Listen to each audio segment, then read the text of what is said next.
while contextualizing the impact of global events. We monitor the stock market, analyze the companies driving it, and report on government policies and their economic implications. For being consistent in organizing these CEO forums for almost the last 14 years, I think this is worth commendation, and I think something that will encourage them to continue. From decoding market trends to dissecting economic shifts, we offer actionable investment ideas and serve as a compass for decision makers navigating complexity. Beyond headlines, Business Day fosters discussions on critical economic issues through impactful conferences and events. These platforms bring industry leaders together to share narratives that drive innovation and spark meaningful dialogues. Our events galvanize connections, bridging the gap between inspiration and achievement. For businesses seeking visibility, our strong digital presence offers unparalleled opportunities. With millions of followers across social media and a dynamic website attracting visitors from within and outside Nigeria, Business Day is the ideal platform to boost visibility for your products and services.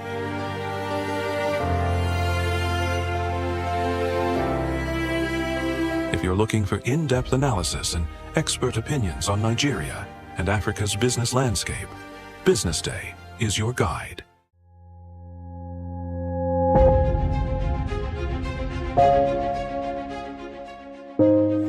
Good morning and welcome to the BDTV Breakfast Show. I am Bethel Ogunjobi. My name is Elizabeth Musa. And this is the social listening segment on the BDTV Breakfast Show. We're talking about the Fly Nigeria Act. Can you give us a background into what this is about?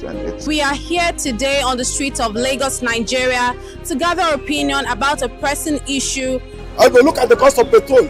We get very Nigeria with the suffer. The income is not really increasing, but the prices of items are increased. Nothing like service again. No. You only pray for that money to reach you that month. There's a lot of high pressure, a lot of stress. There's a lot of high targets to be met. I was quite strict. In my mind, I said, looking for my hand, my picking go spoil.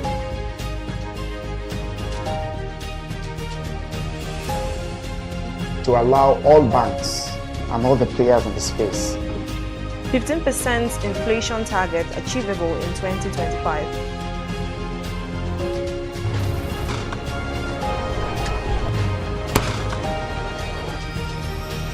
The command and vision philosophy of both the Chief of Defense Staff, the Chief of Army Staff, and indeed all the service chiefs.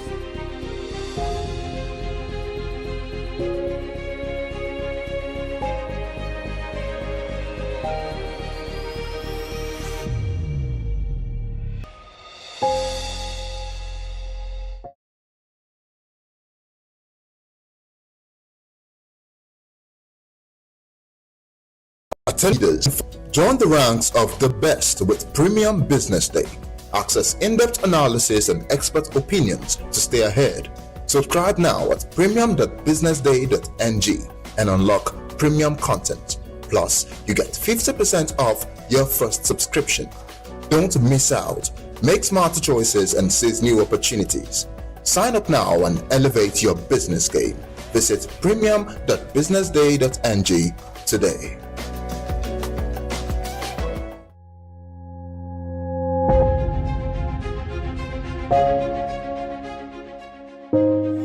Good morning and welcome to the BDTV Breakfast Show. I am Bethel Ogunjobi. My name is Elizabeth Musa. And this is the social listening segment on the BDTV Breakfast Show. We're talking about the Fly Nigeria Act. Can you give us a background into what this is about? We are here today on the streets of Lagos, Nigeria, to gather opinion about a pressing issue. I go look at the cost of petrol. We get very Nigeria with the suffer. The income is not really increasing, but the prices of items are increased. Nothing like service again. No. You only pray for that money to reach you that month. There's a lot of high pressure, a lot of stress. There's a lot of high targets to be met. I was quite strict.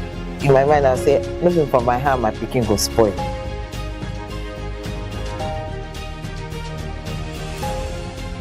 to allow all banks and all the players in the space 15% inflation target achievable in 2025.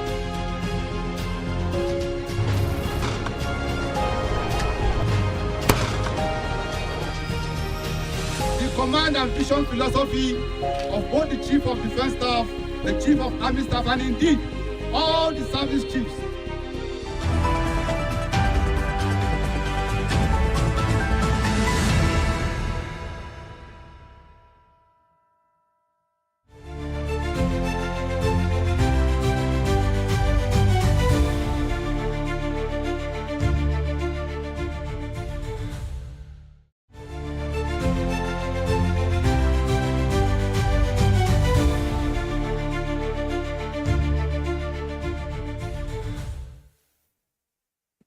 Top of the morning, viewers. Welcome to the BDTV Breakfast Show. My name is Elizabeth Musa. It's a pleasure to have you start your morning on this lovely Thursday morning. Let's see what's making the headlines today. Nigeria's oil worth 341 trillion naira locked in undeveloped fields, and report says this. Non-bank corporates overtake FPIs as FX inflows up 24%. GT Bank lowers FX rate on Naira cards for international transactions. Israel calls up 60,000 reservists ahead of planned Gaza City offensive. Barnsley sacked Kelechi Nwakali after late return to camp. Let's begin the news in Nigeria, where the Nigerian Upstream Petroleum Regulatory Commission has revealed that over 3.5 billion barrels of oil and condensate reserves are locked in undeveloped fields across different basins in Nigeria.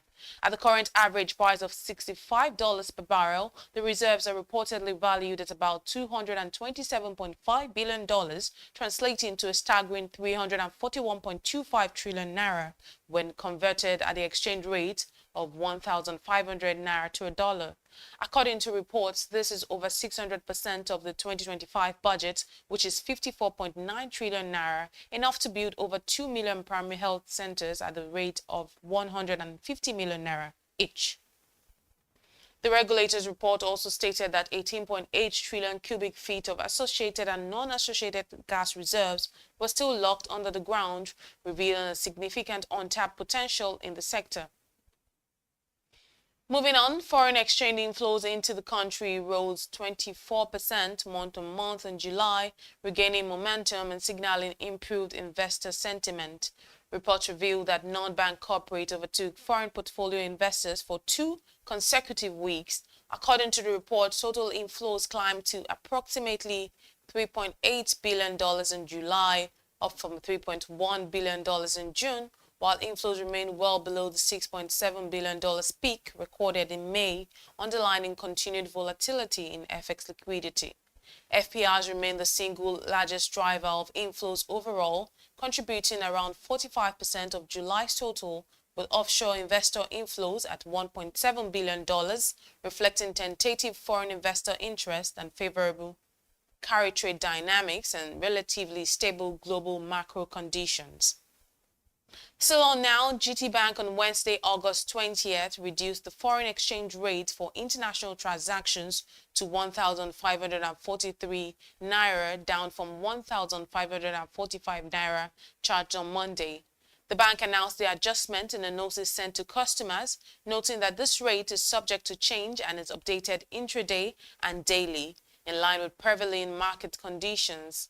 Major commercial banks, including Guarantee Trust Bank, United Bank for Africa, EcoBank, Wema Bank, and Stanbic Bank, resumed international usage on Naira-denominated debit cards last month, allowing customers to make purchases and withdrawals abroad. Analysts say the resumption of cross-border Naira card usage alongside improved liquidity remains a positive sign for Nigeria's FX market, reflecting cautious optimism as financial sector reforms gain momentum. This development followed months of tight restrictions driven by foreign currency shortages and volatility in the exchange market, during which most banks had suspended international card restrictions before it was lifted. To end the local news, the Ogun State chapter of the All Progressive Congress has suspended former governor of the state and serving senator representing Ogun East, Benga Daniel, alongside one of his political associates, Kunle Folarin, over alleged anti-party activities. The suspension was confirmed in a statement issued on Tuesday by the party's director of publicity, Nuberu Olufemi, following a meeting of the State Working Committee presided over by the State Chairman Yemi Sanusi.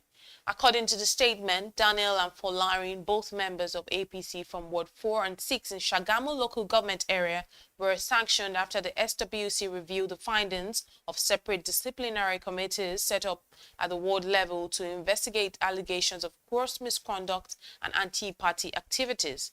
The party revealed that the disciplinary panels had invited the duo to appear and present their defense or request leniency, which they failed to honor or submit any written response. And on the foreign scene, Israel military has announced that it will call up 60,000 reservists in the coming weeks as it pushes forward with the plan to seize Gaza City, even as mediators pursue efforts to secure a ceasefire in the 22-month war. The military announced on Wednesday that Defense Minister Israel Katz approved plans to begin operations in some of Gaza's most densely populated areas and will lengthen the service of an additional 20,000 reservists. The announcement comes as human rights groups warn that a humanitarian crisis could worsen in Gaza, where most residents have been displaced multiple times, neighborhoods lie in ruins, and starvation deaths continue to rise amid the threat of wide-scale famine.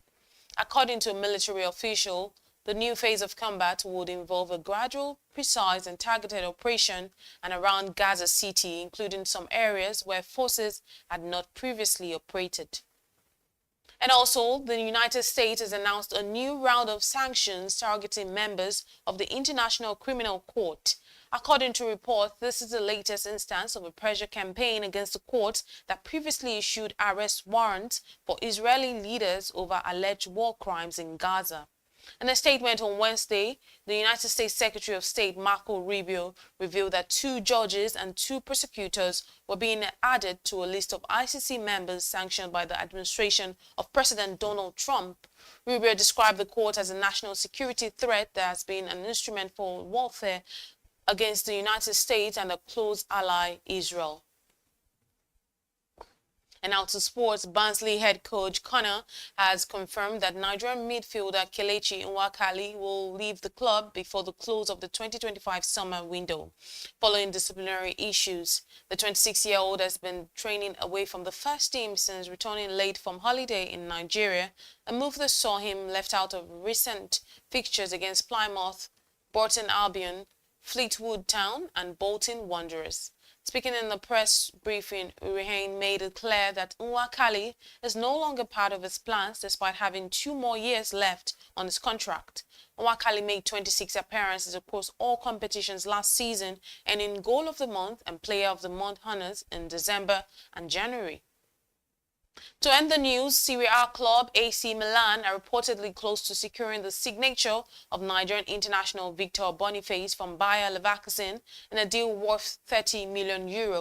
According to multiple reports, Milan have submitted a formal offer for the 24-year-old striker, which is currently being evaluated by Leverkusen. The proposed agreement is believed to be a loan with an option to buy, potentially turning into an obligation under certain conditions, while the total package is expected to reach €30 million, with personal terms between Victor Boniface and AC Milan already agreed. Boniface, who joined Leverkusen from Union Saint-Gilloise in 2023 for €22.6 million, endured an injury-hit campaign last season, managing 11 goals and 2 assists in 27 appearances. Well, that does it this morning on the BDTV Breakfast News. My name is Elizabeth Musa. Up next is the newspaper review. Do stay with us.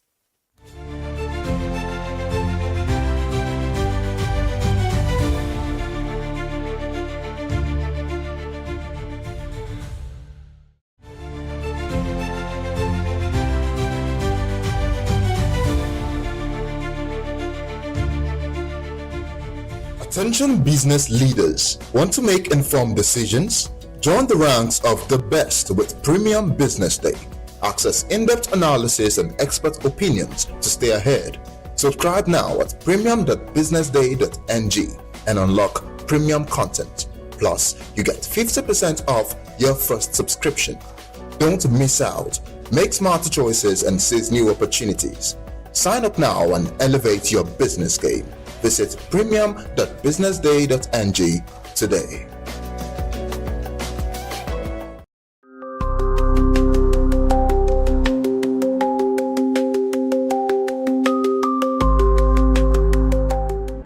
morning, viewers, and welcome to Today in History here on BDTV, where we look back at some of the events that have shaped economies and the world of business. I am Norma Obodna, and today I'll be taking you down memory lane to some of the events that occurred on this day, August 21st.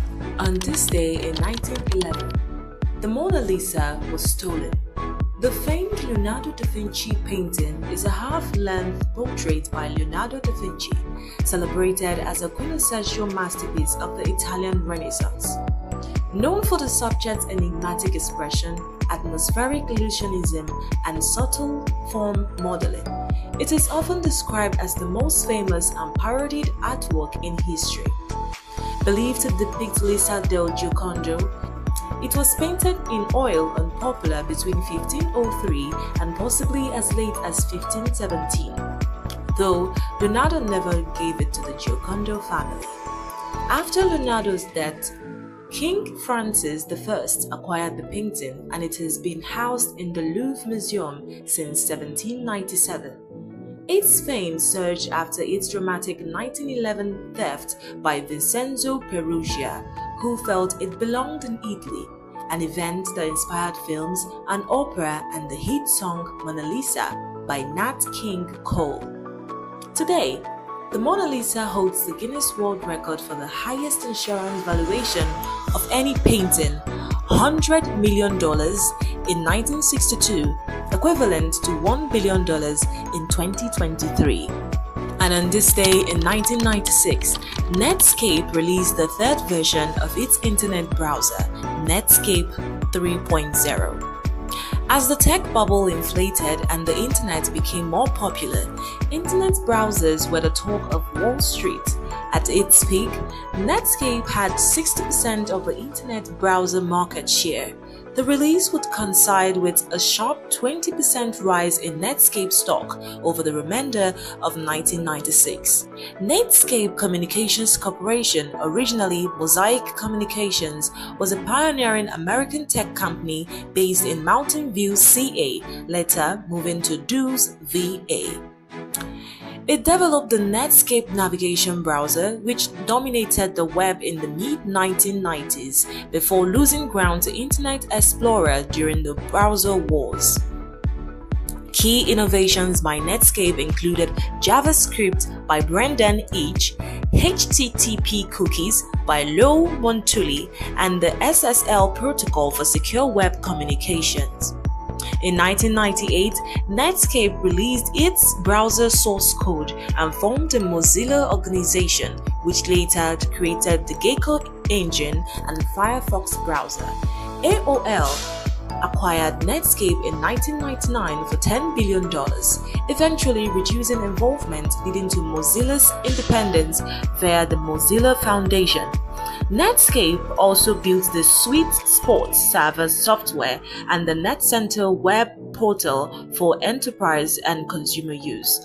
Although browser support ended in 2008, AOL still uses the Netscape brand as of 2024 for a discount ISP and a Chromium-based browser developed by Century Bay.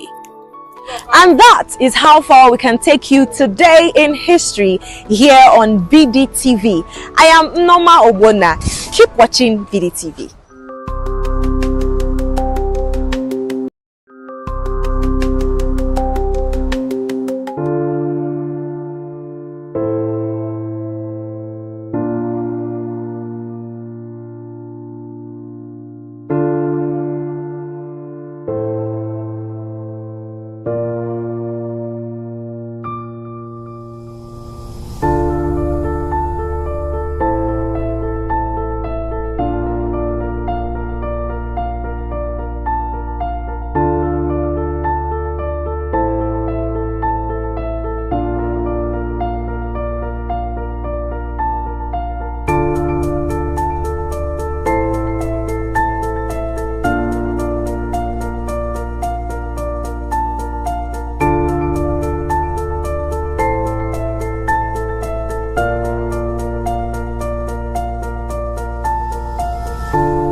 Welcome back. This is still the BDTV Breakfast Show, and now it's time for us to see what we have on the front pages of the papers this morning. Of course, I'm here with Valentine Onyeka this morning. Most present. Most present. Let's see what we have on the front page of the paper. Starting off with the BusinessDay paper this morning. It says, how wrong diagnosis drains families' pockets and emotions. I can relate to that. That's quite an expose from the health sector this morning on the BusinessDay paper. On page 30, it says, shrinking fleet limits Nigerian Airlines alliance ambitions. And the big story says, by-elections, APC falls short of Senate majority and gains House grip. On page 30 still, it says, non-bank corporates overtake FPIs as FX inflows up 24%. Let's begin with the expose that we have here on the wrong diagnosis for families, wrong diagnosis draining families' pockets and emotions and all of that. I do relate with it as well. You know, when you said you relate with it, I do understand where you're coming from. You know, as much as so people believe in the divine. People say, let's have hope, let's pray, which is not a bad thing. But you want to trust and put all your trust in a medical practitioner when you go to the hospital. So believe it or not, on earth, that particular practitioner is more or less like your God, if you know what I mean, on earth. Why? Because you open yourself totally saying, I am trusting your judgment. I'm trusting that you will make the right call because my life is in your hands. It's a very big thing to do, hoping that he or she will come out of the hospital alive. This is the problem we're facing now. You see, because of the level of brain drain happening, the level of, doctors not having all that they need, salaries not being paid on time, all the things that we see back and forth, nurses going on strike, doctors going on strike, even warning strikes, back and forth, all that will affect. Now, I'm not saying this because I want to make a case for them, but I'm just looking at what can really cause this issue of wrong diagnosis. What that can affect the doctor's, point of judgment. Because he's a human being too. She's a human being too. She's thinking, I have my family, this, family, that. So all it takes for the wrong diagnosis to come to place is lack of concentration.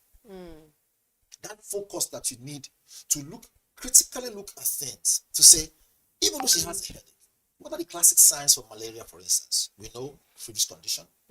We know a headache. Nausea. Maybe you catch a cold or something. Your body gives you signs before it finally knocks you down. Now, I use that as an example. Now, I'm not a medical doctor, right? But as broadcasters as we are, just look at it. I've had malaria before. And I remember one time, I went to the hospital saying, look, I feel this way. For one reason or the other, I couldn't understand why she said, I suspect it is type of fever. I did suspect it's type of fever, right? Without running the test. I wasn't in my best, so I didn't care. I want to just feel good and stop vomiting and all that stuff.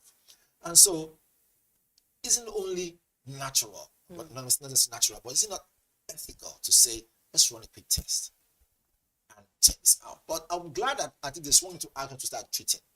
But, although eventually there was type of fever, but it was treated. Now, why I said I relate to that is because a lot of people out there who rely on doctors to get the best treatment. If doctors' welfare are not taken care of, and this may, yes, call it as you may, making excuses for them too. Because no doctor wants to, on purpose, misdiagnose his or her patient. But in an event where there's misdiagnosis, right? This is the problem now. Will doctors even own up? Some doctors are quick to defend, their own prognosis. Say, no, what I gave to you was right. You can go cross-check somewhere else. The man is sick, the man is dying. You think you will have that time to go somewhere else? So when the patient gets to trust you and leaves his life in your hands, doctors, we know it's not easy. We know you're putting in your best. But at the end of the day, all lives are precious. This cuts across board, even in the military, even in the Navy, they'll tell you, even though as soon as you get into the army and you sign that form, you're not property of the federal government, but even at that, before you deploy anybody to the forefront, remember that all lives are precious. And so this kind of thinking, right, critical thinking should also be embedded in the health sector 100%, which is why it hurts me every now and then when I see the news, people saying, oh, we're going on strike because they're not being paid salary. Meanwhile, we're talking about increase of salaries for politicians and those who are senators, and of course our president. Let's put it as it is. I'm not saying that they're not entitled to an increment, but the health sector is very important. Otherwise, we keep seeing news like this. And believe it or not, a lot of people have paid the ultimate price thanks to misdiagnosis. We want to call it wrong diagnosis. Right? When you're not feeling well and someone tells you you have this, the time you take it to go to the next point, say, look, just treat and let's see how it will come out. So, and what about the emotional effect? The outcome, the financial burden, where a family is pumping in money to take care of their loved one because they love their family members so much, so they're willing to sell land, sell this. I'm telling you, people are going through it right now to speak, and so they're putting all that, only to find out that wait a minute, from the beginning, the diagnosis was even wrong. Now, because of the treatment and everything, other complications will now start coming up. So, because they want to save their head, they will now link what it is that they told you was the issue before with the effect of what the drug has caused. We see these things in different kind of ailments, the cancer, the whole lot. The government needs to come down and say, look, we want to make sure if, as a medical practitioner, you misdiagnose somebody, you should go in for it. We should have one-on-one, table meeting with those medical practitioners, the guild, they have the medical guild and all that stuff, and begin to hammer this in. And this is not void from anyone who will say because they're professionals, they don't make mistakes. No, anyone can make a mistake. Right? But the good thing is, own up on time, solve the issue and not dodge it and now say, you know what, at the end of the day, he or she signed that we can go in for that surgery. Meanwhile, you're saying going for the surgery for appendicitis. Meanwhile, it doesn't end up being because has maybe a small stomach issue or whatever that can be sorted out with drugs, as the case may be. We see this every now and then, but not all of them hit what? A major stream or a major newspaper. But this one has now. So the question is, are we going to have the government put their eye critically on it? But they cannot. Why? Because they're also shooting themselves in the foot. They haven't sorted out the health sector totally. And how can you come back and tell the child, stop coming late to work when you're also coming late? So it's a partnership that needs to be looked into, and we hope that more people will begin to understand, more doctors and health practitioners begin to understand the necessity and the fact that the health sector is very sacred and needs to be taken care of. Right. Let's move on and see what we have on the front page of the Vanguard paper this morning. The stories are a lot this morning. The biggest story here on page 5 says, anger over planned pay raise for political office holders. Salary hike for politicians provocative, says ACF spokesman. Suspend increment for now, ADC tells federal government. It's wicked and selfish, says Northern Can. That's the Christian Association of Nigeria. Timing is wrong, says Nasima boss Dele Oye. Proposal insensitive to suffering of Nigerians, says PDP NNPP Okori. It's replacement of priority, says CUPP. Now, on page 7 says assault on NYSC member, Soludo sacks vigilante operatives. Katsina massacre, death toll rises to 50 in Katsina. NCC to governors, waive or reduce 145 naira roll fees, and this is on page 48. Olu of Warri at day 3 of coronation anniversary. That's a picture, an image there. And on page 8 says reps summon 11 discos over 2.6 trillion naira debt owed federal government. On page 8 still, Tinubu's re-election done deal, says Tunji Ojo. Let's start off with the anger over planned pay raise for political holders. I think we had this conversation yesterday. Are there concerns or their justifications or concerns or like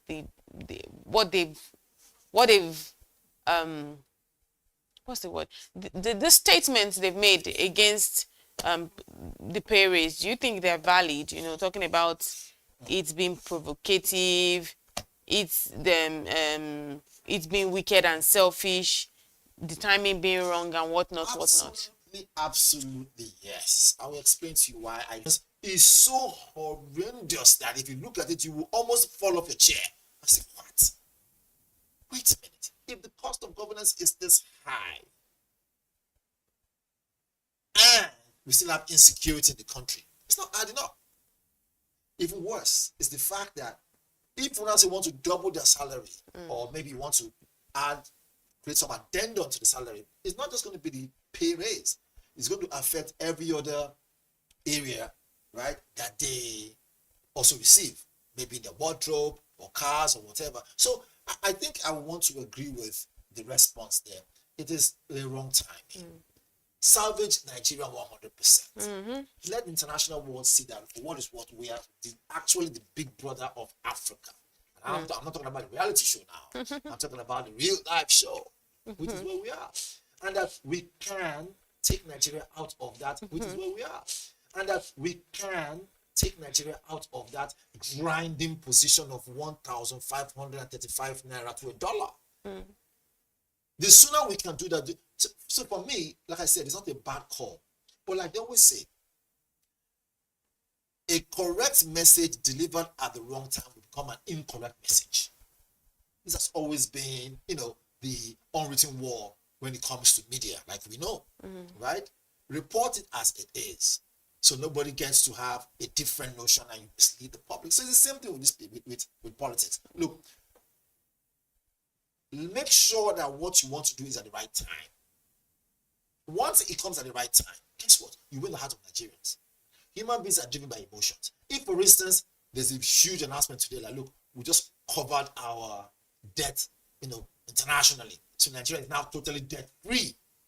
If that information, for instance, just hits the newspaper, hit all the media stream and across board, in that spirit of jubilation, a wise person will now say, having done this, please, can we, accept the fact that we need a pay raise? Nobody will say anything.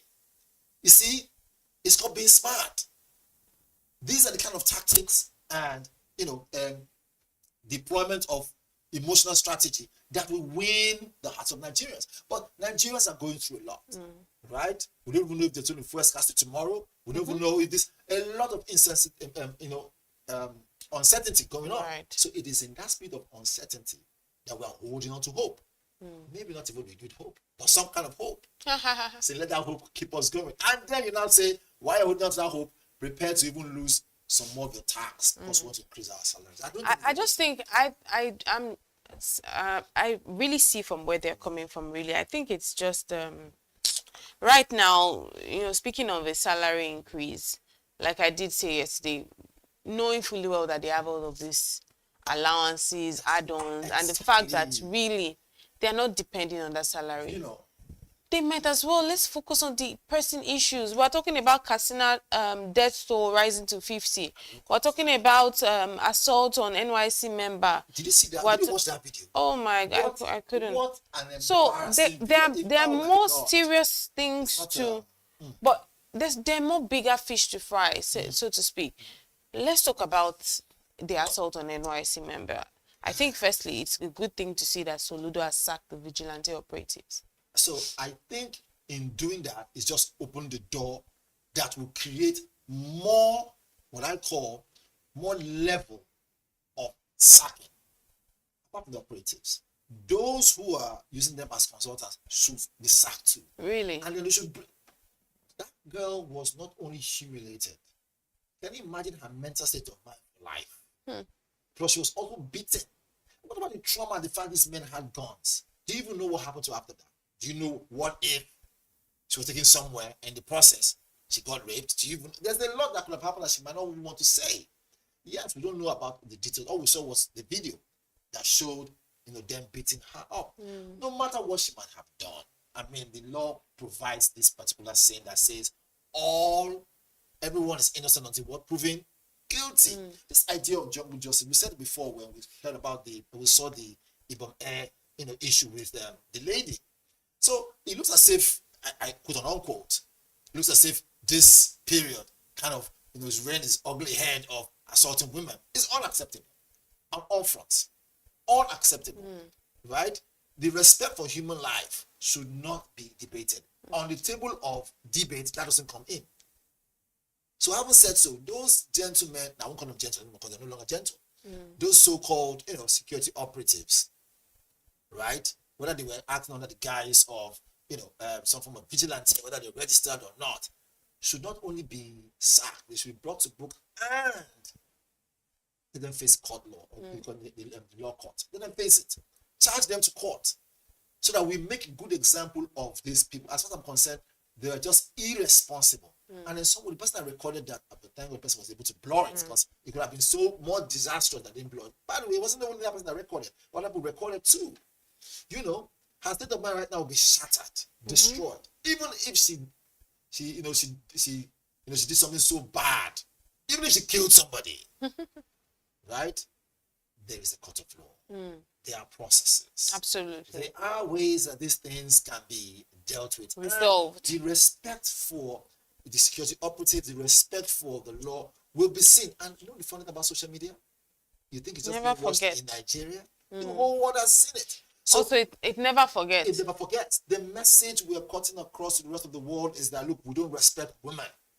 Which is why when I saw the video, I hardly comment on things, but I saw the video on a certain media, television station handle.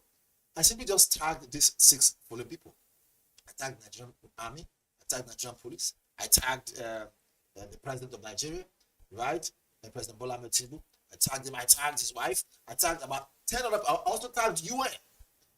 Why did I do that? Because if we are in the media, our job is to report things so we see them. So if we all keep quiet, truly speaking, you think it's not because not happened to someone that you know. It will come and happen to someone that you know one day. I mean, things are always closer to home than we ever imagined. So kudos to, I think kudos to Soludo for sacking the vigilante. Really, get them, put them, let them go to court and face the law. Another story up there on the Vanguard paper says federal government raises GDP target to 5% ahead of IMF projection. So, I mean, it's good that we can see that they can anticipate this is what we want to be, so time. But having said so, I keep asking this question, which is this. Why do we have to wait for IMF for us to be able to know what we want to do? Yesterday we saw the cartoon of the day that had the hand holding the loans and the... Exactly, holding, a politician, politician. And the hand actually had something written loans and all that stuff. What does that signify? It signifies that we are on life support. Right? That as much as we are, quote and unquote, I know it's not a word, we are dengue. It's not an English word. But then again, just to translate, as much as we are, trying to put our shoulders up there. Feel cool. Feel cool. That's the word I'm looking for now. We forget so soon that we are on life support. And so it's funny. How do we now make our presence heard? How do we now put our foot down? How do we now say, no, as a nation, this is not good for us. We don't want this. There's no way we can have our stance. Why? Because already we're depending on the people who will actually evaluate us. So as far as I'm concerned, they have the knife, they have the yam. And as it stands right now, we've also given them the tray. So they'll cut the piece of yam that we want, that they think is good for us, in our own country, with the knife and with the tray. Where does that keep us? It means, whether or not we like it, our integrity as a nation, our sovereignty as a nation, and our welfare as a people at stake. And so to cap that up, you will see that, truth be told, if you look deep into it, it's not just IMF, what a World Bank, they're all there watching. And like I said before, I'm not afraid to say it, they are happy when you come to them to borrow money. They know. You see? So how do we pay this money?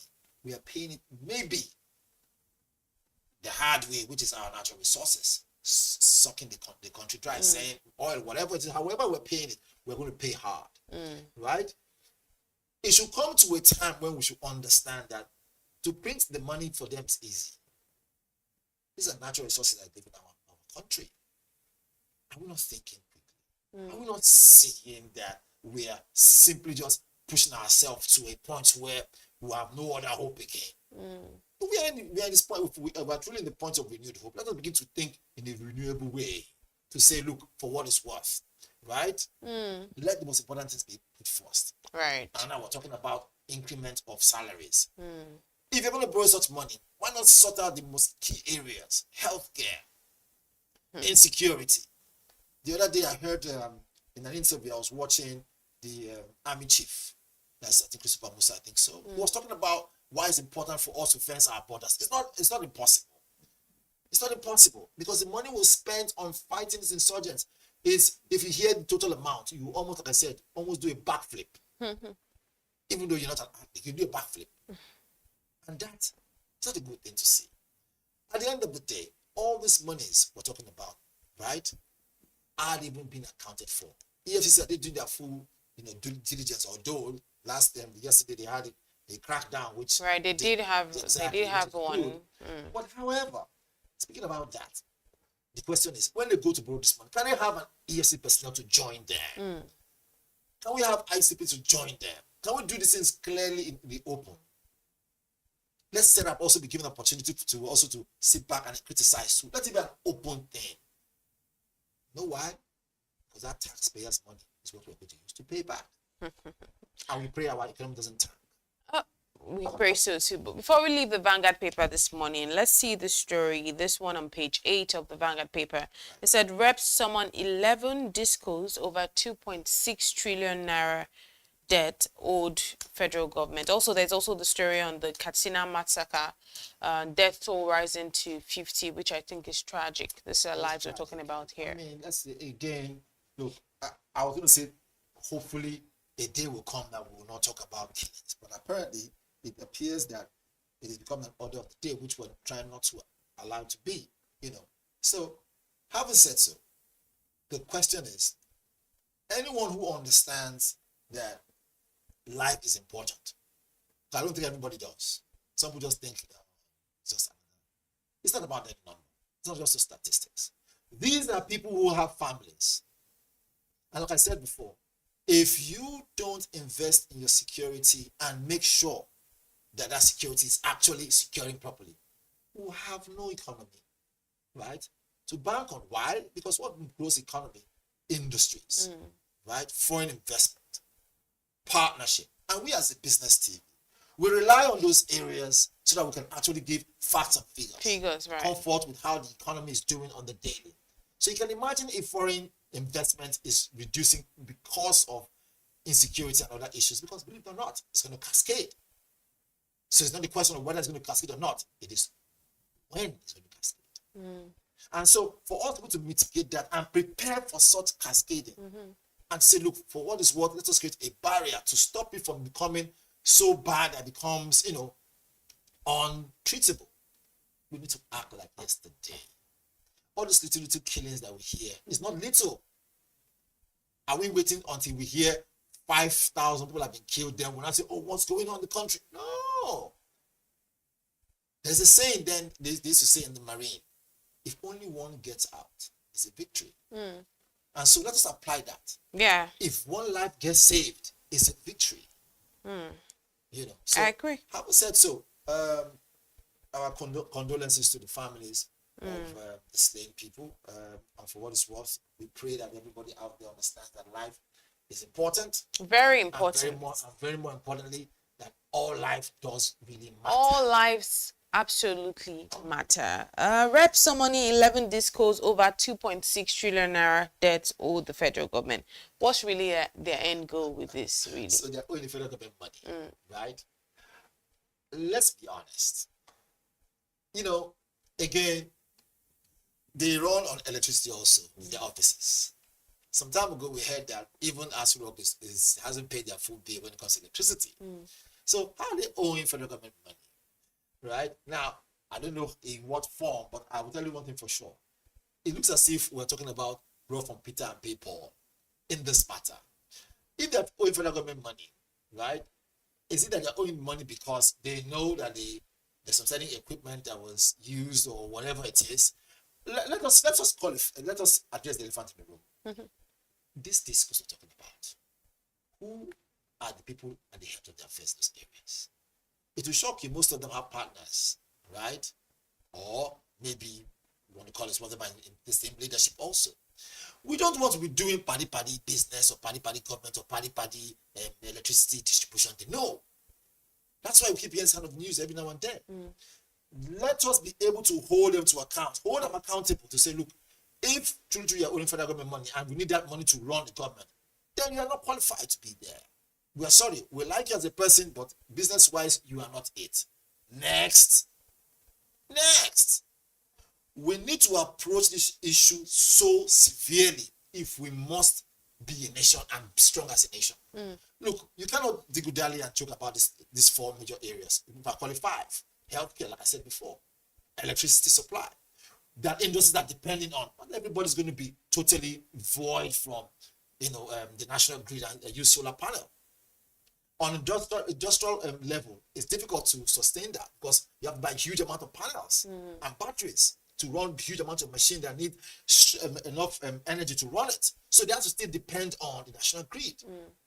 Those industries cannot just pack up. If not, jobs will be affected. I always say, we follow the money. We're Business TV. So if we must look at this thing critically, right? Truth be told, if they're owing federal government money, right? Let us the federal government come out and say, look, truly too, we also haven't paid our own this angle. Because I'm sure there's some areas where they've not paid their own light bill. And so it's coming back at them, give or take. So let them don't distract us. Okay? Let whoever needs to sort the issue out, and let us be having constant electricity, I beg your pardon. Whether it's band A or band B or band C or band C or whatever it is. This issue of epileptic power supply is affecting business. That's what's more important to us. Not whether you're owning federal government money or not. Federal government is owning everybody money one way or the other. Yes. We are we're all owed one thing or the other. All right, let's see what we have on the cartoon of the day before we wrap up on the newspaper review segment right here on the BDTV Breakfast Show. Quite an interesting cartoon. So we have there are two pulling boots kind of. You have one Nigerian embassy and the other one says American embassy, and everybody's lined up in front of the American embassy. And not even a single soul apart from a rat. And so the question now is, if you look at it closely, not a single soul doing what? Lined up in front of the Nigerian embassy. Interesting. Right? Even though the guy has the so even with the retaliation or reciprocation they want to do, it's still not. It's like no one is coming in that way. Not holding water. So what does this mean? Now what this means is that, look, Nigeria fixed Nigeria. Nigerians fix Nigeria. Are you aware that there are more killings on the streets of some certain areas in America than there are in Nigeria? But do you know why people are still going there? Even with all the issue of lone shooter, only yesterday or 2 days ago, right? You hear of a lone gunman or lone shooter, whatever they call them. They have issues there also, right? But the question now is, there is huge opportunity there that has masked those issues that are always up and rearing its ugly head. There's a big issue of fentanyl. There's a big issue of drug addiction. Look, you can't compare to what we even have here.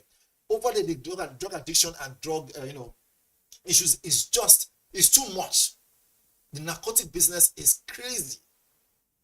It almost runs a whole nation. Why? Because the returns it gets from certain nations, illegal money, runs the economy. What am I trying to say is that they have their issues too. But why are people still lined up there to go there? It's because they know that the system one way or the other works. I'm not in support of what ICE is doing, by the way, in the US, but again, that's the US, we're here in Nigeria. Having said so, I think the cartoon of the day, from one way or the other, illustrates one thing and one thing only, which is, if you fix your country, it will become the admiration of the rest of the world. Right. And for that to happen, we need to start from each person. Each one teach one. So as we know it, everyone is an ambassador to grow this country. I am an ambassador. You are an ambassador. The ambassador himself has work to do. And work with NOA. I don't know why they don't work with NOA. NOA, that's National Orientation Agency. Right. To spread the word of goodwill. And that idea of, we are Nigeria, will always float with green, white, green. I respect this. Okay, let's leave it there today on the newspaper review right here on the BDTV Breakfast Show. Up next is Business Morning. Do stay with us.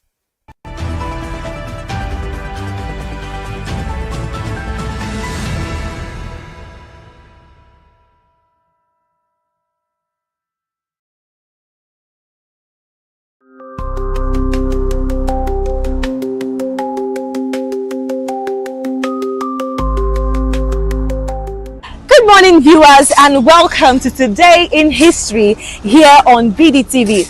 When we look back at some of the events that have shaped economies and the world of business, I am Norma Obodna, and today I'll be taking you down memory lane to some of the events that occurred on this day, August 21st. On this day in 1911, the Mona Lisa was stolen. The famed Leonardo da Vinci painting is a half-length portrait by Leonardo da Vinci, celebrated as a quintessential masterpiece of the Italian Renaissance. Known for the subject's enigmatic expression, atmospheric illusionism, and subtle form modeling, it is often described as the most famous and parodied artwork in history.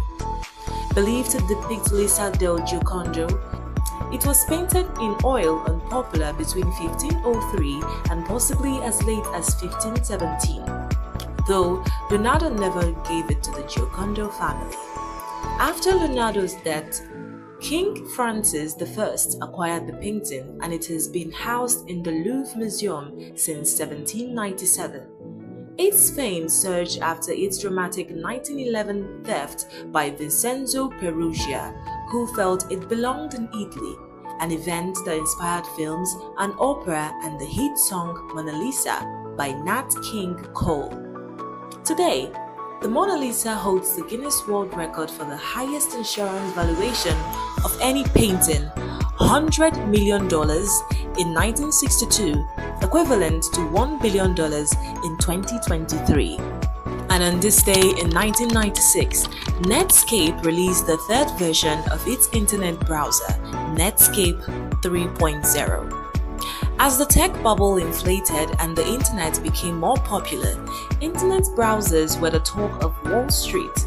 At its peak, Netscape had 60% of the internet browser market share. The release would coincide with a sharp 20% rise in Netscape stock over the remainder of 1996. Netscape Communications Corporation, originally Mosaic Communications, was a pioneering American tech company based in Mountain View, CA, later moving to Dulles, VA. It developed the Netscape navigation browser, which dominated the web in the mid-1990s before losing ground to Internet Explorer during the browser wars. Key innovations by Netscape included JavaScript by Brendan Eich, HTTP cookies by Lou Montulli, and the SSL protocol for secure web communications. In 1998, Netscape released its browser source code and formed the Mozilla organization, which later created the Gecko engine and Firefox browser. AOL acquired Netscape in 1999 for $10 billion, eventually reducing involvement, leading to Mozilla's independence via the Mozilla Foundation. Netscape also built the Suite Sports server software and the NetCenter web portal for enterprise and consumer use. Although browser support ended in 2008, AOL still uses the Netscape brand as of 2024 for a discount ISP and a Chromium-based browser developed by Century Bay. And that is how far we can take you today in history here on BDTV. I am Norma Obodna. Keep watching BDTV.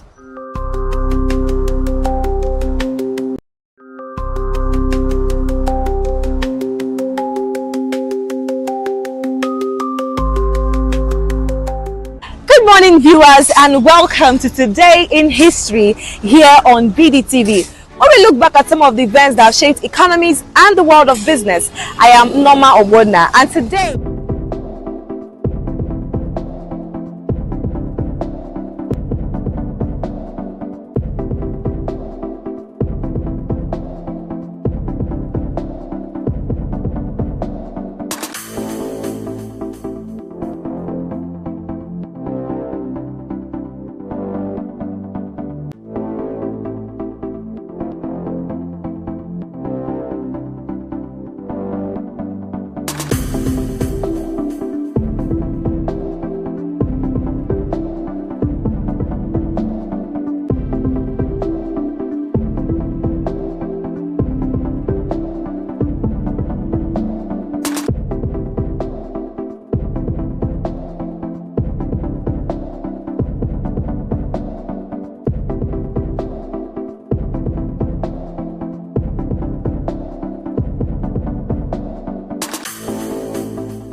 Good morning. You're still watching the Breakfast Show on Business Day TV this morning. This is Business Morning segment on the morning show. I am Destiny Momo. Thank you for starting your day with us. Right now, as we bring you clear data-driven insights into the forces shaping Nigeria's business and economic landscape, from policy shifts to market trends, we go beyond the headlines to actually provide the expert analyses and context you need to make informed decisions. Very quickly, let's move to the first conversation for today. Now, the real estate experts, one of investors' concern amid Ikota demolition plans, as the Lagos state government plans to demolish 38 houses built on water channels in Ikota, and is drawing strong reactions from the real estate experts. Stakeholders warn that the move, while aimed at addressing flooding and urban planning challenges, could deepen investor concerns in Nigeria's property market.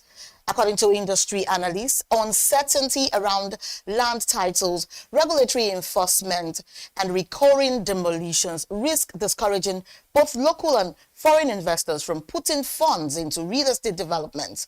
They caution that without clearer frameworks and stronger oversight at the point of property approval, confidence in the sector, this could weaken further. Now, experts also emphasize that genuine homeowners who may have purchased their properties in good faith must not be left stranded. They're calling on government to strengthen due diligence processes, enforce planning laws proactively, and also provide transparent compensation mechanisms where necessary. Now, joining us to dig deep into rising concerns of this development is Mr. Simon Adozie, and the CEO at Azilion Homes. Good morning, Mr. Adozie. Good morning, and thank you for having me, and good morning from wherever you're watching us. Hopefully we'll have a good discourse or discussion this morning. Exactly. Thank you. Thank you so much for joining us. Now, very quickly, from a real estate perspective, how do such properties get built on water channels despite existing urban planning laws? Well, thank you. This is the question we've been asking, because apart from being a real estate developer myself, I am the Secretary General of the Real Estate Association of Nigeria, Lagos chapter, and we've been having this discourse. You can every now and then, and we have identified two things, right? There is nobody to blame, right, except for the parties that are involved. There's a government side and there's a developer side.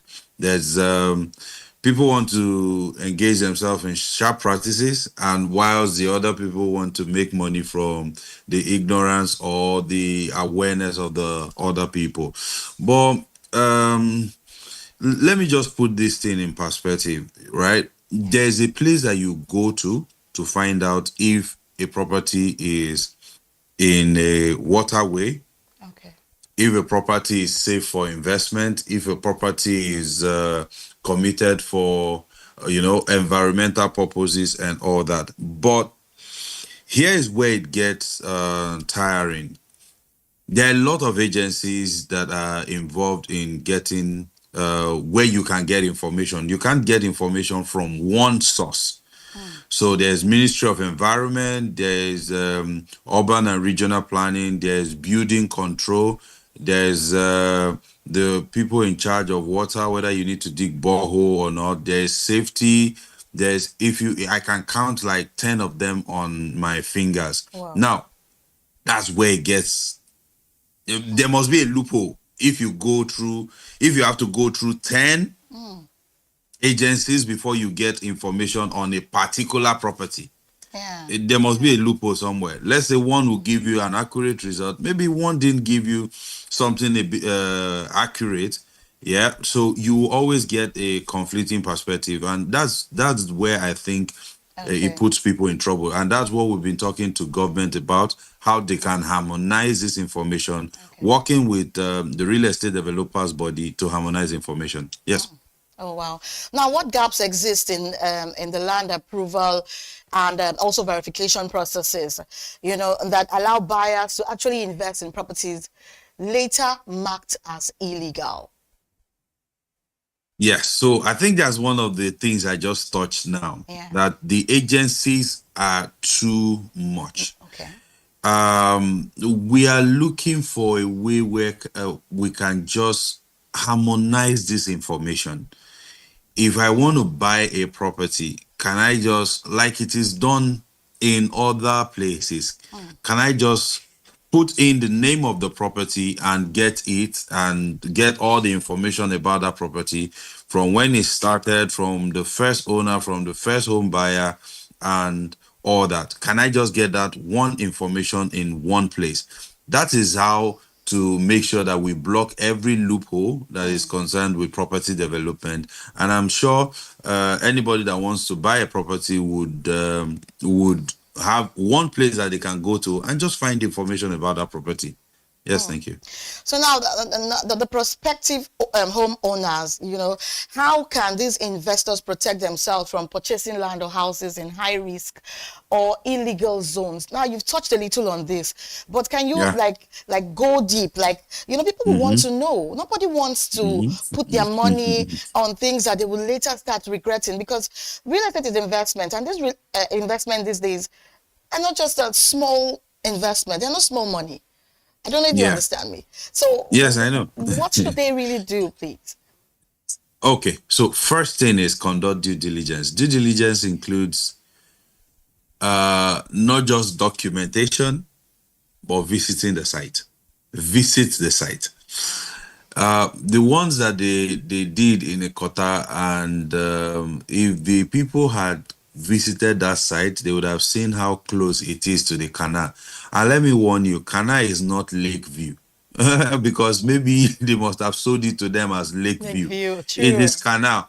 Lagos don't joke. We all know that Lagos don't joke with waterways. Why? Because Lagos, it's maybe 65-70% water, and we have to create waterways for water to flow. If not, Lagos will flood.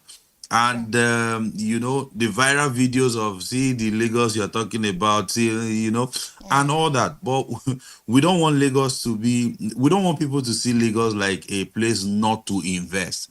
In short, Lagos still stands as the best place to invest in Africa. Wow. Where you can get a good returns if you want a good real estate portfolio. Lagos still remain number one place to do your investment. But so this is how you go about it. Do your due diligence. Due diligence in two places. Do your paper due diligence. Do your site visitation due diligence. Now also engage professionals. Take a surveyor to the particular site where you are buying that property. Let them pick a coordinate from that place and run it against the government system, because then you will see the right of way. You will see if the land is standing on the right of way of government. Maybe they have a future plan. And one thing with government is when you see something, when they say there's a road here and you go there and there's no road, please do not buy. Because government can wake up 20-30 years from now and decide that, okay, there's too much traffic somewhere. So since we've created an avenue for road somewhere in the master plan, let us enforce it. Okay. Wow. You understand? So due diligence is important. Very, very important. Okay, so now what effect will this demolition have on property values around Ikota and even the nearby communities? And not forgetting that people that are already in this mess right now are actually holding the real estate experts that have actually sold these properties to them. And now they are searching and looking for different allocation for these people. So now, what effect will this demolition have on property values in Ikota and the nearby communities? We have a housing deficit, over 25 million. Over 25 million housing deficit. And we are even demolishing the one that so all the developers in Nigeria per se contributes less than 5,000 to 7,000 houses every year. So we have a 25 million deficit, and we are contributing, all the developers put together. The one that's nobody is building 1,000 units at the same time. So put all the developers together. This one is contributing 7 units, 10 units, because we have this data from Real Estate Association of Nigeria. Now, 7,000 per year, and we have a 25 million deficit. Now you are even you are even demolishing part of the 7,000 that we are contributing. What that means is that demand will increase. Prices of property will go up. Law of demand and supply will set in. Prices of properties will go up. Now, people are still buying properties around the Qatar. The Qatar is safe for investment, but don't just build on the canal. Don't build on waterways. And don't believe the moneyless that will tell you that, don't worry, we have spoken to government, and government said, this is our land that we can sell it. No. Obey government first. Is a very good advice. Work with reputable developers that know what they are doing, right?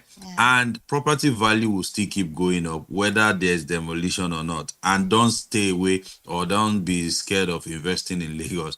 Lagos is the #1 investment destination when it comes to real estate. Just do it with the due diligence, work with reputable developers, and make sure you carry professionals and experts along when you are doing when you're buying your properties. And not just one professionals. You need a lawyer, you need an estate surveyor, you even need an estate valuer, and you probably need a real estate expert, maybe a realtor, when you are not on ground. Okay. Now, you know that all these things happening will actually affect investors' confidence. And could this also trigger stricter compliance and stricter compliance requirements for developers? And how might that also affect housing supply and costs? Yes. Stricter compliance would probably slow down. So we have a system that is actually slow. For us in the private sector that have private sector money to invest in real estate, for example, if I go to the bank to borrow money, and I have 12, 24 months to return back that money with 35, 36, or even 40% interest, you will believe that every investment that I will want to go into, I'll factor it around that time period. So what that means is that if it takes more than 6 months, which the case is right now, for me to get a proper approval before going to site, that means I will not be able to meet up with paying back my loan. So most times when people want to get into projects, they just delve into it, start building before they start going for approval, which is wrong. So we must put stricter compliance, in the sense that for the buyers, there are certain documents you should ask for. Apart from asking for the title deed, ask for approval. An approval is not number. Approval can be verified at the Ministry of Urban and Regional Planning. When you leave Urban and Regional Planning, please also go to Building Control. When you leave Building Control, also go to Environment. These are very important ministries when it comes to, so there are 4 ministries now. Land, where you verify the land. There's regional planning, where you verify what the use of that particular land is. There's building control, where you verify what is allowed to be built on that land.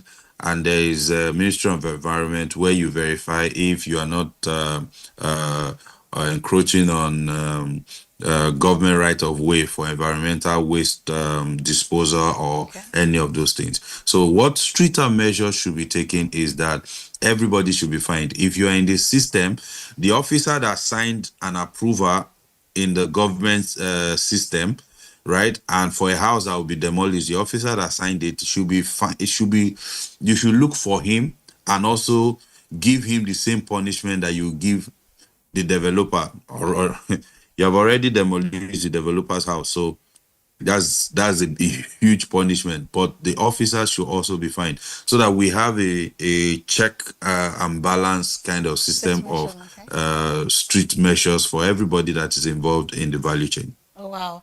Now, to what extent should developers be held accountable? Obviously, they should be held accountable. Like, you know, when buildings are found in this kind of area. So when properties are built on restricted or unsafe lands. Okay, so we, as a developer body, apart from being a developer myself, developing houses and all that, we decided to self-regulate ourselves. Okay. Right. So first off, before going to the government, we have decided that we'll provide education and training for our people to make them so that they will be aware. We've decided to encourage them to promote best practices, not cut corners, even with the building materials and all that, because that's a potential collapse building. You know, that's another topic for another day. And we are advocating for proper reforms. We are working, like I said, we're working with the government to harmonize information so that everybody can go to one place, have one specific information point where they can get, protect their investment. But I tell you, real estate still remains one of the major contributors to Nigerian economy, and from the last quarter report, real estate is ranked, I think, number 1 in contributing to Nigeria's foreign direct investment, which means Nigerians in diaspora are ready to invest in Nigeria, but they just want a safe haven. Exactly. They don't want to be, they don't want to send their hard-earned money, and at the end of the day, they're hearing news of demolitions and all that. Demolition is not actually the first point of call when you, if I would have to advise the government, demolishing a house does not mean the water will also flow. Yeah, so we can have discussion on this because people have invested in it, especially if people are living in it, and you know, we can test if the house is safe, and if it's safe, you create a better channel for water to, but you find them and you make sure you generate revenue from them. Thank you. Now, so without even mentioning names, part of what is also still affecting investor confidence is that some real estate companies, even without mentioning names, we hear they sell receipts instead of lands. So now, how do you make of this? Do you think that's a possibility? It is a possibility, and I'll tell you why. I've been in the real estate space for quite a while. Right. So in that case, there's government and there's developer. Yeah.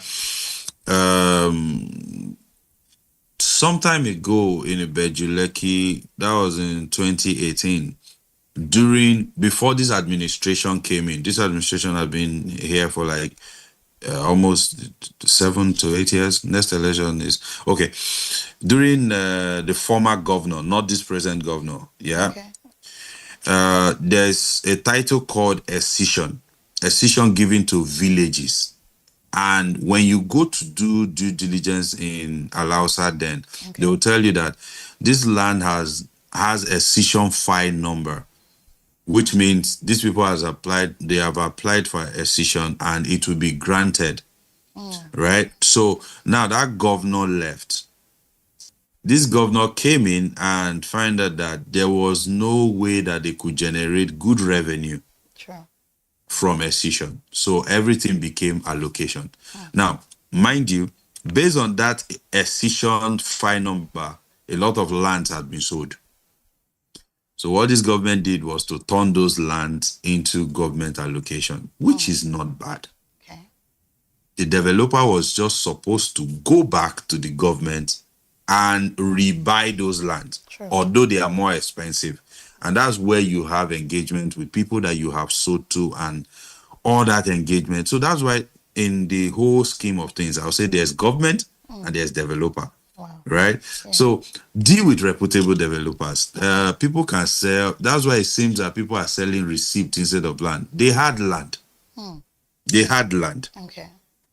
in the beginning, probably from the process of not buying directly from government or not being able to engage with their clients and all that. They must have lost the land or something,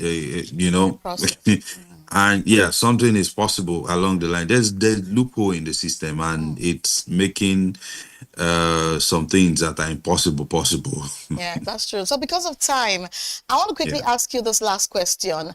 How do you access the balance of responsibility between government regulators, developers, and even individual buyers in this particular case?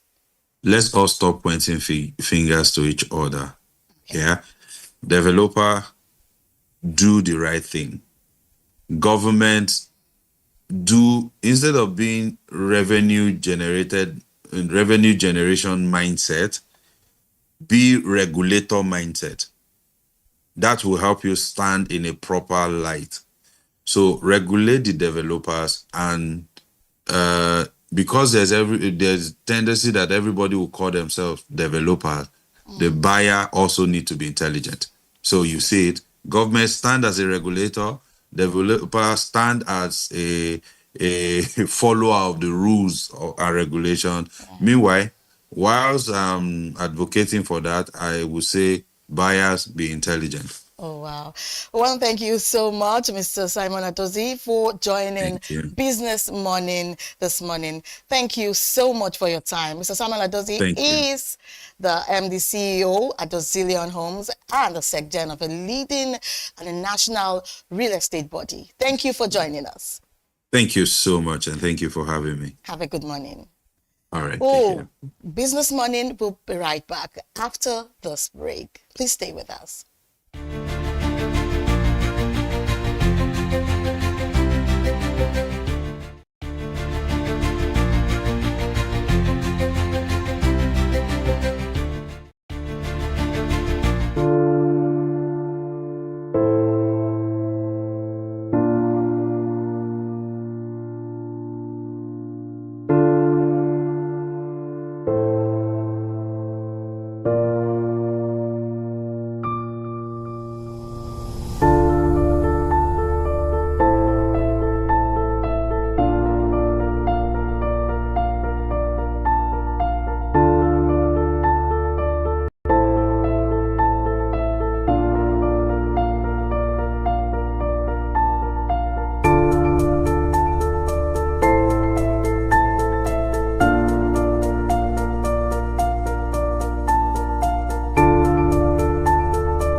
They say money never sleeps. Wake up to clarity, insights, and the stories driving business in Nigeria and beyond. From the heartbeat of small and medium enterprises to the pulse of national economic policy.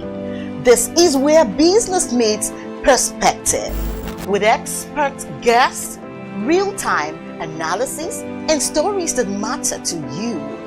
We go beyond headlines to bring you the full picture. Join us every morning as we break down the numbers, decode the policies, and spotlight the people shaping our economy.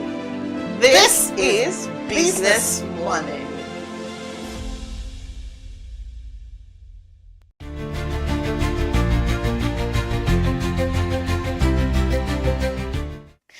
You're still watching the Breakfast Show on Business Day TV, and this is the Business Morning segment.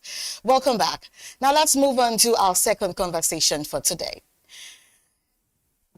In our second Business Morning segment today, we are taking a closer look at how changing consumer expectations are actually reshaping the way brands communicate, sell, and also stay relevant in a competitive marketplace. And now, shifting consumer demands redefine market strategies. Across global markets, businesses are rethinking their marketing playbooks as consumers increasingly demand personalization, transparency, and value-driven engagement. And analysts note that traditional mass advertising is actually giving way to data-driven strategies that is focusing on customer experience and real-time responsiveness. In Nigeria and beyond, the shift is actually evident in sectors ranging from retail and fashion to technology and financial services. Consumers are no longer satisfied with one-size-fits-all promotions. Instead, they expect brands to understand their unique needs, embrace digital tools, and even take a stand on social and environmental issues. Experts say this change is being powered by younger, tech-savvy demographics and the rapid adoption of digital platforms. Companies that invest in analytics, influencer partnerships, and interactive campaigns are gaining an edge. Meanwhile, those slow to adapt risk losing consumer loyalty. And now joining us is Mr. Olauton Fawemi. He is a seasoned marketing communication professional. Good morning, Mr. Fawemi. Good morning, Justin. It's a great honor to be here this morning. So good to have you join us this morning. Now, talking about brand and reputation and management. Now, in an era of social media activism, how should businesses actually adjust their communication strategies to protect brand reputation during crisis? Well, thank you very much once again. It's funny that we are in a very interesting times, and everything has changed, especially from the days of COVID-19 till now. The strategies, marketing strategies, the way consumers consume news, the way they want to be addressed, the channels that we use, everything has changed. And it is only advisable that brands also also understand the dynamics of the present times, and then we have a shift towards what currently obtains generally. Wow. So now that social media activism has come, it is very important that brands are sensitive. Brands, we need to be, we need to hear what the people are saying, as against being eager to sell. You know, I remember vividly during COVID-19, there was a particular brand that rolled out a particular product, and at that time they started to talk about it, and there was a backlash on social media, and it went really bad, because at that time people wanted to feel that brands are being empathetic, they understand what they are going through, they want to be part of their pain, and nobody was actually expecting any brand to talk about products. So in today's world, now that we have social media activism very rampant, my advice to brands generally is that we study the environment And then by the time we are bringing out communication, we are not particular about what there's nobody really wants those hard sells anymore. Everybody now wants brands that care about them, that understand what they go through, and they bring out products or services that make life better for them. So I would say generally that as brands, we need to listen more. It's called social listening. We need to do a little bit of research, ask questions. What are the pain points of people? How can we as a brand help them to be better rather than just put the products and services in their faces, and we want them to even bring out the money that they probably don't have to buy the product that we're trying to sell. So now, what role does transparency play in building trust with stakeholders in today's competitive business environment? Yeah. So transparency. So let me give you an illustration, and this might be funny. In a relationship, if you're in a relationship with someone, you have to be transparent for the. I mean, we say that the foundation of every relationship is love, right? Yeah. But you can't love someone if you don't trust the person. Someone cannot love if they don't trust you, and it's maybe somebody may not necessarily trust you if you are not transparent with them. If they have issues with you, like they think that, oh, you have skeleton in your cupboard, you are hiding something, the issue of trust will now be like, it will be shaky, right? Okay. So it is very important for brands to be transparent. And what we mean by transparency is stay true to your words. If you're saying that these products can help you to do this, let it be that. Let it be that is exactly what they will get when they get the product. Because in today's world, people work so hard, especially in this part of the world, in this country presently. There's a lot going on in terms of the economics and everything, the economy and everything. So people are careful as to what happens to every kobo that they make. Sure. So when you make a brand promise, please stay true to it. If you say we want to do this for you with our products, please do it. If you say our services is going to do this, please do it. Don't overpromise and underdeliver. Okay? So as long as you know what your product can do, and then you go into the media to communicate it, and people believe that, oh, that's what it's going to do, and they put their money into it, then when they use it, let it be that they get exactly what you have promised. Exactly. That's the only way to ensure that they trust you and they keep coming back for repeated patronage. Transparency is very key. We can't take it away. Yeah. It's very important. You just said something Stay about true to your brand promise. You said something about transparency. You made it clear that people should not overpraise their product. The product should actually speak for itself. The product itself should be result-oriented enough for them to know that, oh, yes, they said this about this product, and we're seeing it from using it. So now how can companies balance profit-driven messaging with authentic social responsibility in their marketing communications? Well, so the thing is, first off, there are two things, and I'll speak on one first. There's something we call the optics of communication. Okay? Optics in terms of what's the perception? What do people see? Every time they see your product, what do they think of? What comes to their mind? What's the image they have of your product? No, so that way, it helps you to know how to position yourself. Perception brings positioning.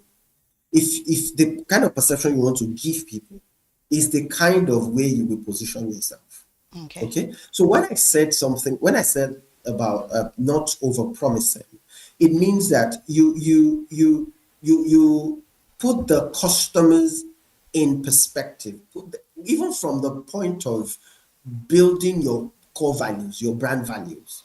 You're not thinking of the profit you want to make. You're not thinking of, oh, we are starting this. If a product or an organization starts with profit first, it's going to be harmful to that brand, because it should always be people first and not profit first.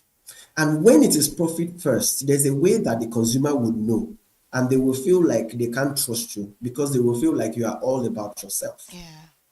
People Well, first. That's true. What they want to, what they need to, what they you see, the issue of money, right?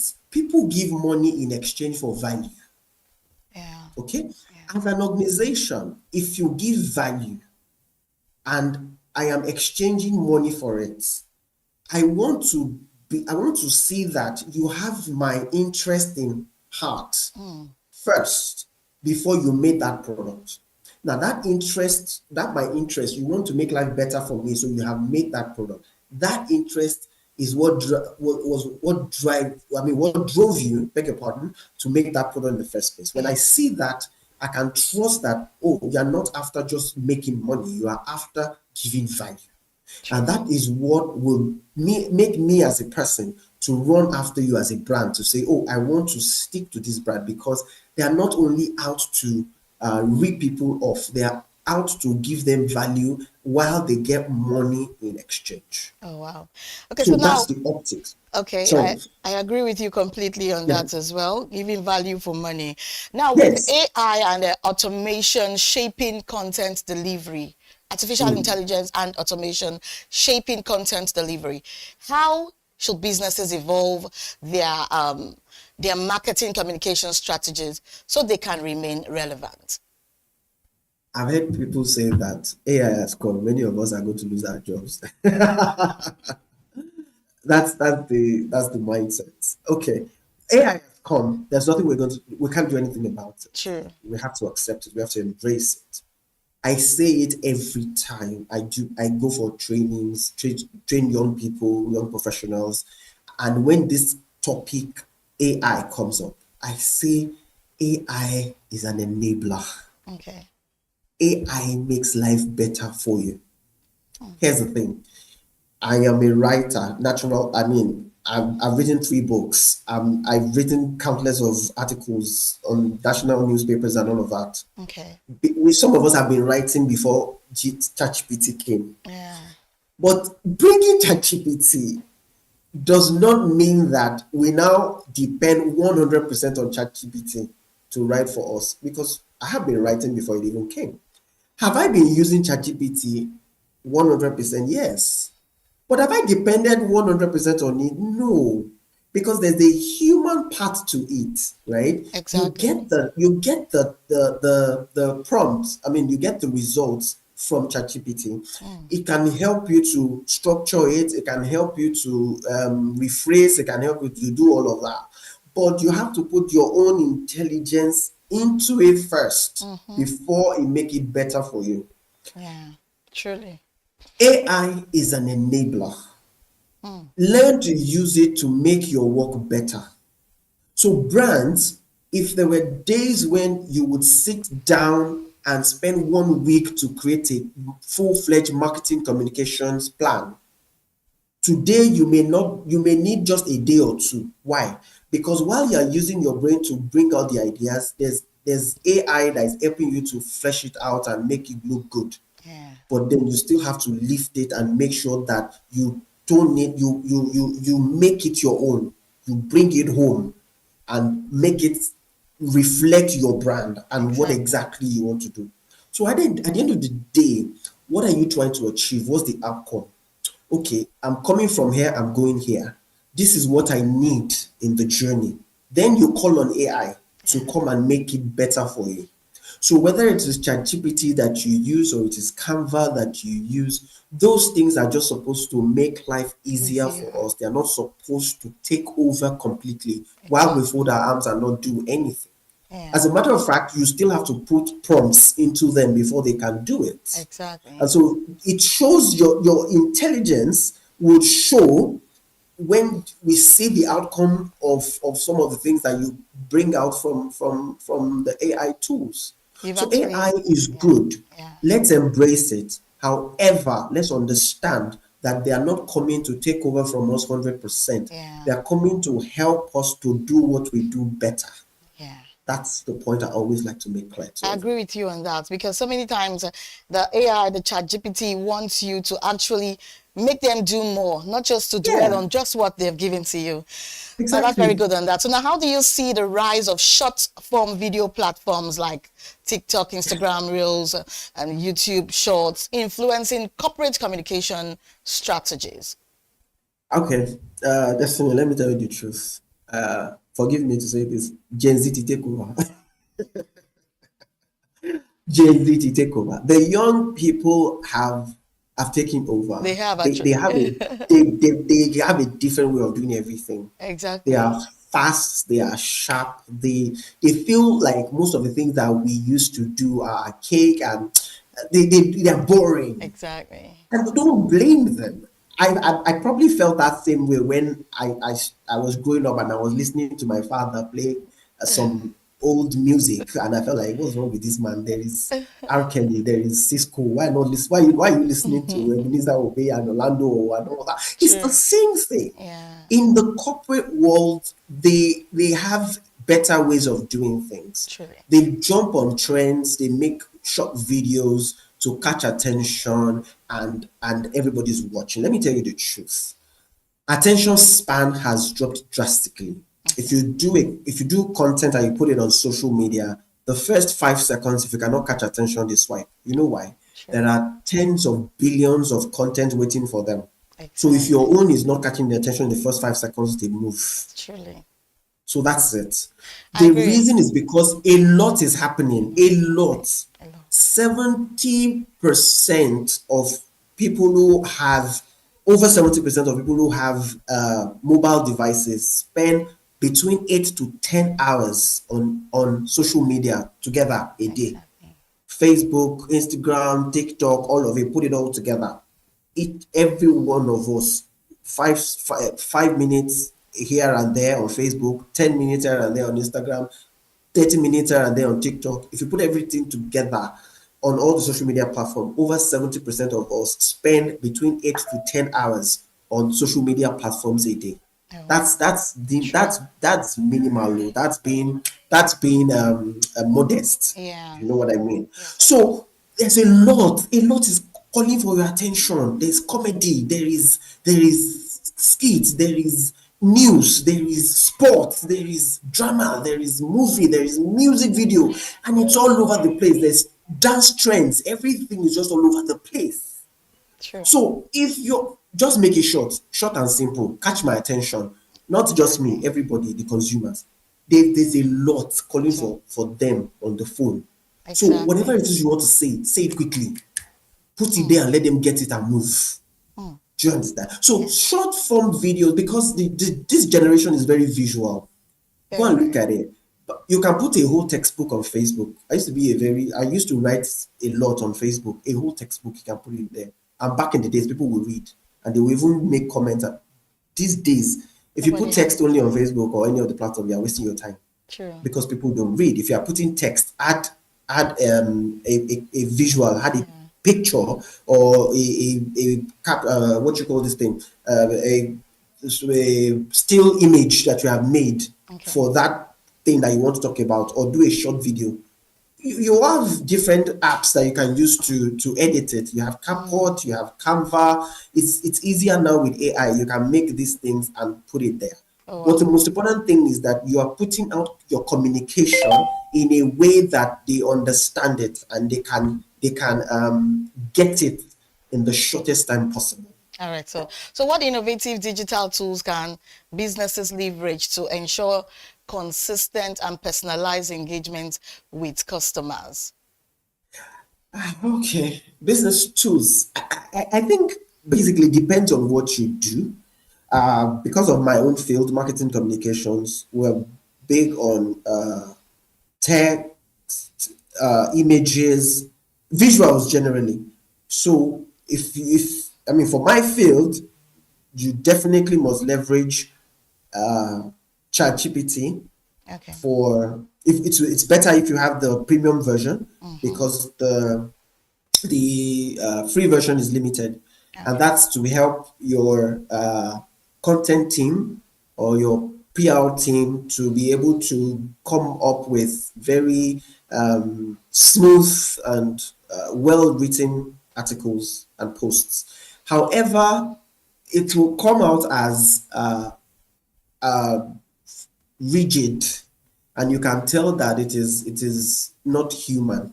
That's why you still need a human being to humanize it. Even though the AI will say that it can humanize it, but then I always still think that it is good you have a human being who understands writing to look at it and bring it out in a way that you can almost doubt that it's written by ChatGPT. Truly. If you have a graphics team, I would say that it is good that you leverage Canva for some simple designs. I like that people who are already familiar with Photoshop or Corel Draw, by the time they get on Canva, it is easier because you know layout, you understand layout, you understand colors, and you can see what other people have done. It can inspire you to create your own. I use Canva. If I have a premium package on Canva, but I will never take a post on Canva and post it verbatim. I work very well with Photoshop, so it helps me to rearrange it and restructure it in such a way that by the time you see the one on Canva, you will not know that it's the same one that I used. So that's what I would say, that brands can leverage this. There's Gemini for your presentations, there's Gamma. The list is endless. So just look at what you do and look for the AI tool that gives you that makes life easy for you. So the job that will take you a whole day to do before, you can finish it in 3 hours. Just put in the prompt, get the output, redo it, put your own thoughts into it, make it look good, and share with your superiors to review and make their comments. Okay, so it's there all on Google. Search for it, look for AI tools that can help me to do 1, 2, 3, 4, 5 things. You have a long list of it. Try it out. If it works for you, you can even go premium with it, so that at the end of the day, you're doing your job and you are doing it in a smarter way. These days, it's not so much about working so hard, it's about working so smart. And AI can help you to do that. I'm very, very sure that everything that I thought is what you've just put out there. Now, what lessons can businesses learn from recent global corporate scandals in managing their communications? Okay, there are lessons to learn. I did speak about the optics initially. The global scandals are things that we see, and they help us to better understand how communication should be put out. And I will say to every brand, please be sensitive. Sometimes you're trying to speak on an issue, and unknown to you, you are being 100% defensive. Understand that as a brand, you have different stakeholders, and this is the core of public relations. People think that public relation is relating with the so there's in PR there's something we call publics. It's a word, publics. Publics actually means it's another word for stakeholders. So as a brand, you have the government, that's a stakeholder. You have regulatory bodies, that's a stakeholder. You have the media. You have internal stakeholders, which are your employees. You have your consumers or your customers or your clients, and so on like that. Are different stakeholders. What you say to the government is not what you say to your customers. People don't value PR, but this is where you really need to understand that PR is more than just writing press articles and putting in the newspaper. PR addresses and helps you to speak to these different stakeholders at different times in different ways. So it is a public relations person that understands that even if there is a scandal, there is a way to relate it to these different stakeholders. We also have investors, they are stakeholders as well. So when you see global trends and global scandals, it helps you to know that, they say that my former boss, the agencies that I worked for several years, he used to say that there are two types of brands, two type of companies. The ones that already have crisis and the ones that are about to have crisis. We can't run away from it. That's the truth. Whether internal, external, big or small. Crisis, even as human beings, we go to work every day, we see little crisis here and there. You get to your compound, your tire is flat. That's a crisis. And you have to solve it to go to wherever it is you want to go. So let's be prepared. I want to say to brands, please be prepared. All right then. Take public relations seriously. Take marketing communications seriously. Don't think that, as long as I have good social media pages and I have a good relationship with people in the newspaper, I can put a story in the news, and that's the end of it. Let's not think like that. Let's understand that public relations is very important, marketing communications is very important, and let's invest into it so that at the end of the day, we are having the right outcomes and having the right perception for our brands. So much we've learned from you today, so much professionalism and your marketing communication skills. Thank you so much, Mr. Fawemi. Thank you for joining us this morning in Business Morning to give out this much information on how brands should go and grow. Thank you so much for your time.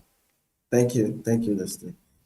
Now that's it on Business Morning, your first stop for market trends and business insights. I'm Destiny Momo. Stay tuned for big story and more updates right here on The Breakfast Show. Good morning.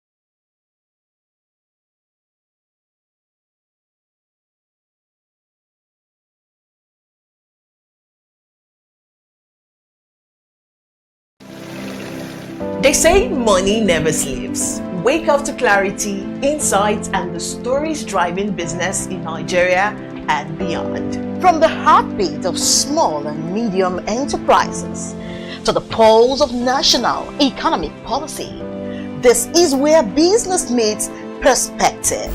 With expert guests, real-time analysis, and stories that matter to you. We go beyond headlines to bring you the full picture. Join us every morning as we break down the numbers, decode the policies, and spotlight the people shaping our economy. This is Business Morning.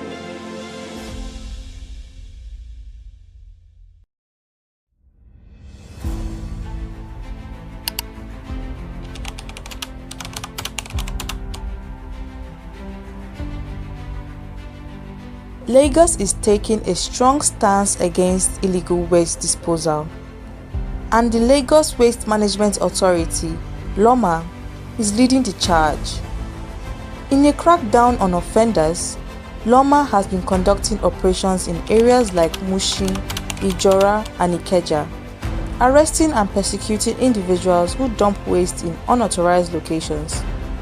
LOMA has increased its enforcement activities by deploying surveillance teams and mobile units to monitor illegal waste disposals. And it's not just individuals who are feeling the heat. Markets like Alamutu in Mushin has been shut down for poor waste management practices. The penalties for offenders have fines of up to 250,000 naira and a potential jail term. But LOMA isn't doing this only for punishment. They are also about educating the people, and they are working to raise awareness about proper waste management practices. LOMA is also in collaboration with the Lagos State Environmental Sanitation Corps. Together, they will ensure a cleaner and healthier Lagos. Ifunaya Indigwe, reporting for BusinessDay TV.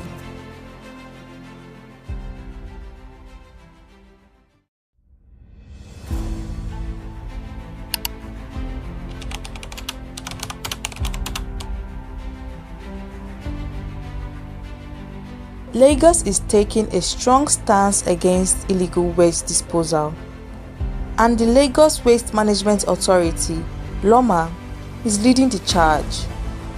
In a crackdown on offenders, LOMA has been conducting operations in areas like Mushin, Ijora, and Ikeja, arresting and persecuting individuals who dump waste in unauthorized locations. LOMA has increased its enforcement activities by deploying surveillance teams and mobile units to monitor illegal waste disposals. And it's not just individuals who are feeling the heat. Markets like Alamutu in Mushin has been shut down for poor waste management practices. The penalties for offenders have fines of up to 250,000 naira and a potential jail term. But LOMA isn't doing this only for punishment. They are also about educating the people, and they are working to raise awareness about proper waste management practices. LOMA is also in collaboration with the Lagos State Environmental Sanitation Corps. Together, they will ensure a cleaner and healthier Lagos. Ifunaya Indigwe, reporting for Business Day TV.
watching Business Day Television.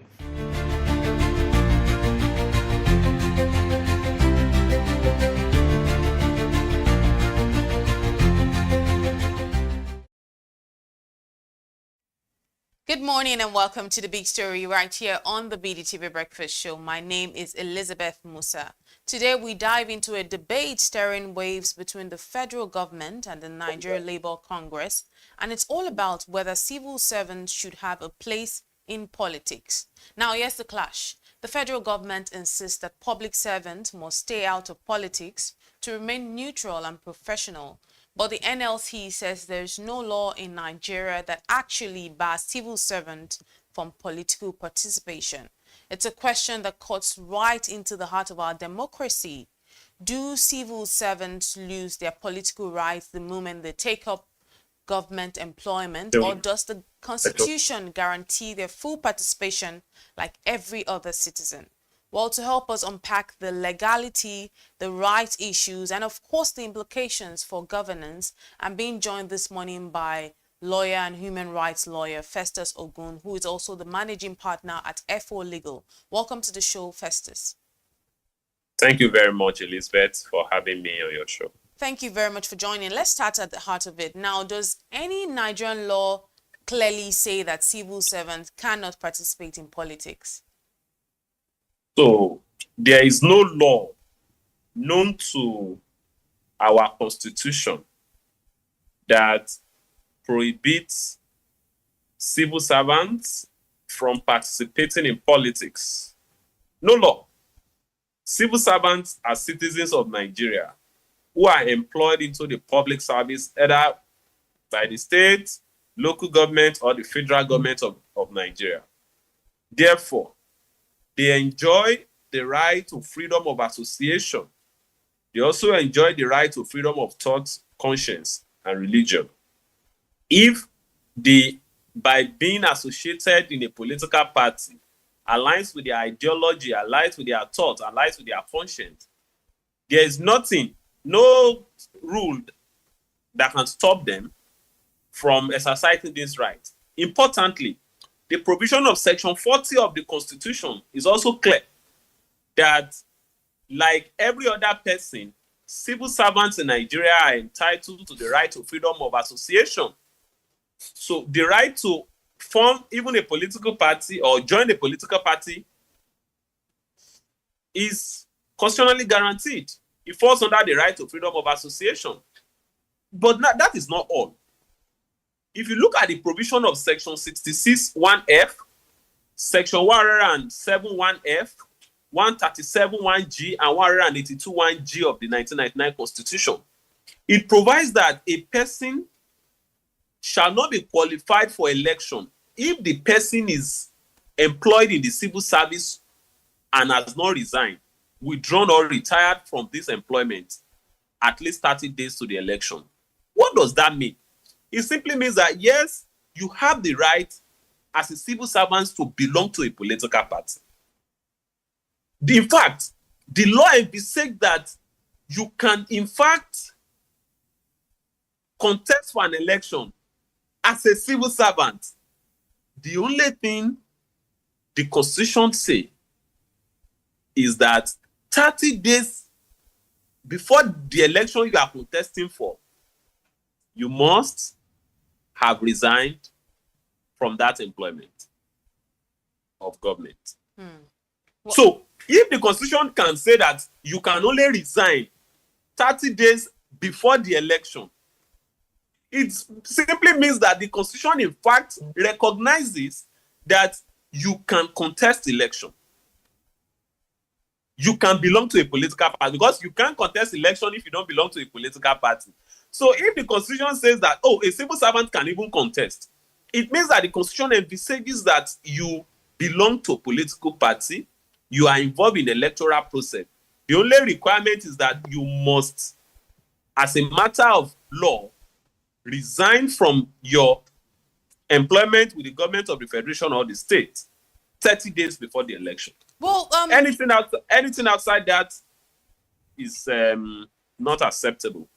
Festus, the argument that the government will be having right now is that it's about neutrality, that civil servants must serve the state and it's not about political interest.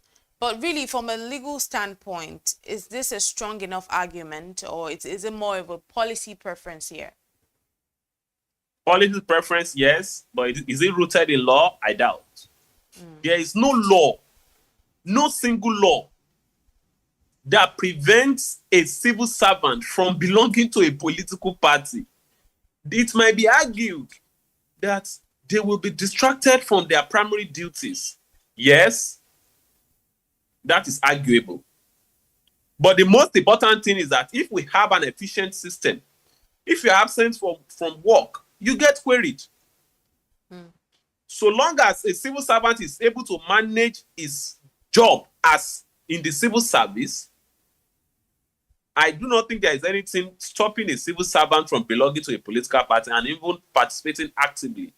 But the question is, if our civil service is efficient, will you be able to actively participate when you are in service? I mean, you go to work almost every other day. Will you be able to actively participate in politics? You know, the challenge we have in this part of the world is that we take politics as a business. What do you do for a living? I'm a politician. It's not done in any part of the world. You must have what you do for a living. Are you a doctor? Are you a nurse? Are you a pharmacist? Are you an engineer? Are you a lawyer? Are you a civil servant? You must have what you do for a living. Politics cannot be a full-time job like we have it in Nigeria, and that is why they steal recklessly when they get to power. You must have a decent source of income. It doesn't make any difference if you work for the Nigerian authorities. It doesn't make any difference if you work for the government of a state. What the law provides is that, under the Constitution, you have the right to freedom of association. The law also expects that you join a political party or you are a member of a political party. The mere fact that you are a civil servant does not rob you of that constitutional right. And in fact, I had mentioned that even the Constitution gives you that right to even contest election.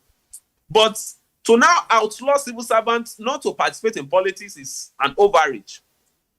I think it's an overreach. So what I feel should be done is to make policies that brings about efficiency in the civil service. If you want to participate in politics, the ideal thing, if you want to actively participate to the point of maybe holding executive positions in the political party or taking political appointments or contesting election, sometimes it requires time. It requires focus. It requires industry. So it requires that you may step aside from the civil service work. That is an acceptable argument, so that you are not distracted from your primary assignment. That's an acceptable argument.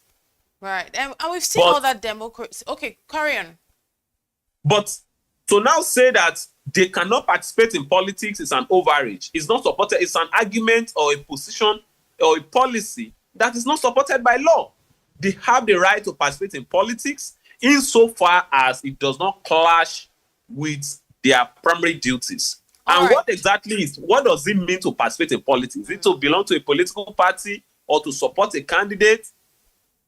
These are questions we need to ask ourselves. Right. First, we've seen in other democracies, we've seen different approaches to this. What really can we learn? What can Nigeria learn from the way civil service and politics are separated? What can we learn from other countries? What I think we can learn is to stop making politics a business of a few set of people.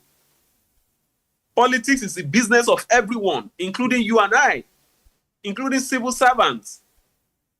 We must be able to make statements. We must be able to contribute meaningfully to the growth and advancement of our democracy. But when you are shutting the populace, the workers, when you are shutting them out, the civil servants, you are shutting them out of, actively engaging in the way and manner our political space is run, I believe it's even undemocratic. It's unconstitutional because the constitution does not permit for it. So what I think we need to learn is to make, like we have in other democracies, politics the business of everyone. And that is why a commissioner will not see himself as someone who is way and above the civil servants he met in the ministry. The civil servants have the right to contest election. That's what the Constitution says. It says they can contest election. The only thing is that 30 days before election, you have to resign. Now, if we're seeing that the federal government enforces its stance and the NLC resists, what could this actually mean for governance, workers' rights, and even stability in the public sector? I think we lost Festus for a bit. We're just speaking on what it could actually mean for governance, workers' rights, and stability in the sector if the federal government enforces a stance and the NLC decides to resist. This is still the big story right here on the BDTV Breakfast Show. We'll take a quick break and we'll be right back.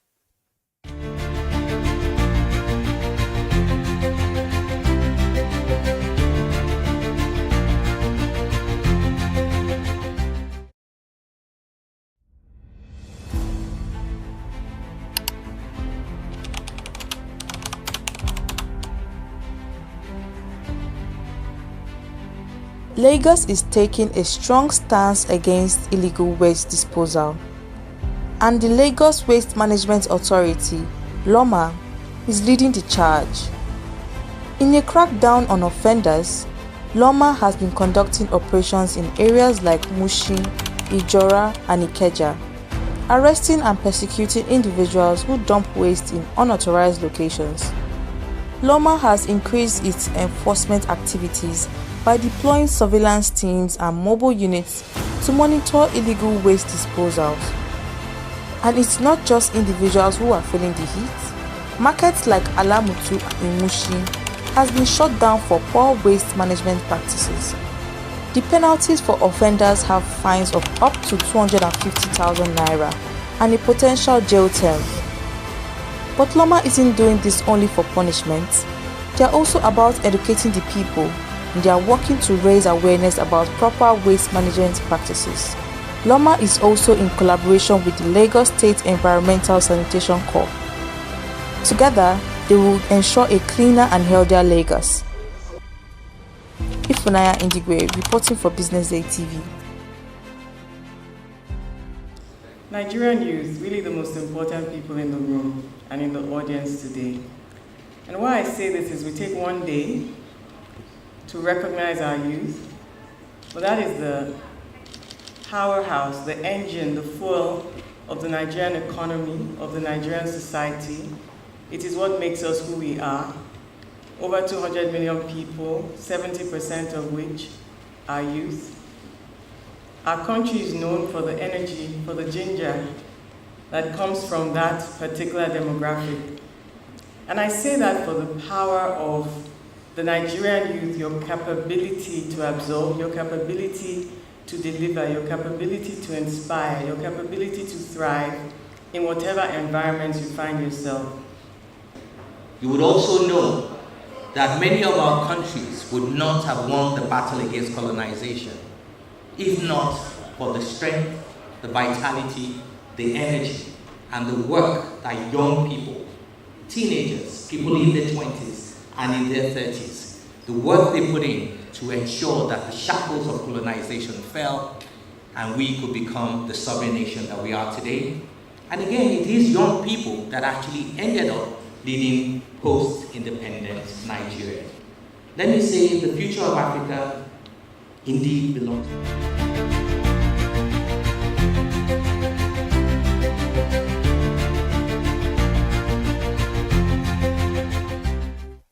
Welcome back. This is still the BDTV Breakfast Show, and this is the big story. Just before we went on the break, I was speaking to Festus Ogun, human rights lawyer and managing partner at FO Legal, and we're speaking on the federal government and its stance, and I was asking a question just before we went on the break, that if the federal government decides to enforce their stance and the NLC resists, what could this mean for governance, for workers' rights, and even for stability in the public sector? Yes. Well, again, I would support the position of the Nigerian Labour Congress, resisting the temptation by the Nigerian authorities to stifle the democratic rights of a civil servant. I think it's a good opportunity for the Nigerian workers, particularly the civil servants, to take a stand, a firm stand, that they have a right to be actively involved in political participation. It is their constitutional right, it's a human right, and I believe that this right must not be taken away under any guise whatsoever.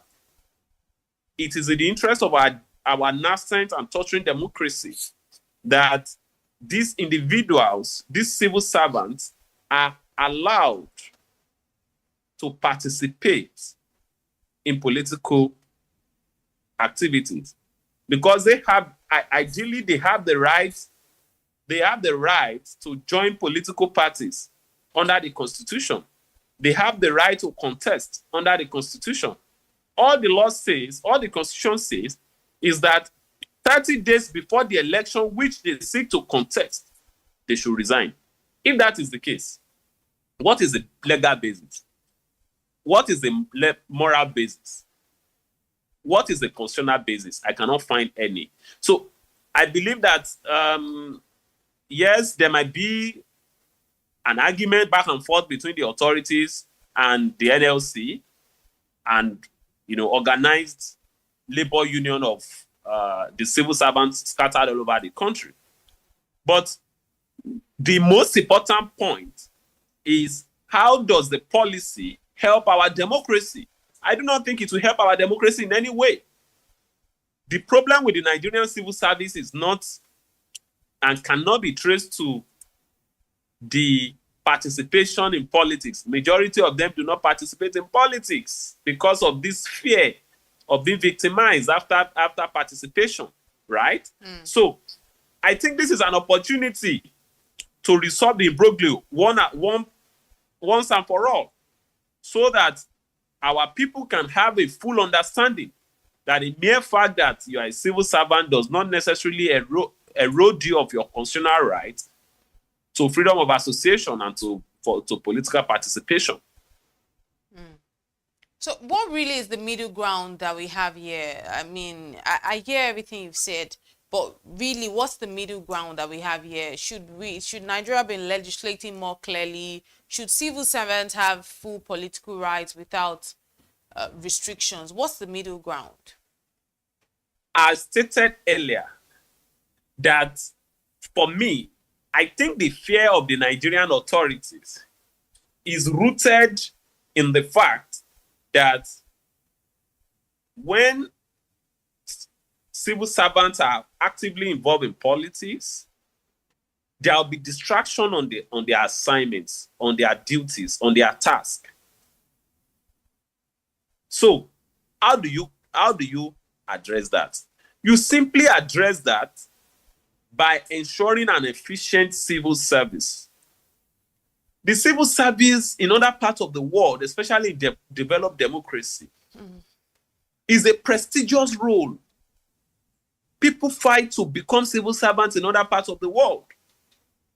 In fact, if you go to a democracy like the United States, you will see establishments making posts, making social media publication to the effect that, oh, we have just employed someone from the civil service. It's a thing of prestige.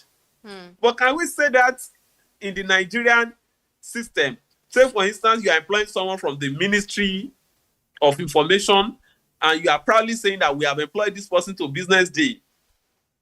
It is not a daily occurrence in Nigeria because the system is not efficient. So if the system is efficient, even if you are participating in politics, you still have to be at work.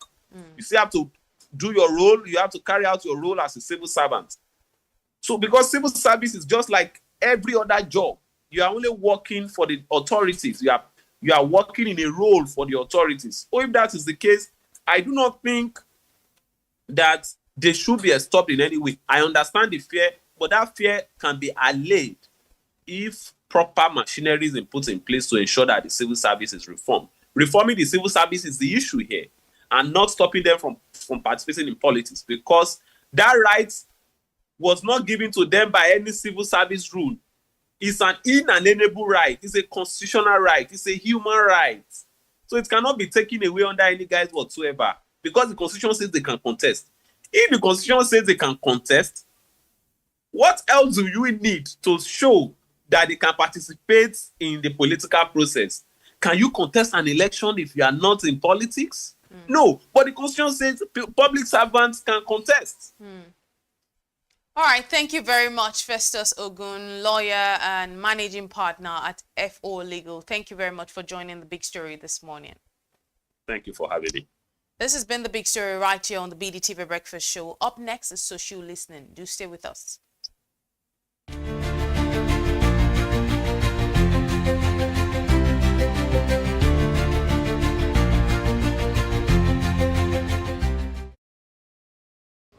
Nigerian youth, really the most important people in the room and in the audience today. And why I say this is we take one day to recognize our youth. Well, that is the powerhouse, the engine, the fuel of the Nigerian economy, of the Nigerian society. It is what makes us who we are.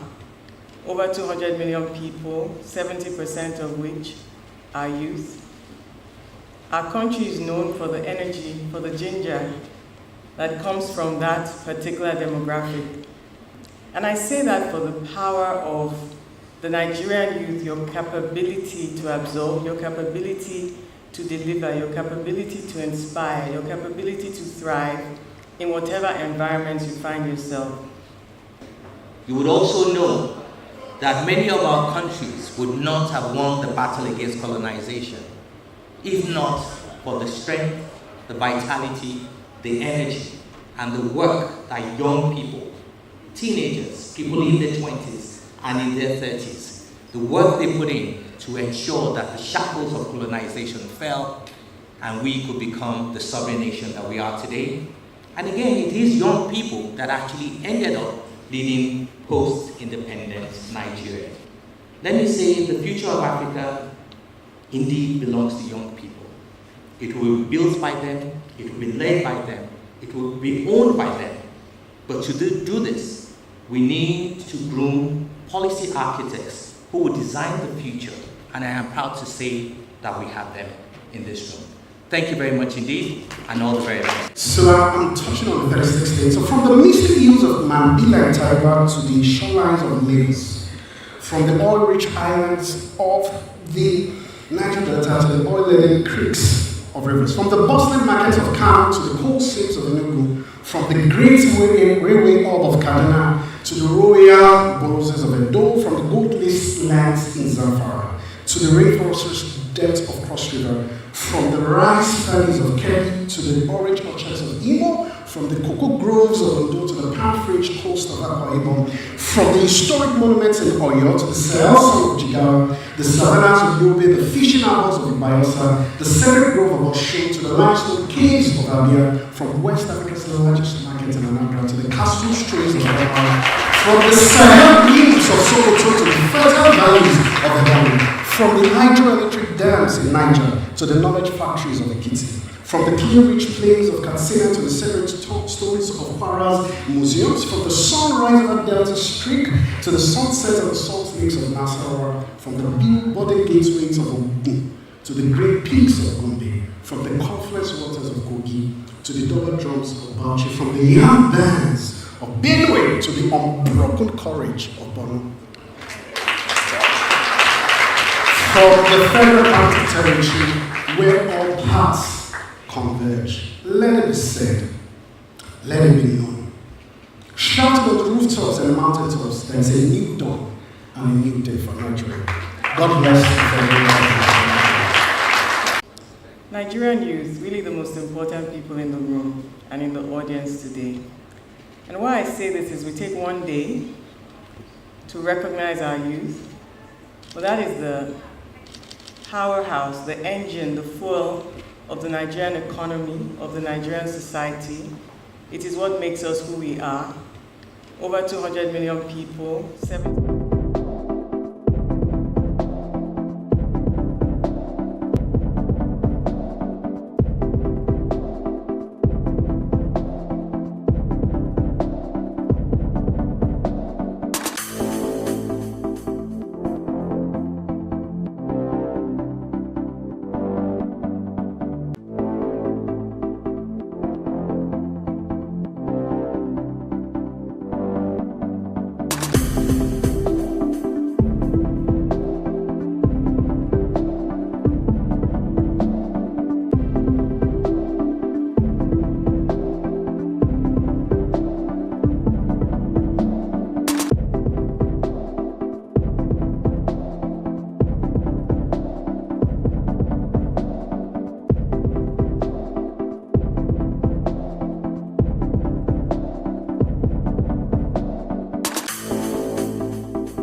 are watching Business Day Television.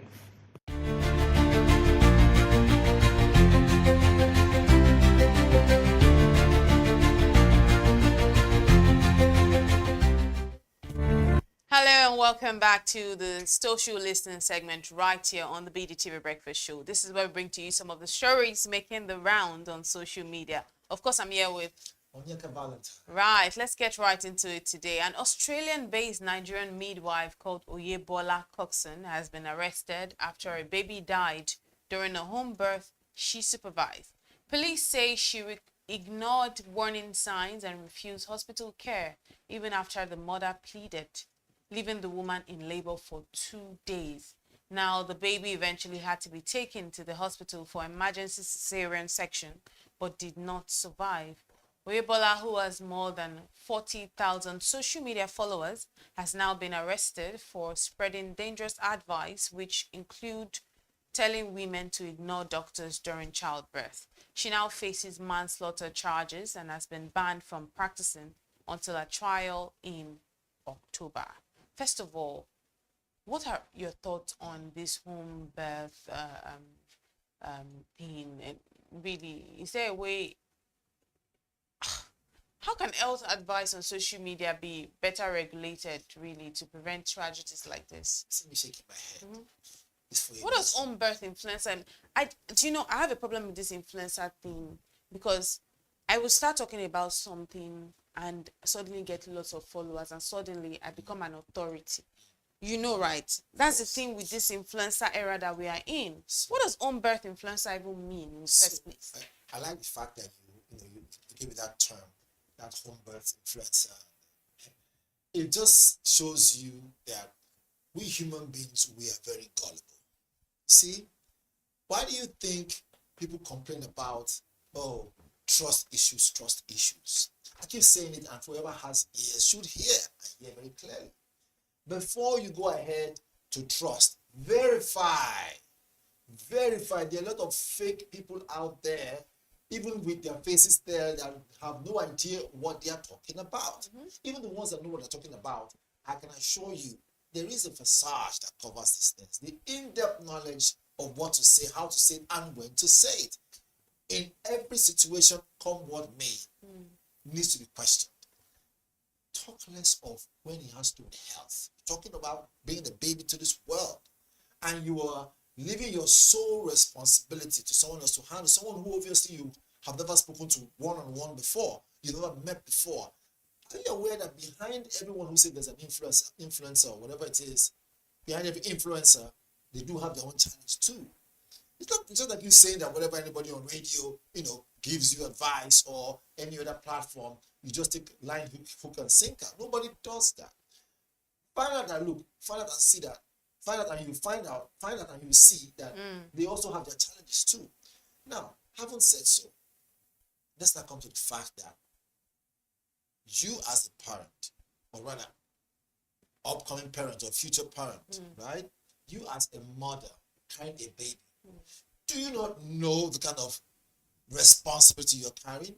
Are you not aware of the greatness that the universe has put in your hands? Is it that you're blind to see the great opportunity that child will bring to this world? Right. And for the fact that you're a vessel, you should not take anything for granted. What is the idea of home birth? Oh, so I can now come and say, oh, I had my child at home. So they'll give you what? A validation on social media. Well, there you go. Now you have your validation. Unfortunately, she's not alive to do what? To receive such validation. I keep saying it, and I'll say it, whoever wants to hear should hear it. The idea of social media is a big thorn in the flesh of social gathering. Make no mistake. If it was a social gathering where you have one-on-one conversation with the person who is influencing you, you will know if this is lying. Through the eyes never lie. And that's just on the social angle now. The idea of professionalism, come what may, it is unheard of that I'll just listen to someone and say, oh, drink this, add this, drink this, do this, and then you'll be fine. What about your underlying condition? Have you thought about that?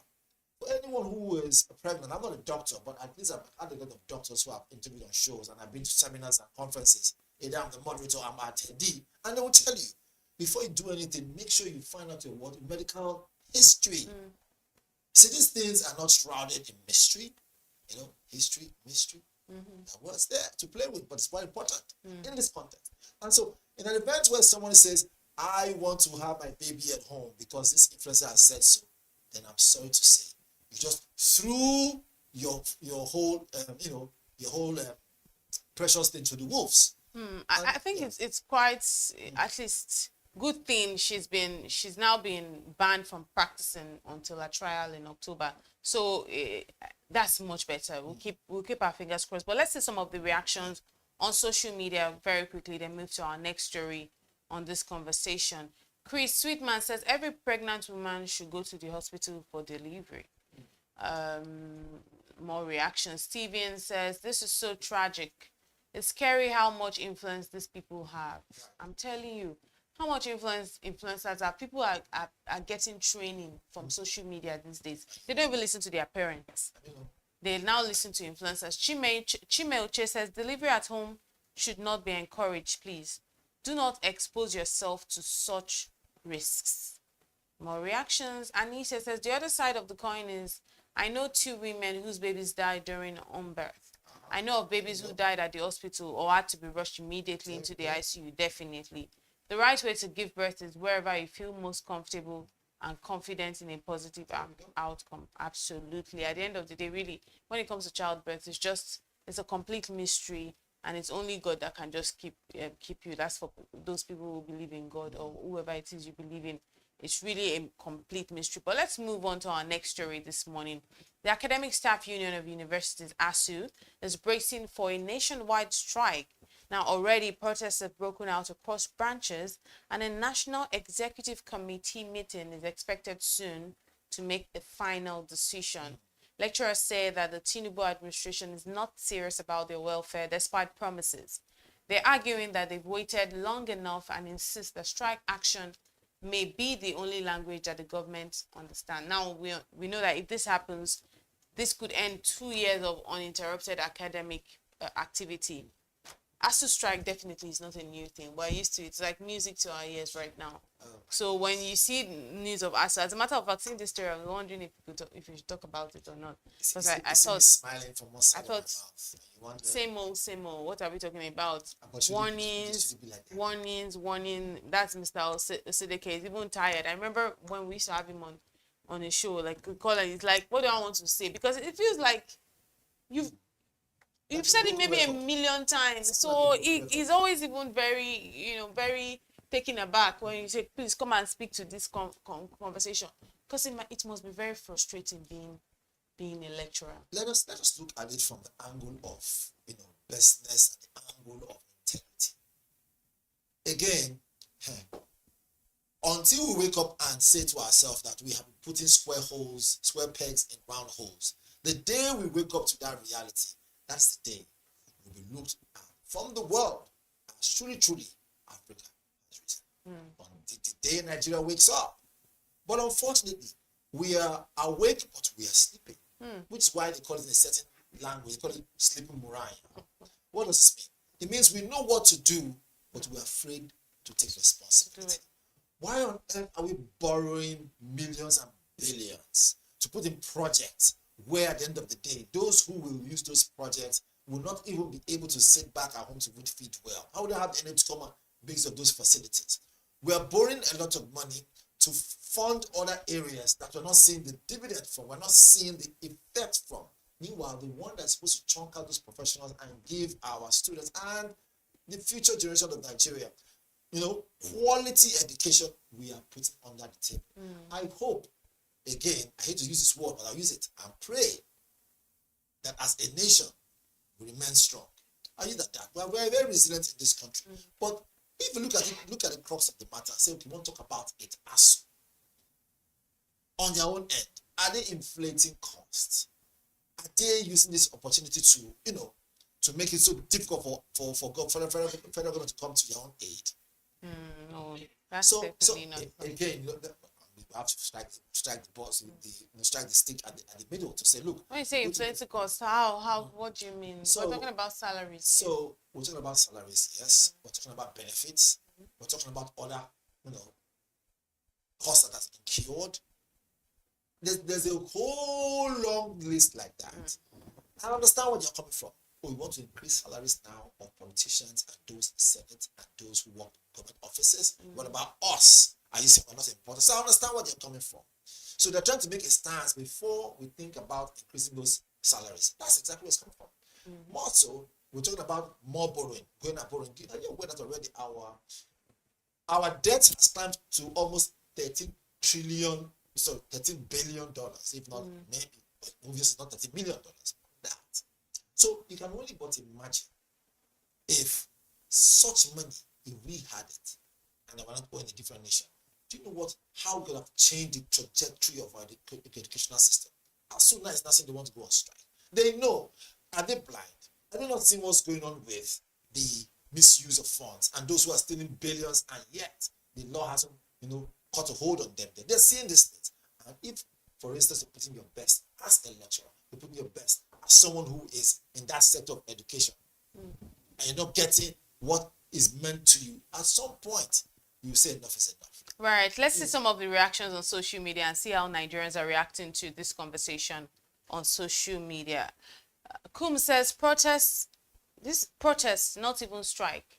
They have realized that the government doesn't listen to strikes anymore. Exactly. Dane says, here we go again. Hassel hits the strike button. Unpaid salary still haunting the system like a bad loop. Students stuck in limbo again, I'm telling you. And that's where people go and then they get pregnant and all sort of things happen. Akim Malaolu says, we're in the season for strikes anyway. When the government is in disarray and money keeps disappearing with growth, then we have to do something. Look, some of the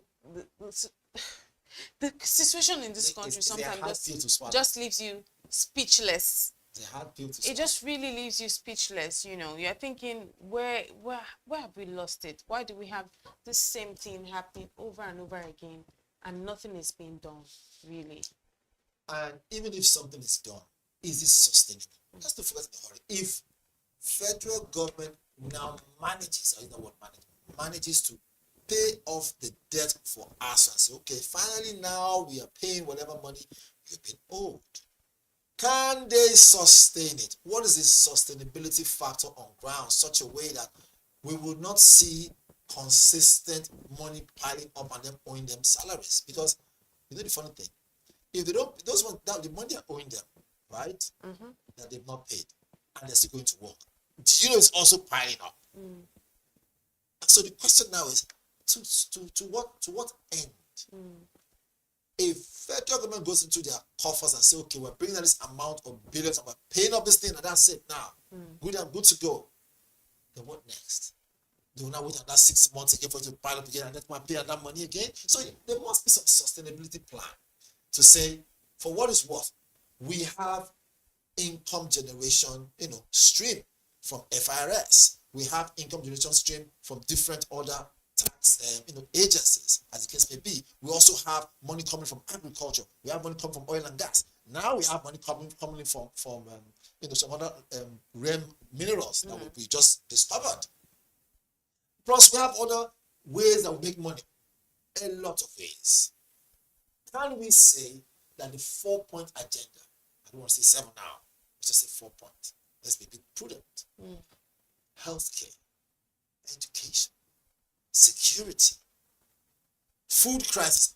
I've never called electricity. I don't even know which one will I call first. Should I remove food and put electricity? Okay, let's be, so remove food, put electricity. These 4 ones. Can we say that for what is worth, as we generate funds from these areas, if there's anywhere where business is lacking, bring in business professionals. People who come and analyze properly and say, this is the forecast. Let us have hundreds and hundreds of Bismarck Rwanis to help us analyze our trajectory and tell us this is where we're going to. So these monies that we generate can be used for the right reason. And then we'll stop hearing back and forth, ask a strike today, ask a strike tomorrow. It's going to sound like a broken record. And if we're not careful, at some point, we'll have no more record to dance to in times of pain and anger. We will never have that situation. Amen. They say music is universal language. I know someone like you like some good music to dance to. Certainly. But not music of hunger, insecurity. Certainly not. Electricity, isn't it so? Absolutely. They have their money. They have the money. Yes. I mean, we don't want to keep hearing of the strikes and protests here and there. I think these lecturers are even too old. They are even too they've done too much. Their reward cannot be more stress. You don't reward good work, hard work, and sacrifice. You don't reward it with nothing. You reward it with something.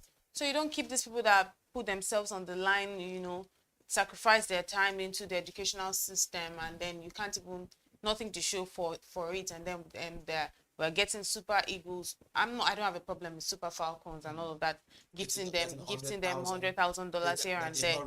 But at least these people, the teachers, they say it every time. Teachers are there's a saying, teachers are nation builders, all of that. They don't get paid a handsome salary. So the little they are getting paid. Please pay them their money. Lecturers, please pay them. Exactly, please pay them their money. Anyway, that's why we'll leave it this morning right here on the social listening segment. My name is Elizabeth Musa. I'm Onyeka Barrett. Keep watching BDTV.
The Lagos state government says it will build stronger civic engagement and promote transparency in governance through a reliable feedback mechanism on the projects meant to impact the people of the state positively. Deputy Governor Engineer Obafemi Hamzat made the pledge while speaking via virtual at a political, legislative and civil engagement sensitization program on Wednesday, themed Volunteerism, the Power in Action. How do we get feedback from our citizens in a more organized way? And my understanding is everybody in this room fit into that bucket, meaning these are people that can critique what we are doing. These are people that can help us amplify the things we are doing. And these are the people that can help us to say, okay, what we are hearing is you are not doing well in this area, or that you are doing well in this area. Because we cannot claim monopoly of wisdom. And as such, we want to serve our people better. But we also need to let citizens know what we are doing. Hamzat, who highlighted some ongoing state projects, debunking claims that the government was inactive. So if you look at our team's agenda, which is I'm sure everybody in the room will be familiar with. So the T, as we know, stands for Transportation and Traffic Management. The H is Health and Environment. The E is Education and Technology. The M is Making Lagos the 21st century. The E is Entertainment, and S is Security and Governance. And the plus there is actually Empowerment and Youth Inclusion. So if you look at those, so let's take, for example, our hospitals. So I'm sure a lot of people know that we have about 26 general hospitals spread across the state, and we are building more. We are building Ojo General Hospital that sits, I think, on about 8 hectares of land and is massive. The special advisor to the governor on political, legislative and civil engagement, Afolabi Tajudeen Abiodun, said the initiative was designed to connect the government more closely with grassroots communities. We are here today to join up with them and to help us pass the message of messages down to the grassroots. We cannot have everybody here, but those that we have here today are good representatives of the voice of Lagos State. The event brought together residents, political stakeholders and volunteers focused on encouraging citizens to voice their concerns and become active participants in governance. The awareness is not there. 2, communication gap. Government should try as much as possible to engage the grassroots. When we say to engage in grassroots, let them know their efforts, let them know what government is doing. There are many people out there on social media. Let's work on how to create awareness, and let's diversify on our languages. It's not everybody that can comprehend. It's not everybody that can speak English language. At least with the government awareness on their different programs, let them diversify in different languages. Mr. Governor Sanwo-Olu is trying. Mr. Deputy Governor have been trying. All the people in Lagos State, the executive, the legislative, they have been trying. But let there be awareness. Destiny Momo, Business Day Television News.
watching Business Day Television.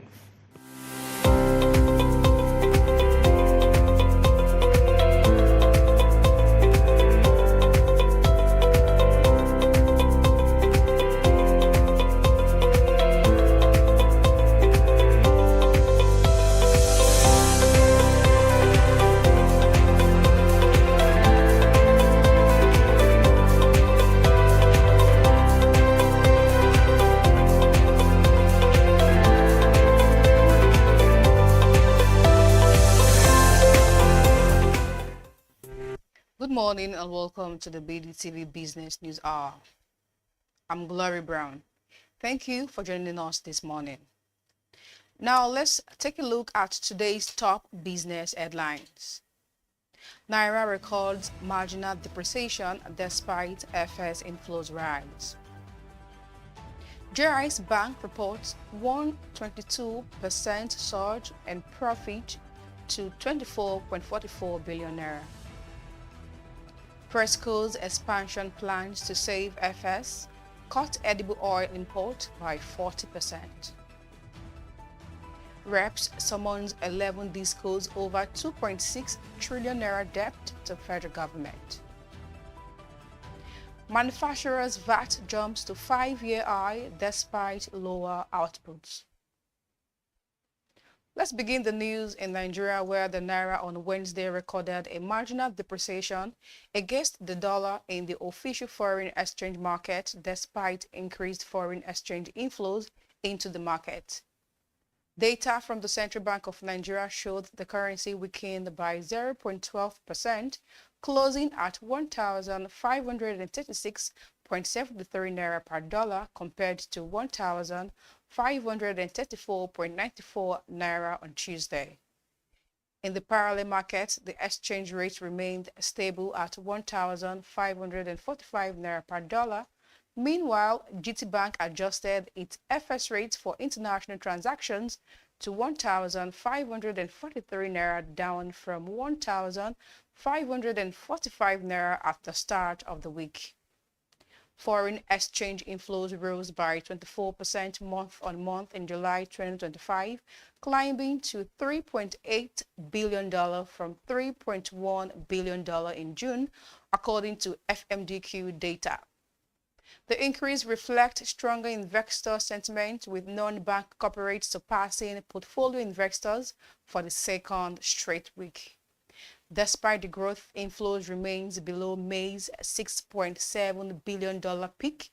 Foreign portfolio investors contributed about 45%, with offshore inflows rising to $1.7 billion.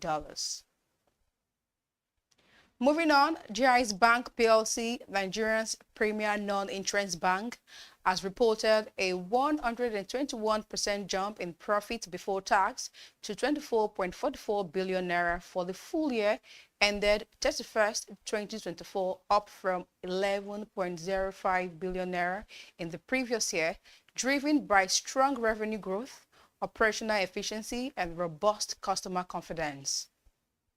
Gross earnings surged 75% to 82.87 billion naira, up from 47.24 billion naira in 2023, fueled by improved yields on earning assets from 13.02% to 14.43% and a 72% spike in investment income. The bank's total assets rose 86% to 1.0 trillion naira, marking a historic milestone as GI has become the first fully non-interest bank in Nigeria to cross that threshold.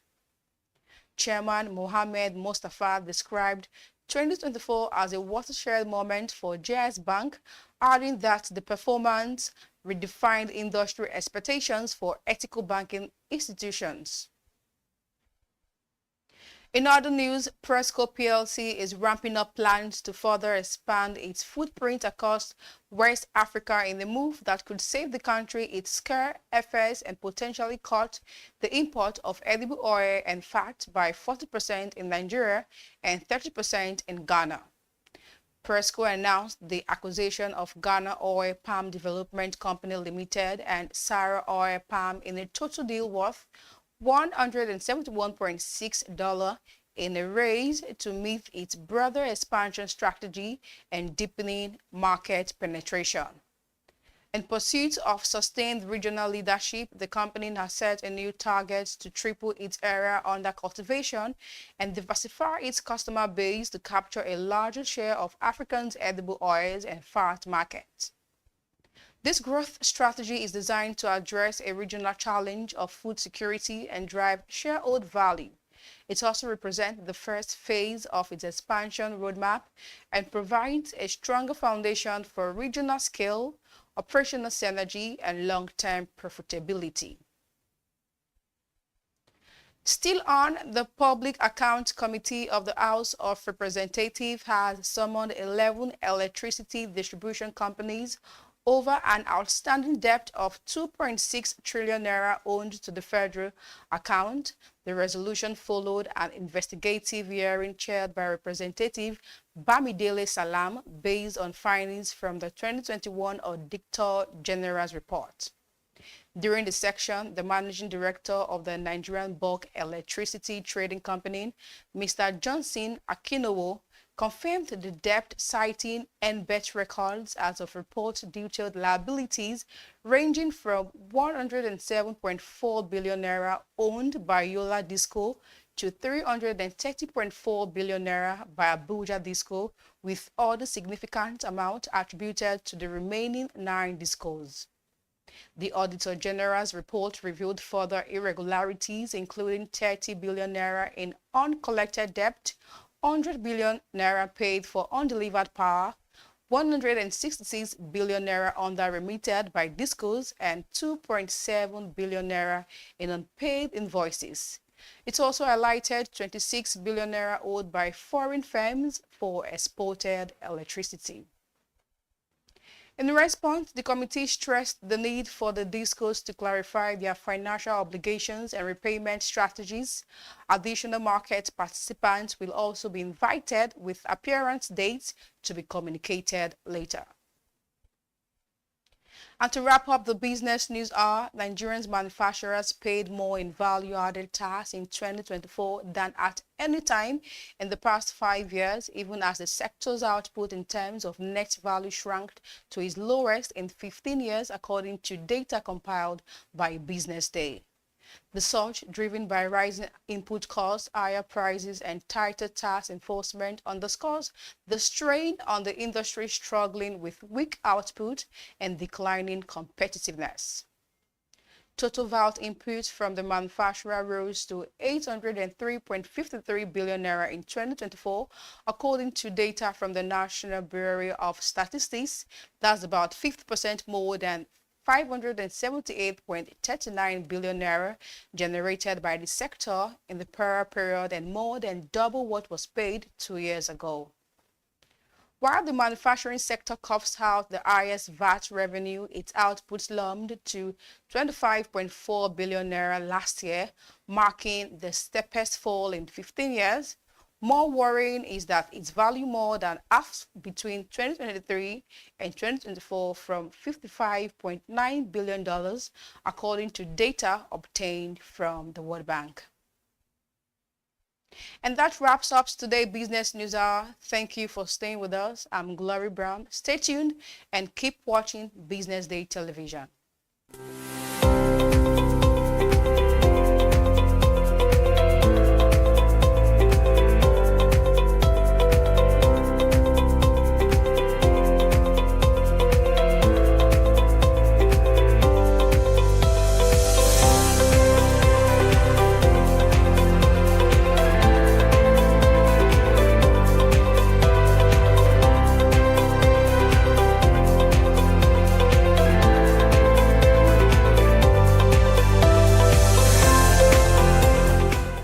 Inclusive tourism is to have everybody into consideration when you design, when you develop anything that has to do with tourism. So inclusive of people, for example, with disabilities, inclusive of women, inclusive of local communities, inclusive of people that are different from us, the diversity that we're talking about. That is what we're talking about when we're talking about inclusive tourism. The government has to always provide the framework where we all operate.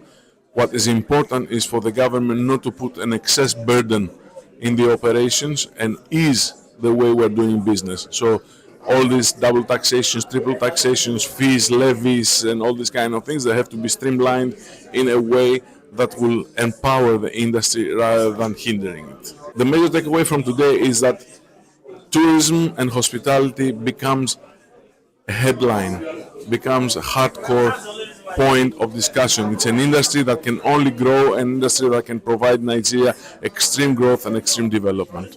Inclusive tourism is ensuring that you partner the locals, the local community, the indigenes of the community, the indigenes of the states where you have this cultural heritage, bringing them together and making sure that they participate. Participation is by training them, absorbing them into hospitality assets in the space that you operate. So that's an inclusive and it's a mutually beneficial, process where they learn, they earn the revenue, they transform the GDP and economy of the states, and the country is the better for it. Okay, so it's projection, how we project ourselves. It's the most important. When you project negativity comes back to you. So we as citizens of this country must project positivity about the Federal Republic of Nigeria. Nigeria is a blessed country. It's one of the most blessed countries of the world. There's no place like Nigeria.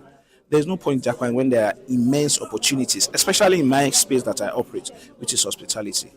Primary reason for investing in Nigeria is to create jobs, 2, to create more jobs, 3, to even create more jobs. This we have implemented at Ikogosi Once Resort by transforming the economy of the state. 70% of our staff are locals. These are custodians of the cultural heritage and the cultural marvel, which is Ikogosi Once Resort. This is a spring of warm and cold water spring, the only warm and cold water spring anywhere in the world, where warm water and cold water flow side by side, maintaining their proper thermal properties and not mixing. You don't have anywhere. If you have places like this in Dubai, people like you will spend hundreds, thousands of dollars to visit. We have these things, assets, heritage, cultural heritage in Nigeria, and we have this in every other state. Every state has a cultural heritage. So we must be intentional. We must project positivity about the Federal Republic of Nigeria. Now, this image that we project will encourage people to visit Nigeria. It's going to transform our GDP, and this is just the start. And this government is intentional in reviving the tourism sector of the Federal Republic of Nigeria. I think we're in the right direction. The issues we have in Nigeria are not difficult. It's not new. It's something we see elsewhere, and the best way to bring a solution or to actually make sure that those problems don't exist anymore is for all of us to agree that we want to make Nigeria and hub, a destination for tourism in Africa. And also we have the resources, we have the manpower, and we have the culture to actually make that happen.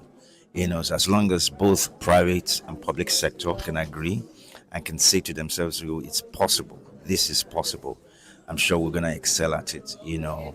Educate the public, let everybody know that Nigeria is a hub, is a place where people can come to and actually have fun and actually learn about culture, about food, about music and movie. People are already excited about those anyway. So if we, put our hands together, both the public and the private sector, I'm sure we can do a good job of making sure that those problems don't exist anymore. So one of the things they can do is, for example, tax holiday, for very serious tourism company, tour companies who want to actually welcome people into Nigeria. Security will be good, top of the good experience when they go on holiday. So one of the things that we do is that we try to showcase and try to bridge the gap that's poor infrastructure and lack of security, created in. I can see the effort, I can see the interest, I can see the desire for people to want to grow tourism in Nigeria, and that's good. That's the beginning, but that's the way it ends. We need to keep this conversation going. Let's not end it here at this conference. It's a good thing that BusinessDay has decided to pick this up.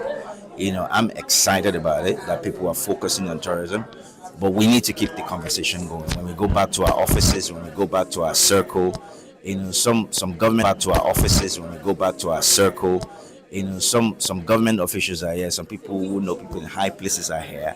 Let's keep the conversation going. Let's keep talking about it. The more we talk about it, the more we discuss it, people will definitely, people that we need to respond will respond, and they will do something about that. We'll see the change that we're looking for.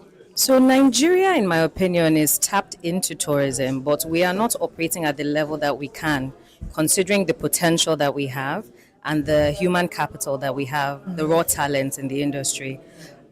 Something that Stella Fubara, the keynote speaker, said today really, I think, hits home. Tourism doesn't start with the tourists. It starts with the experiences that those of us in the market create for the tourists. It has to do with the product. Is it being created and delivered at a high standard? For example, we are in the hospitality management space. We manage hotels and short-let apartments, and we deliver professional management services in that regard. Technical services advisory. We also do turnkey solutions, so we can take you from a greenfield project that's just starting construction to a fully blown and operational hotel. Now we ask ourselves, if we're not creating a product, the hotel rooms, the food and beverage, the entertainment, if we're not delivering those at a high standard, you're not going to have tourists come. If we're not marketing that we can deliver this to you, you're not going to have tourists come. And more importantly, if you're not investing in the people, the raw talent, not just in the cities, but also in the villages, if you're not teaching them how to curate, like Stella said, curate the culture to have it be an export so that people can understand what you're about, then you're really not in the business of tourism. So I think it starts with ourselves. We have to understand the products we're trying to deliver and curate it at a high standard, and also make sure that the delivery is excellent. The customer is always right.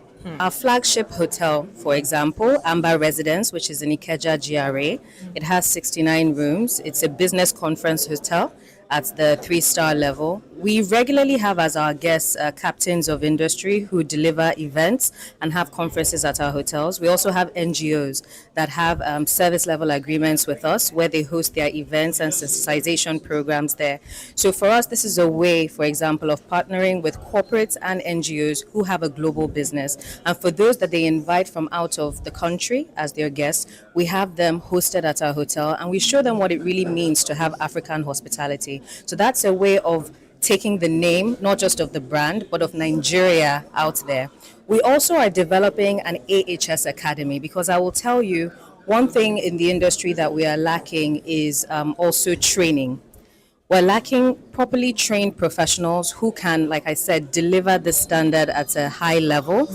And so we are working on an AHS Academy where we're looking to partner with institutes of hospitality training schools, so that we can take raw talent, whether you've gone to school for hospitality or not, and teach you the tools of the trade. What does it mean, for example, to do housekeeping properly? What does it mean to run a restaurant within a hotel properly? What does it mean to run a front office and reservations? Do you know how to use property management software?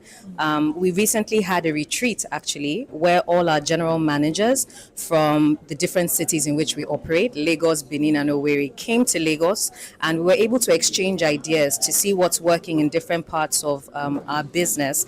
And something that came up from there is that the AHS Academy we're developing definitely needs to accelerate, because beyond training people for our own brand, we're able to train leaders and hospitality professionals that can be deployed to several companies within the industry. So that's what we hope to contribute and are currently contributing. I've been able to meet with our fellow sponsors, including Ikogosi Warm Springs Resort, and I see that there's a lot that we can do together. We had a fantastic conversation, myself and Ada Matthews, about packages.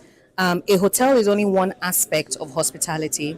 You have restaurants, you have tour operators, you have those who are really going into the hinterland and finding the talents. You have fashion, textiles, you have entertainment. So what does it look like to band together, to connect with one another, to develop packages that sell?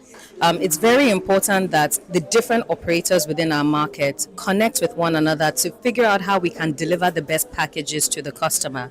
So if I manage hotels, for example, I necessarily need to partner with tour operators, partner with restaurants, partner with film houses and entertainment providers, dance companies. It's an entire ecosystem. Not one of us can make this industry successful. So I think we need to increase the level of partnerships and connections within the industry so that we're delivering packages that the customer loves. And we should be looking at tourism not just outwardly but inwardly. How do we get Nigerians to be interested in knowing what's happening all around, the country? Because if they have a good experience, they themselves, it's free publicity. They'll go outside the country and let people know this is a fantastic hotel, this is a fantastic group. They're partnering very well. We have products that you'll enjoy. I'll maybe just end and say there's a reason I think Amazon as a company is successful is because they've put the customer first. I'm a very big fan of identifying who's your client when you're in this industry. How can you best serve them?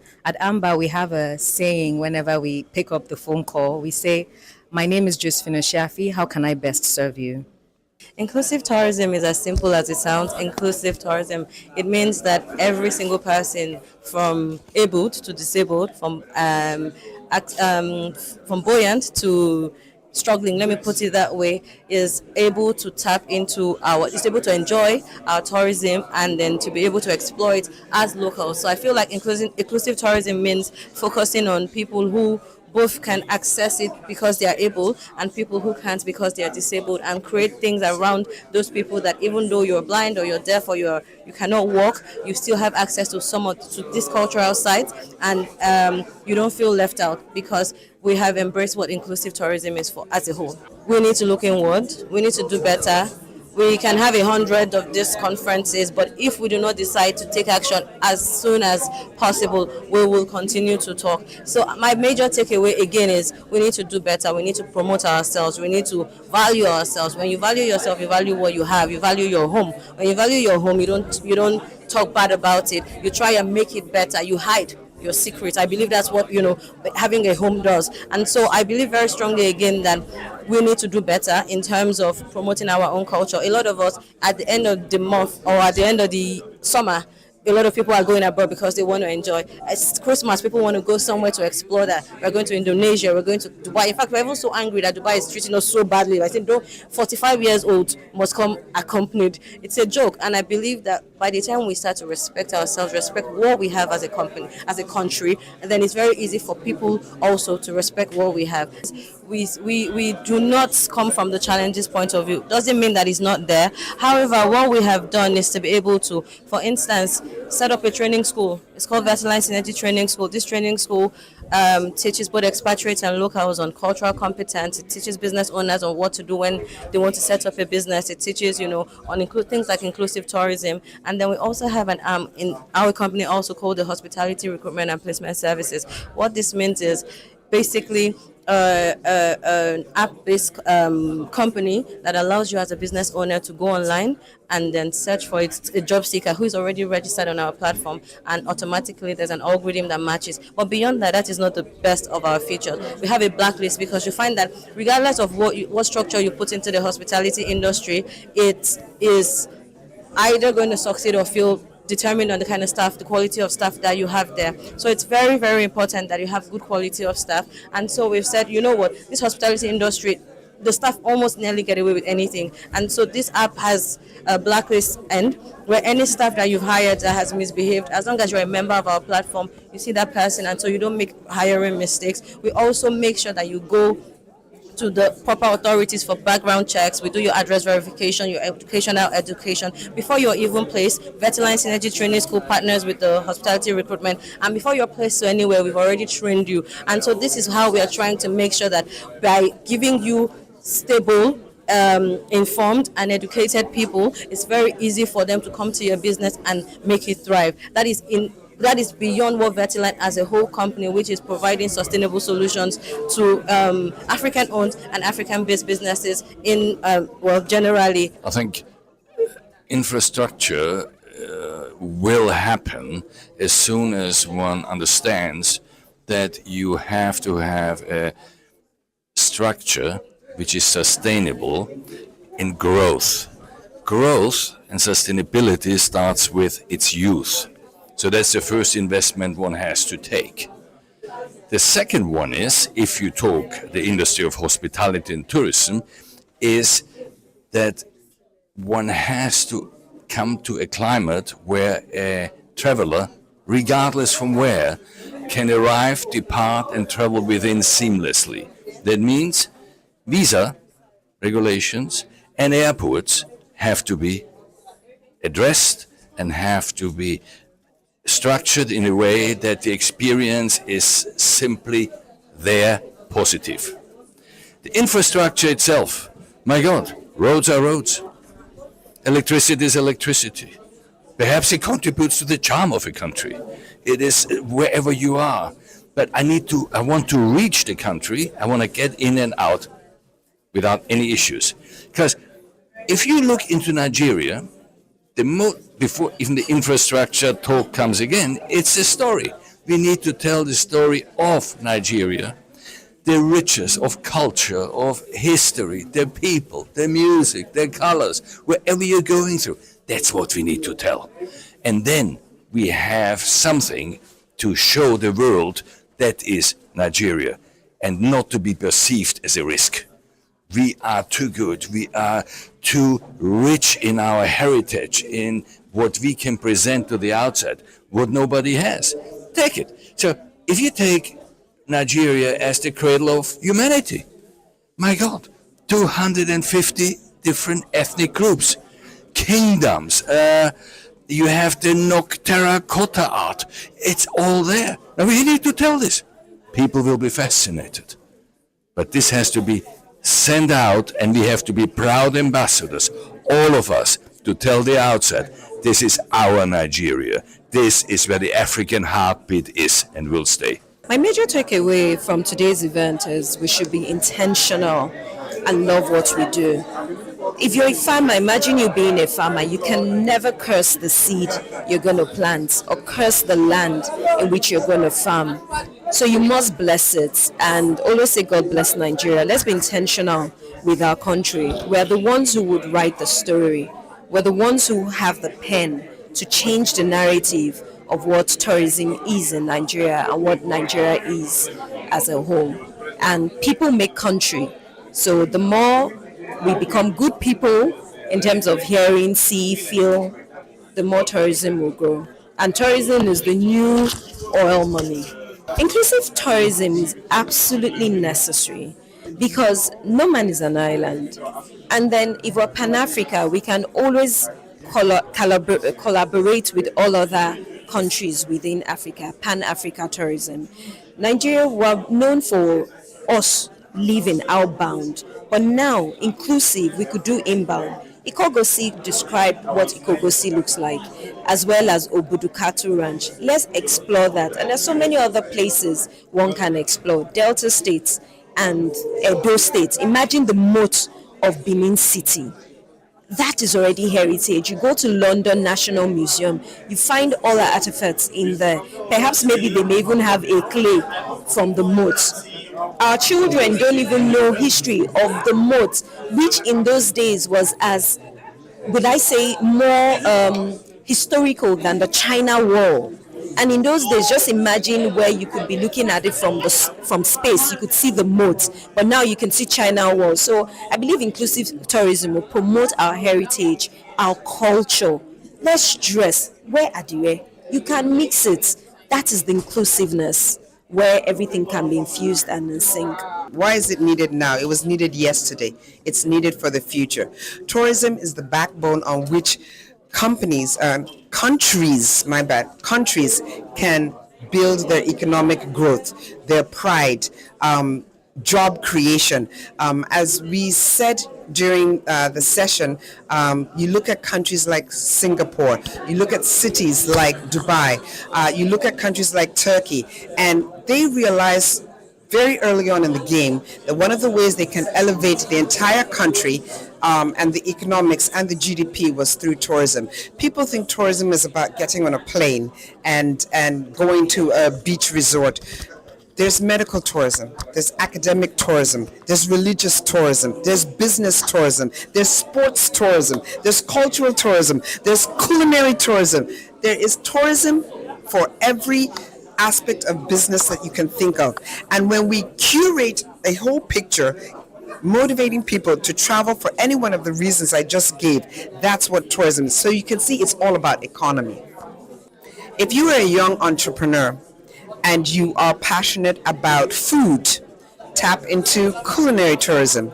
If you are passionate about religion, tap into religious tourism. It does not mean you become a tour operator.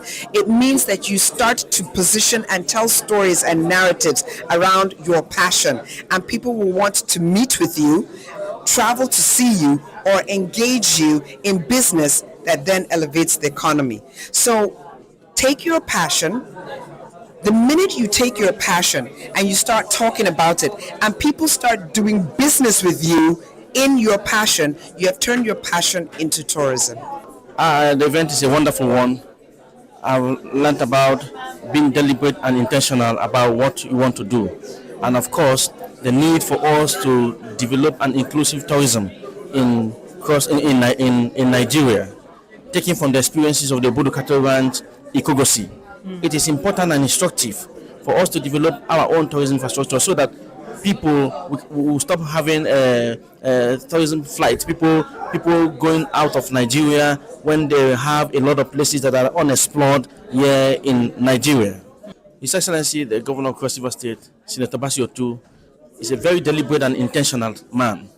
To tell you that it's not just talking about developing the Bodo Cattle Ranch. Just last 2 weeks, the administration signed 18 billion, approved and signed 18 billion naira for the development of major infrastructural sites in the Cross River State. The Tinapa, the famous Tinapa, the Obodo Mountain Resort, of course, the Kwa Falls and the Agbokum waterfalls. Our government have been very, very deliberate about this. And of course, we believe that putting these things into place will open up Cross River even the more for tourists who have been enjoying the warmth of tourism in Cross River State. If you invest in tourism, especially in Cross River State, you are sure of making your money 200%. We told you the various tourist sites. We have the Nkarasi Monolith, which of course I think is at the concluding stage of UNESCO, taking it over as a World Heritage Site. We have the Agbokum waterfalls, which is over a 200 meters waterfall. These are all places that investors can come in and invest, build hotels, build holiday homes. Hydro energy can also be generated from there. So there are so many things. Of course, you see the Tinapa is a free trade zone. So investors who come in are very sure and are very certain that they will reap their investment. Of course, at the Obodo Mountain Resort, we have designed a premium estate. So investors can come in and also key into that by by investing in the estates that will be sold for the very high and mighty in the society.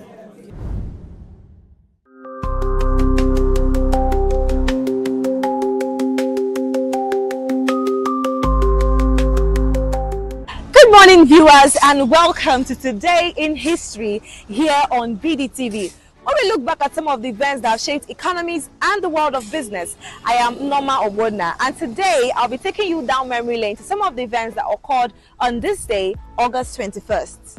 On this day in 1911, the Mona Lisa was stolen. The famed Leonardo da Vinci painting is a half-length portrait by Leonardo da Vinci, celebrated as a quintessential masterpiece of the Italian Renaissance. Known for the subject's enigmatic expression, atmospheric illusionism, and subtle form modeling, it is often described as the most famous and parodied artwork in history. Believed to depict Lisa del Giocondo, it was painted in oil on Popular between 1503 and possibly as late as 1517, though Leonardo never gave it to the Giocondo family. After Leonardo's death, King Francis I acquired the painting and it has been housed in the Louvre Museum since 1797. Its fame surged after its dramatic 1911 theft by Vincenzo Perugia, who felt it belonged in Italy, an event that inspired films, an opera, and the hit song Mona Lisa by Nat King Cole. Today, the Mona Lisa holds the Guinness World Record for the highest insurance valuation of any painting, $100 million in 1962, equivalent to $1 billion in 2023. And on this day in 1996, Netscape released the third version of its internet browser, Netscape 3.0. As the tech bubble inflated and the internet became more popular, internet browsers were the talk of Wall Street. At its peak, Netscape had 60% of the internet browser market share. The release would coincide with a sharp 20% rise in Netscape stock over the remainder of 1996. Netscape Communications Corporation, originally Mosaic Communications, was a pioneering American tech company based in Mountain View, CA, later moving to Dulles, VA. It developed the Netscape navigation browser, which dominated the web in the mid-1990s before losing ground to Internet Explorer during the browser wars. Key innovations by Netscape included JavaScript by Brendan Eich, HTTP cookies by Lou Montulli, and the SSL protocol for secure web communications. In 1998, Netscape released its browser source code and formed the Mozilla organization, which later created the Gecko engine and Firefox browser. AOL acquired Netscape in 1999 for $10 billion, eventually reducing involvement, leading to Mozilla's independence via the Mozilla Foundation. Netscape also built the Suite Sports server software and the NetCenter web portal for enterprise and consumer use. Although browser support ended in 2008, AOL still uses the Netscape brand as of 2024 for a discount ISP and a Chromium-based browser developed by Century Bay. And that is how far we can take you today in history here on BDTV. I am Norma Obona. Keep watching BDTV.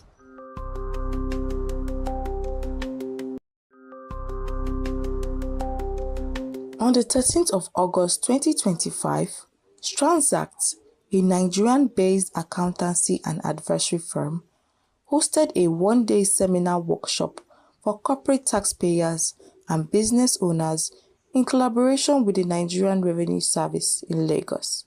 The event themed Navigating Nigeria's New Tax Landscape, Understanding the 2025 Tax Reform Act, and Mandatory e-invoicing for taxpayers brought stakeholders across different tax sectors who shared their insights on the prospects of a new tax law. Number one is the fact that it is pro-business. That is, it encourages ease of doing business.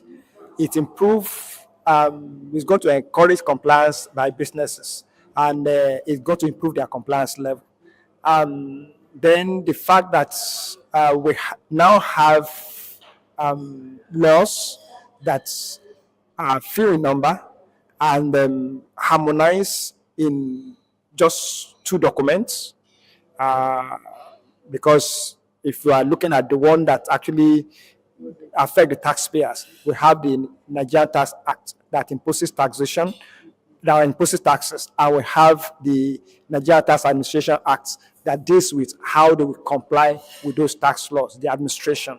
So those are the 2 major laws that will affect the taxpayers.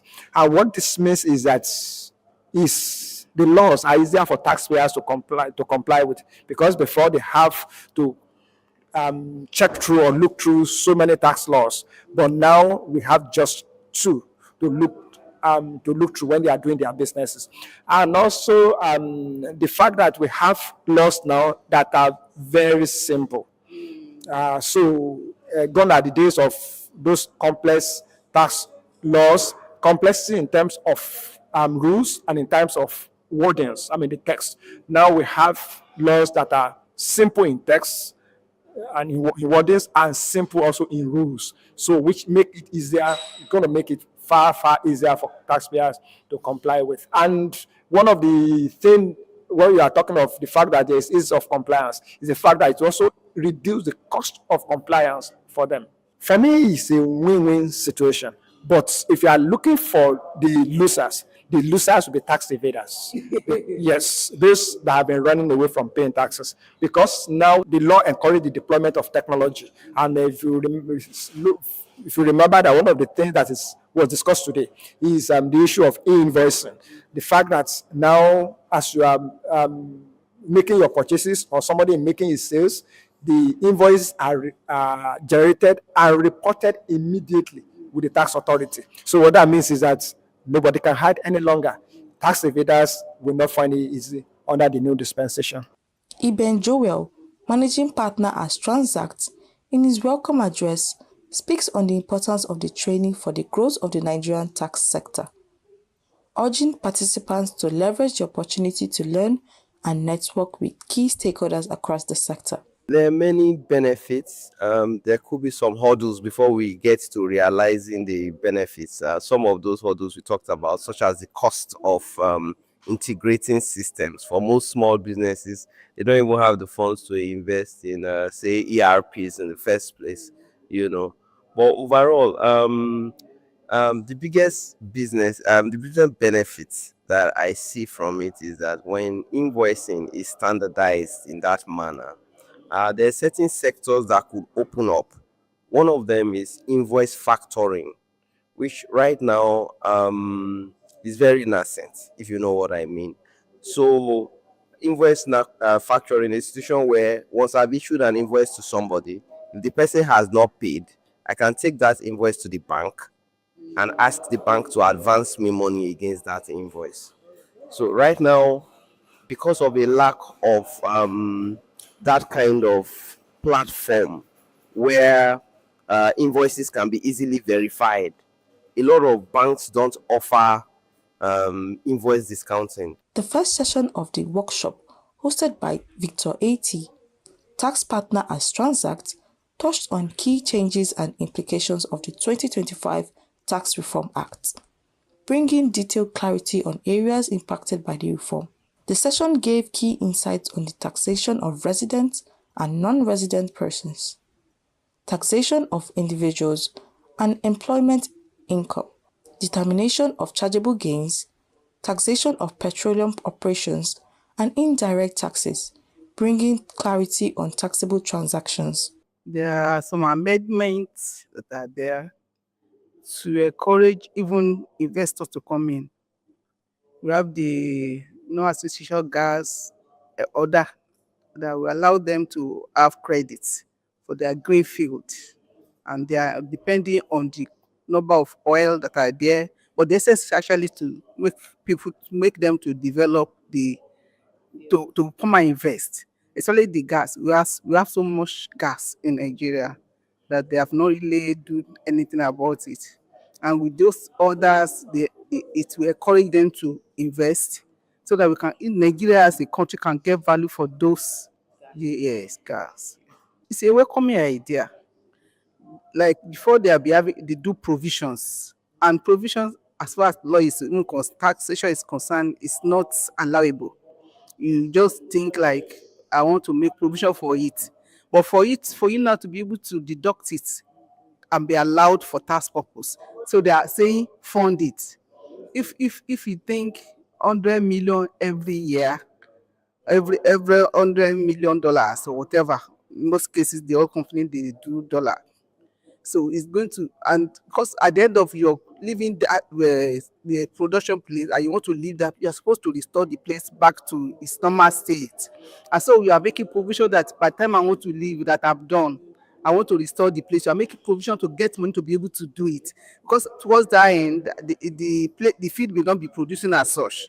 And so to wait till that end will be very difficult. And that is the essence of, okay, make provision for it. And for you to enjoy it as a tax benefit, then fund it.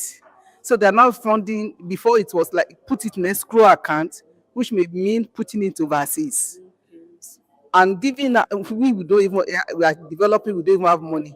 So the little one we have, depositing in a foreign country, we make those ones to be better than us again. They will have enough money to be using over there. But putting it, they are only asking for 30%. And I think it's CBN they want to use. So if there is a fear of if the bank may collapse, it's like they want to use CBN. So put 30% in Nigeria, that is cash that they can lend out and be able to do some other developments. So it's a good one. The event also featured 2 panel sessions. The first panel focused on solutions and ways to navigate challenges and future outlook of the country's tax system, while the second panel centered on practical aspects of e-invoicing, including integration, data requirements, and transaction models. Stakeholders also collaborate the impact of the new tax reforms and how it will attract investment for the country. Simply, the tax system and boost compliance. They have no loser. Everybody is a gainer. It's more of a win-win situation, and government is giving a lot in terms of incentive to encourage business and even individuals in the country. Now, the principle is that we are not going to tax the seed, we are taxing the profits. So, and we are not taxing the poor, we are taxing the rich. Because it's simplified, the tax system, and also the issue of fiscalization is there now, that issue of e-invoicing, which is going to bring many taxpayers into the tax net, and which eventually will increase the revenue of government. You know what we're having presently, I mean, before now is that our tax to GDP ratio is very low. Until recently, that has been increased to about 11 or 13%. But we can still do more, because in the West African, something say expect to be 15% is the minimum tax to GDP ratio. Nigeria is moving to that level with this tax reform and fiscal policies.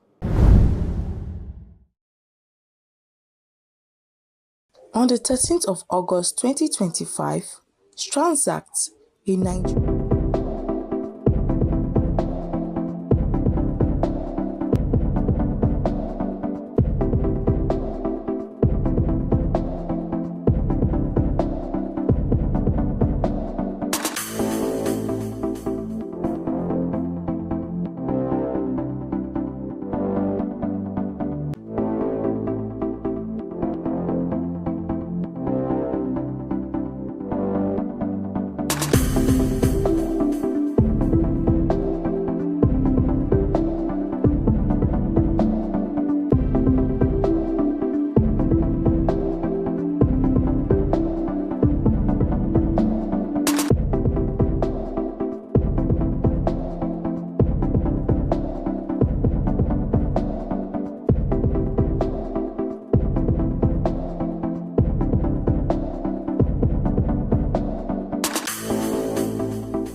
great admirer of the impeccable credibility, professionalism, and business savviness of BusinessDay. If you really mean business in Nigeria, start your day with BusinessDay.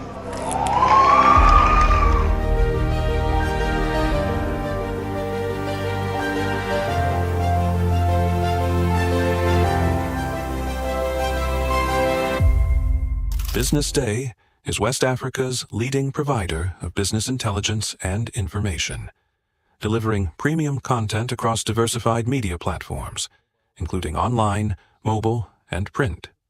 Since its inception in 2001 with a weekly newspaper production, BusinessDay has expanded its reach to provide exclusive content accessible through print, mobile, and online channels. Our premium offerings are further enriched with syndicated content from esteemed sources like the Financial Times, The Economist, and the Harvard Business Review. At BusinessDay, our mission is clear: to be the foremost provider of business and financial content, empowering readers to make informed decisions in Nigeria and Africa.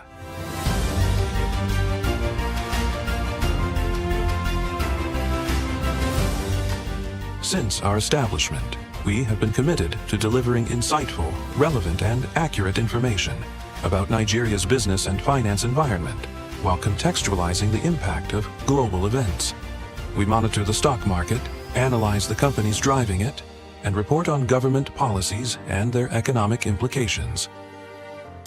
For being consistent in organizing these CEO forums for almost the last 14 years, I think this was a commendation, and I think something that will encourage them to continue. From decoding market trends to dissecting economic shifts, we offer actionable investment ideas and serve as a compass for decision makers navigating complexity. Beyond headlines, BusinessDay fosters discussions on critical economic issues through impactful conferences and events. These platforms bring industry leaders together to share narratives that drive innovation and spark meaningful dialogues. Our events galvanize connections, bridging the gap between inspiration and achievement. For businesses seeking visibility, our strong digital presence offers unparalleled opportunities, with millions of followers across social media and a dynamic website attracting visitors from within and outside Nigeria. BusinessDay is the ideal platform to boost visibility for your products and services.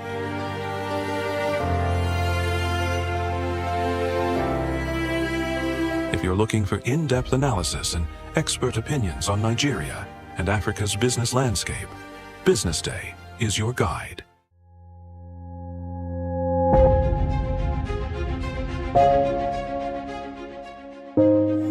Good morning and welcome to the BDTV Breakfast Show. I am Bethel Ogunjobi. My name is Elizabeth Musa. And this is the social listening segment on the BDTV Breakfast Show. We're talking about the Fly Nigeria Act. Can you give us a background into what this is about?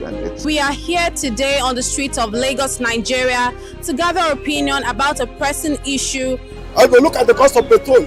We get very Nigeria with the suffer. The income is not really increasing, but the prices of items are increased. Nothing like savings again. No. You only pray for that money to reach you that month. There's a lot of high pressure, a lot of stress. There's a lot of high targets to be met. I was quite strict.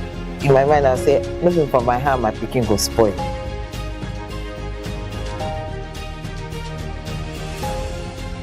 To allow all banks and all the players in the space 15% inflation target achievable in 2025.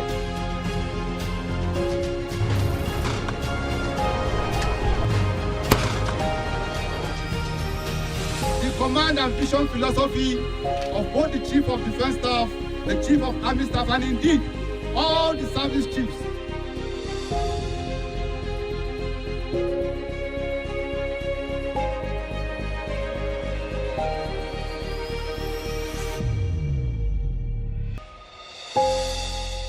Attention business leaders. Want to make informed decisions? Join the ranks of the best with Premium BusinessDay. Access in-depth analysis and expert opinions to stay ahead. Subscribe now at premium.businessday.ng and unlock premium content. Plus, you get 50% off your first subscription. Don't miss out. Make smarter choices and seize new opportunities. Sign up now and elevate your business game. Visit premium.businessday.ng today.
Good afternoon and welcome to the BDTV News at Noon.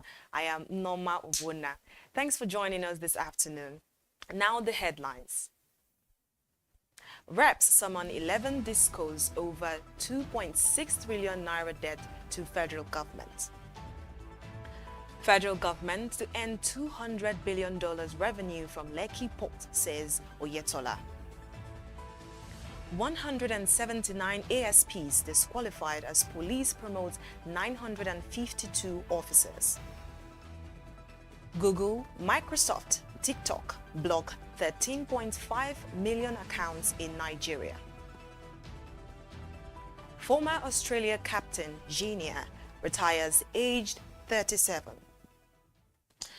Now let's begin the news in Nigeria, where the House of Representatives Public Accounts Committee has summoned 11 electricity distribution companies to appear before it over an astounding debt of 2.6 trillion naira owed to the Federation account. The resolution was reached on Wednesday during an investigative hearing chaired by Representative Bamidele Salam, following a review of the 2021 Auditor General's report. The session featured an appearance by the Managing Director of the Nigerian Bulk Electricity Trading Company, NBET PLC, Mr. Johnson Akinawo, who disclosed the scale of the liabilities. According to NBET documents submitted to the committee as at September 30th, 2020, The 11 discos collectively own 2.6 trillion naira, including Abuja Electricity Distribution Company, Eco Electricity Distribution Company, Benin Electricity Distribution Company, Enugu Electricity Distribution Company, Ibadan Distribution Company, among others. Moving on, the Minister of Blue and Marine Economy, Adegboyega Oyetola, has announced that the Lekki port is projected to generate $200 billion in revenue for the government over its 45-year concession period. Oyetola revealed this in Lagos during a meeting organized by the Nigerian Chamber of Shipping in collaboration with Lekki Ports. The minister explained that since the ports commenced commercial operations, the challenges, associated with port congestion has been easing both in Lagos and other ports, while simultaneously enhancing Nigeria's competitiveness as a logistics hub. He stated that the level of world-class infrastructure at the ports signals vast untapped opportunities for the investors, operators, and service providers. The Osun State former governor added that the federal government has been playing a pivotal role in ensuring that the port does not suffer logistic bottlenecks through the completion of critical access roads linking it directly to major highways. And now to end the local news, the Police Service Commission has withheld the promotion of 179 assistant superintendents of police, adding that 176 of the affected officers had already retired, while the remaining 3 were dead. In a statement on Wednesday by its spokesperson, Ikechukwu Ani, the PSC said the affected officers were unfit for promotion exercise. Ani also revealed that 952 ASPs were elevated to the next rank of deputy superintendents.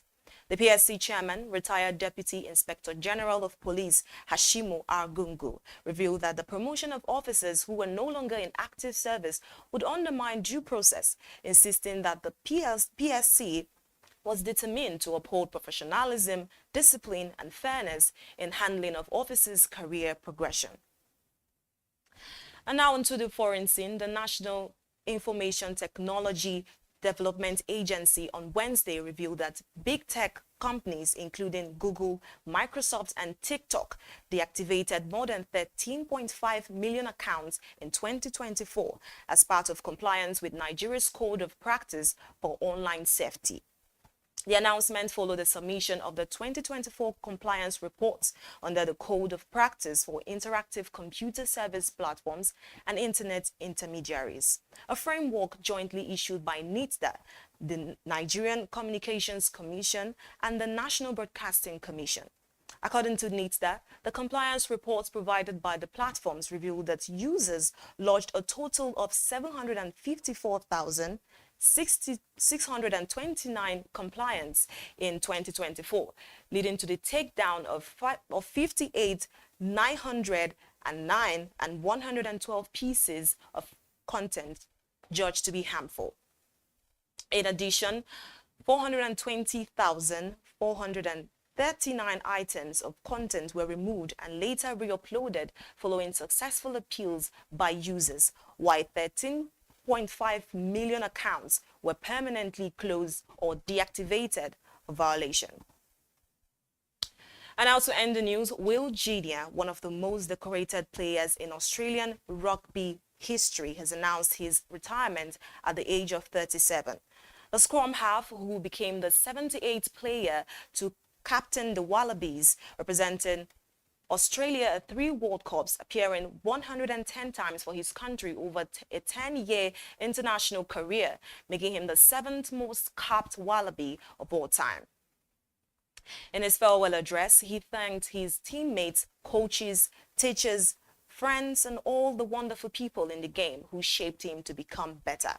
Junior was nominated by the 2011 IRB Player of the Year award following his appearances at the 2011 World Cup, when Australia was beaten by rivals New Zealand in the semi-finals, finishing his career with Japanese side Kintetsu Liners, following earlier spells by Stade Francis and the Melbourne Rebels.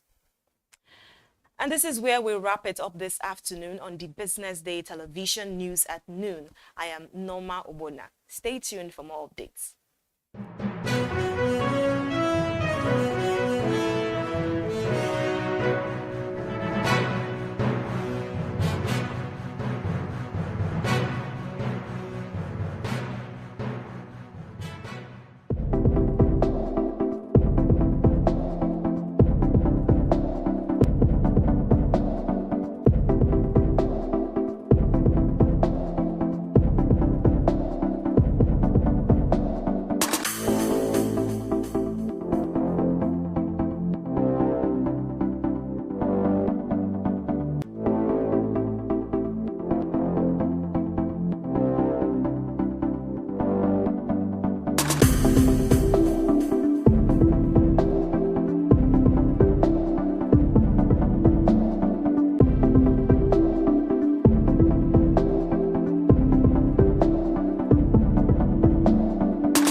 Lagos is taking a strong stance against illegal waste disposal, and the Lagos Waste Management Authority, LOMA, is leading the charge.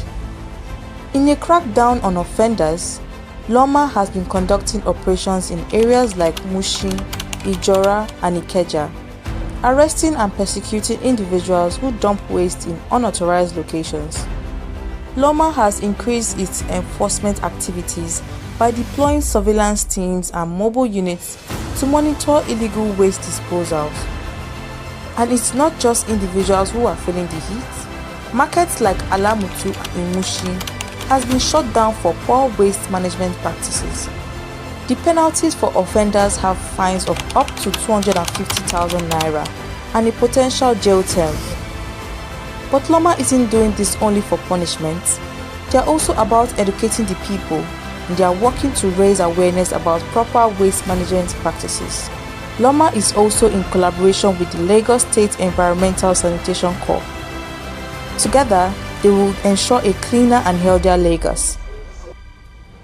Ifunaya Indigwe, reporting for Business Day TV. Nigerian youth, really the most important people in the room and in the audience today. And why I say this is we take one day to recognize our youth, but that is the powerhouse, the engine, the fuel of the Nigerian economy, of the Nigerian society. It is what makes us who we are. Over 200 million people, 70% of which are youth. Our country is known for the energy, for the ginger that comes from that particular demographic.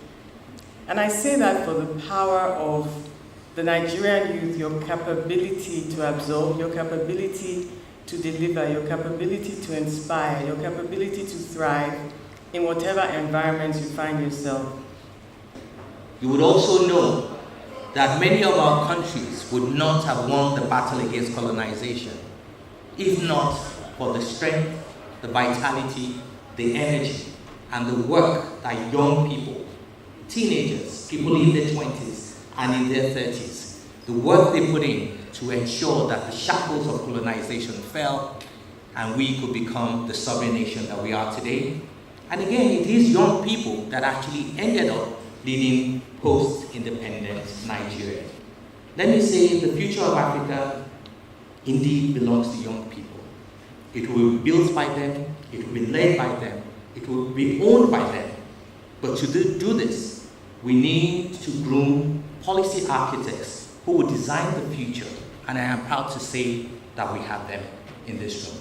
Thank you very much indeed, and all the very best. So I'm touching on the 36 states. So from the misty hills of Mambila and Taiwan to the shorelines of Lagos, from the oil-rich islands of the Niger Delta to the oil-laden creeks of rivers. From the bustling markets of Kano to the coal seams of Enugu, from the great railway hub of Kaduna to the royal boroughs of Edo, from the gold-laced lands in Zamfara to the rainforest depths of Cross River, from the rice valleys of Kebbi to the orange orchards of Imo, from the cocoa groves of Ondo to the palm-rich coast of Akwa Ibom, from the historic monuments in Oyo to the Sahel of Jigawa, the savannas of Yobe, the fishing harbors of Bayelsa, the scenic grove of Osun to the limestone caves of Abia, from West Africa's largest market in Anambra to the castle streets of Ghana, from the Sahel hills of Sokoto to the fertile valleys of Edom, from the hydroelectric dams in Niger to the knowledge factories of Ekiti,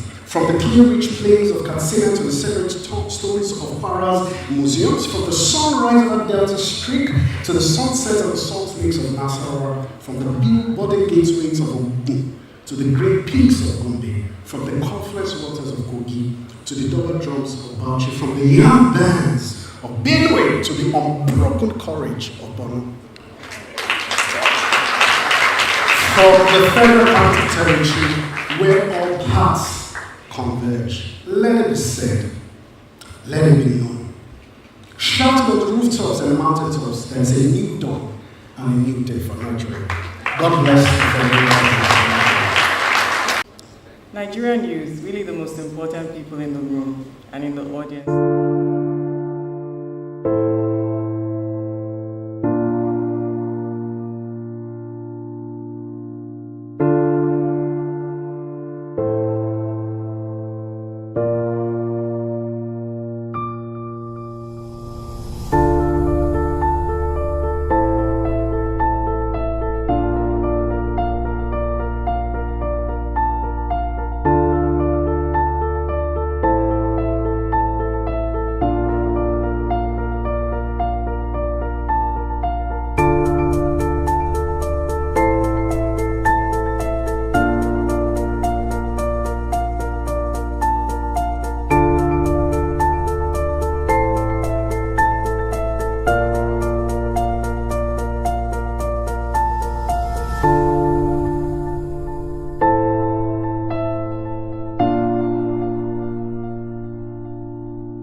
The Lagos State government says it will build stronger civic engagement and promote transparency in governance through a reliable feedback mechanism on the projects meant to impact the people of the state positively. Deputy Governor Engineer Obafemi Hamzat made the pledge while speaking via virtual at a political, legislative and civil engagement sensitization program on Wednesday, themed Volunteerism, the Power in Action. How do we get feedback from our citizens in a more organized way? And my understanding is everybody in this room fit into that bucket, meaning these are people that can critique what we are doing. These are people that can help us amplify the things we are doing. And these are the people that can help us to say, okay, what we are hearing is we are not doing well in this area, or that you are doing well in this area. Because we cannot claim monopoly of wisdom.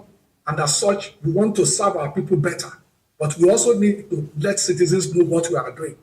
Hamzat, who highlighted some ongoing state projects, debunking claims that the government was inactive.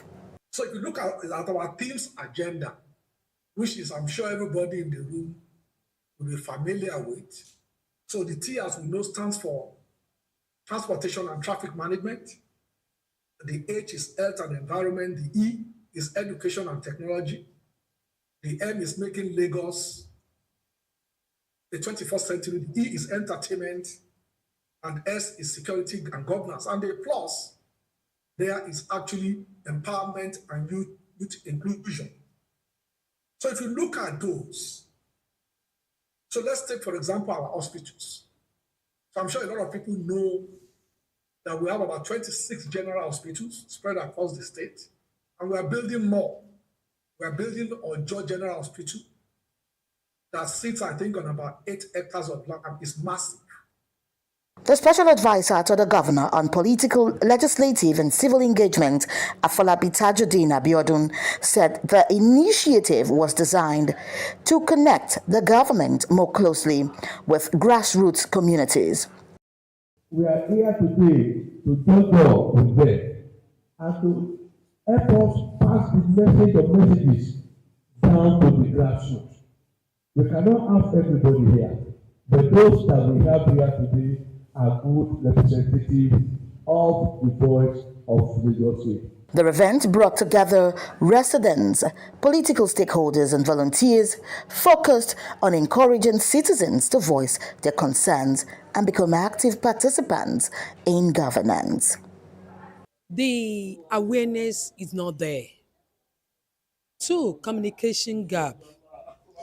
Government should try as much as possible to engage the grassroots.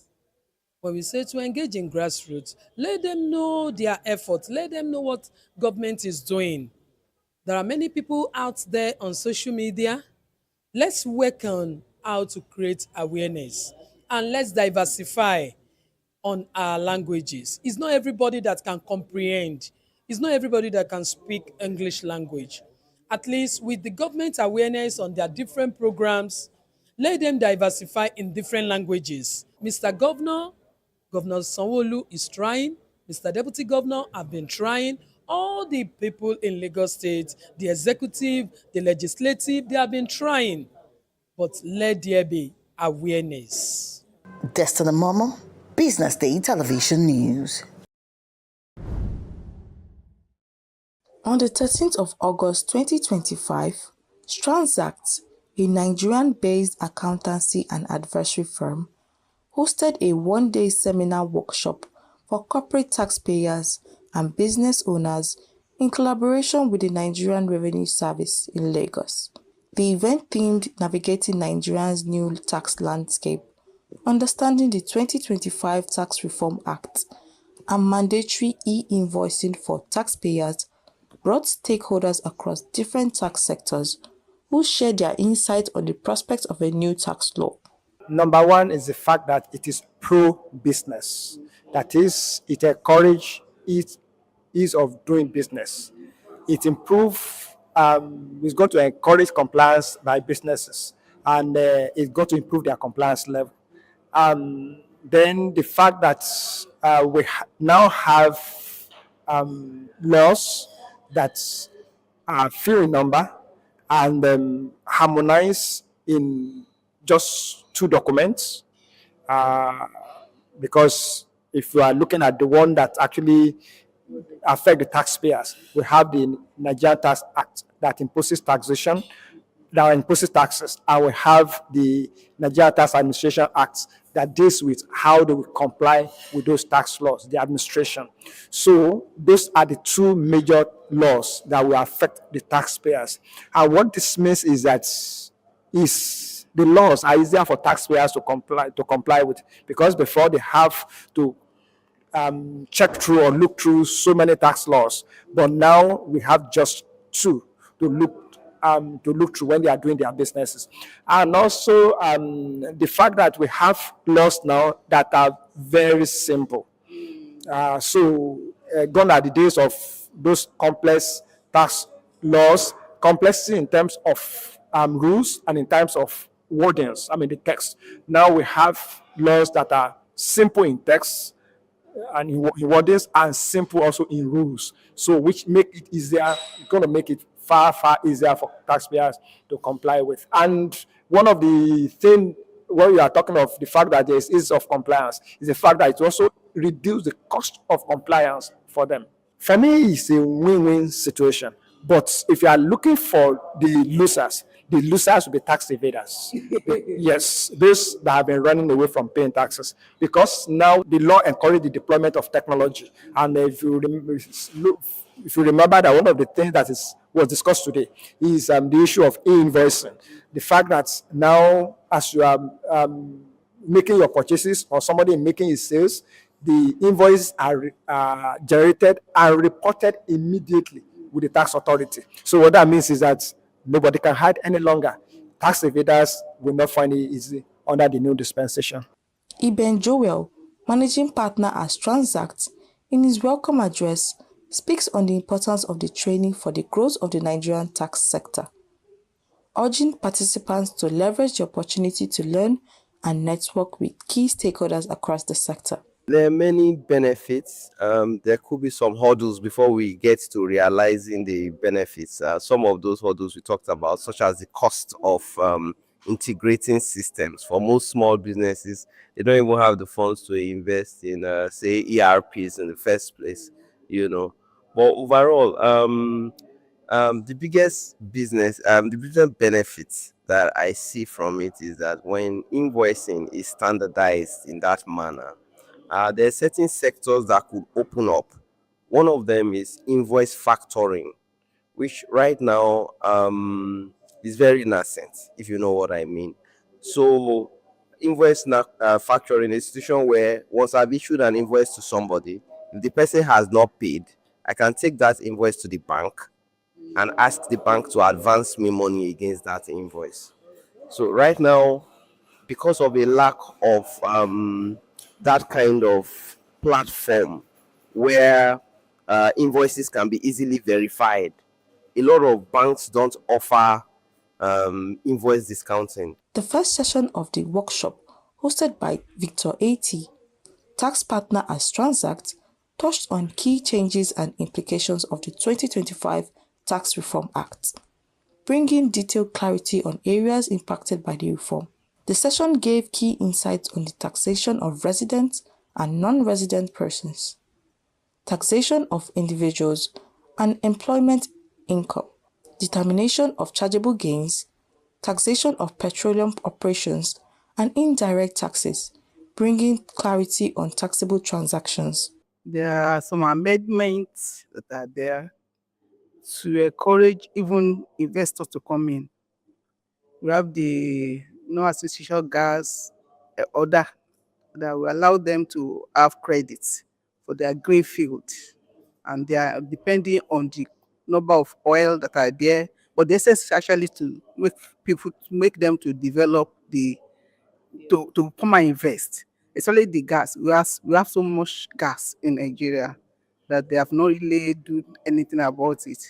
And with those orders, it will encourage them to invest so that in Nigeria as a country can get value for those gas. It's a welcoming idea. Like before they do provisions, and provisions as far as law is taxation is concerned is not allowable. You just think like, I want to make provision for it, but for you not to be able to deduct it and be allowed for tax purpose, so they are saying fund it. If you think 100 million every year, every $100 million or whatever, in most cases the oil company they do dollar. So it's going to, and because at the end of your leaving that the production place and you want to leave that, you're supposed to restore the place back to its normal state. And so we are making provision that by the time I want to leave, that I've done, I want to restore the place. You are making provision to get money to be able to do it. Because towards that end, the feed will not be producing as such. And so to wait till that end will be very difficult. And that is the essence of, okay, make provision for it. And for you to enjoy it as a tax benefit, then fund it. So they're now funding. Before it was like put it in an escrow account, which may mean putting it overseas. And given that we are developing, we don't even have money. So the little one we have depositing in a foreign country, we make those ones to be better than us again. They will have enough money to be using over there. But putting it, they are only asking for 30%. And I think it's CBN they want to use. So if there is a fear of if the bank may collapse, it's like they want to use CBN. So put 30% in Nigeria, that is cash that they can lend out and be able to do some other developments. So it's a good one. The event also featured 2 panel sessions. The first panel focused on solutions and ways to navigate challenges and future outlook of the country's tax system, while the second panel centered on practical aspects of e-invoicing, including integration, data requirements, and transaction models. Stakeholders also collaborate the impact of the new tax reforms and how it will attract investment for the country. Simply, the tax system and boost compliance. There's no loser. Everybody is a gainer. It's more of a win-win situation, and government is giving a lot in terms of as an incentive to encourage business and even individuals in the country. Now, the principle is that we are not going to tax the seed; we are taxing the profits. So, and we are not taxing the poor; we are taxing the rich because it's simplified the tax system. And also the issue of fiscalization is there now, that issue of e-invoicing, which is going to bring many taxpayers into the tax net, and which eventually will increase the revenue of government. You know what we're having presently, before now, is that our tax to GDP ratio is very low. Until recently, that has been increased to about 11 or 13%. But we can still do more, because in the West African, something say expect to be 15% is the minimum tax to GDP ratio. Nigeria is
Hello everyone and welcome to this special edition of Business Day Millennial Hangouts. My name is Ethel Adonu, a social media strategist here at Business Day, and today I am honored to be your moderator for today's important conversation. Our theme for today is return on investment in real estate. When we talk about investing, most of us immediately think about stocks, crypto, or maybe that side hustle we have been passionate about. But one investment has stood the test of time across generations is real estate. Unlike many other assets, properties is tangible, you can see it, live in it or rent it, and over time it often appreciates in values. So still for many, the idea of buying land or property can feel intimidating. Now questions like, do I even have enough to start, or isn't real estate just for the wealthy often come up? And that is why, as always, Business Day is bringing this hot topic straight to you today. And in today's conversation, we will be exploring what return on investment is in real estate, and then why it matters and why young people need to start seeing it as an opportunity. So I am not here alone. I have got brilliant speakers here with me, and it will be my utmost pleasure to introduce them to you all. Thank you for joining this program today, and it promises to be an exciting one. Now, joining us today is Fatima Aderibigbe, Head of Sales and Marketing, HH Holdings Group. Thank you for joining us, Fatima. We can't wait to hear what you have for us today. Thank you for welcoming me. I really appreciate it. Yeah, thank you. Also, to join us is Moses Mobolo, a strategic business leader. Thank you for being here, Moses. Thank you so much for the opportunity, and I look forward to more interaction. Thank you. We also have Imelda Usorolaoye, founder and CEO, Think Mint Nigeria. Thank you for joining us today, Imelda.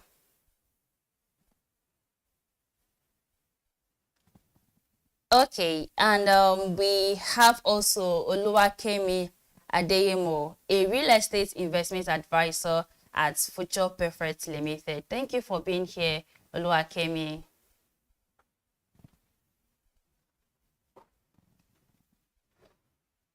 I think I had. Thank you for welcoming me. Sorry, Yeah. I had a bit of a glitch. Thank you for being here, Imelda.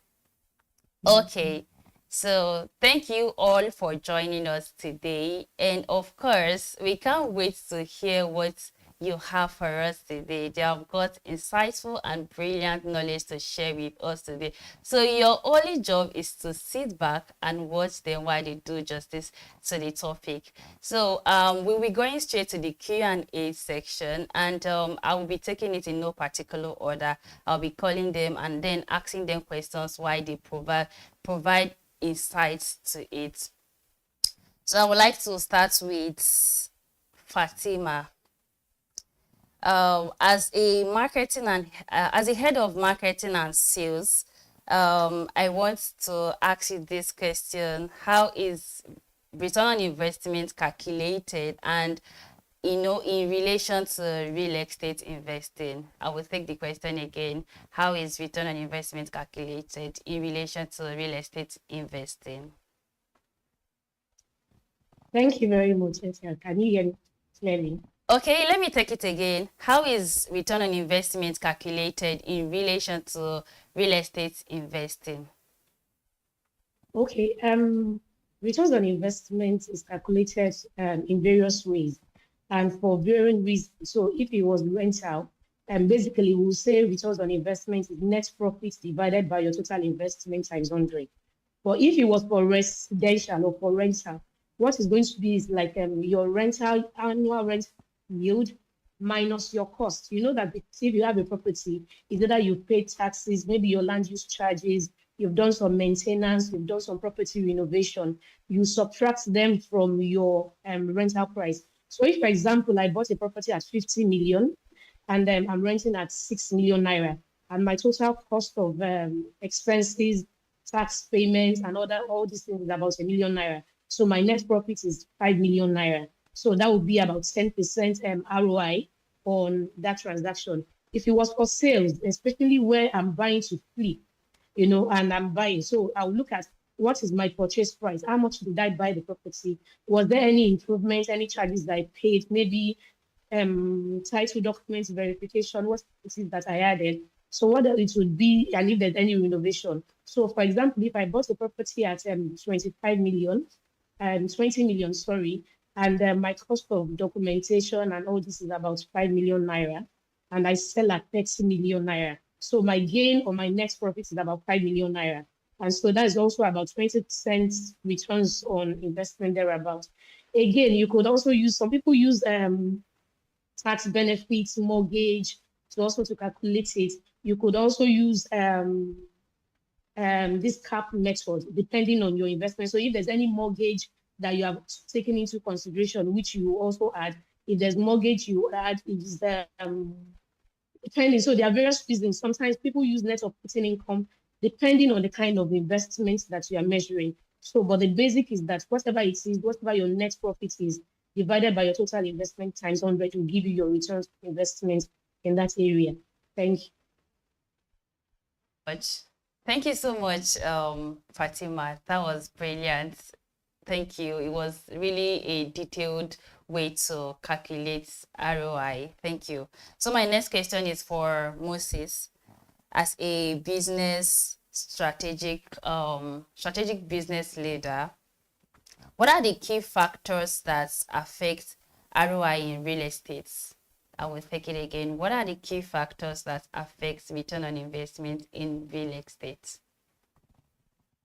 Thank you so much for the wonderful question. I believe the audience can hear me clearly, because when it comes to investment in real estate, the return on investment is very, very important. Because I always tell my clients there are what we call opportunity costs. So if you are not investing in real estate, what else do you need to invest? So in looking at the key factors that affect your return on investment in real estate, I always tell people location, location, location. The location of your property is very, very important, even far beyond the property type. So let's take, for instance, if you check the rental value of property in places like Ikoyi, Victoria Island, Lekki, versus the rental property in Ikorodu, Songota, or Ibadan, the difference is very clear. So think about location first. Then number two, you think about the property type. What am I going into? Is it a short-let apartment, or is it a traditional long-term renters? This also ties back to location. If my property is in a place like Lekki or Ajao Estate, where many travelers need to stay overnight, have some parties, short-let will help me to get faster return on investment rather than long-term renter. Another factor you also consider is what is the infrastructure around that property. If the property have a proximity to key commercial hubs, like you talk about the Dangote refinery, talk about the Lekki Deep Blue Sea, you talk about Ubudu Cattle Ranch, the more infrastructure within that facility, the better the return on investment. Another key factor I would say you should look out for is the market condition. What is the current inflation rate? What is the current exchange rate? What is government policy concerning housing? The new tax system has been approved. How will this affect my property? So at any point in time, think about the location, think about the property type, think about nearness to infrastructure, and ask yourself, what is the market condition? There are many factors, but for me, these are the four critical factors anyone going into real estate investment to think of when it comes to return on investment. Thank you. Thank you so much, Moses. That was a detailed one. Thank you for spotting out the factors to look out for in real estate investment. I know you mentioned a lot of factors, but I want us to look deeply into the location factors. So my next question is for Imelda. As a founder and a CEO of a real estate company, how does the location of a property impact return on investment? Okay, so I'm taking up from where Moses stopped and what Moses has said. Location is actually very key, right? Because depending on where you buy your property, there are two sides to it. One side is current value of the property in a particular location. Because in real estate, there are two types of locations, right? They're already developed locations and then upcoming locations and areas. And there are downsides across both, and then there are also upsides across both. For already developed locations, you can get your maximum return on investment instantly.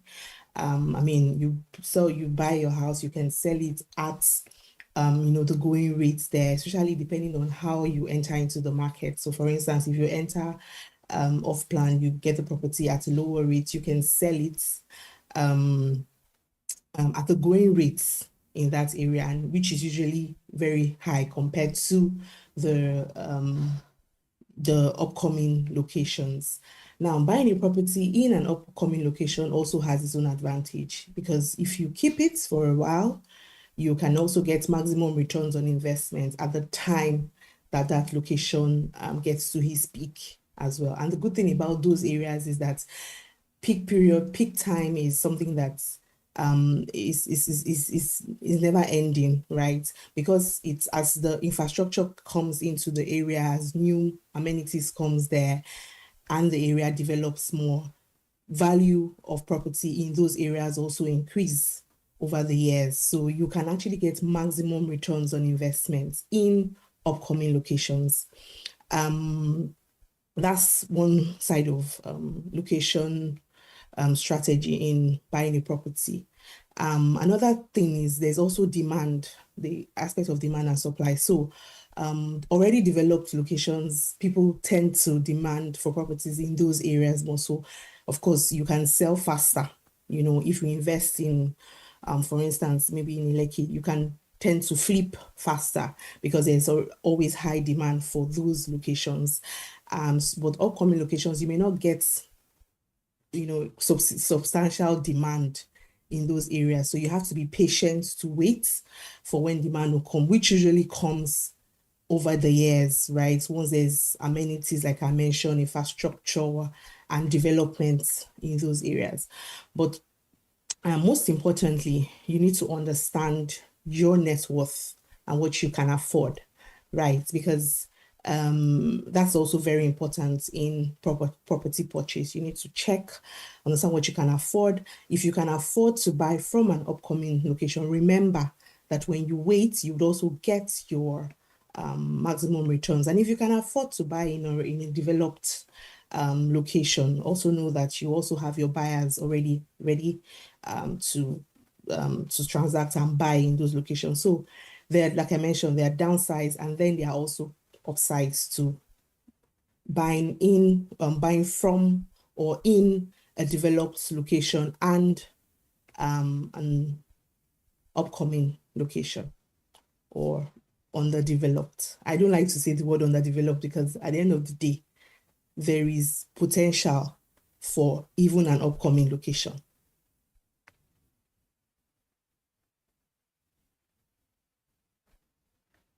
I don't know if you heard me. Yes, I did. I thought your network was glitching at one. Okay. Thank you so much. Yes. Are you done?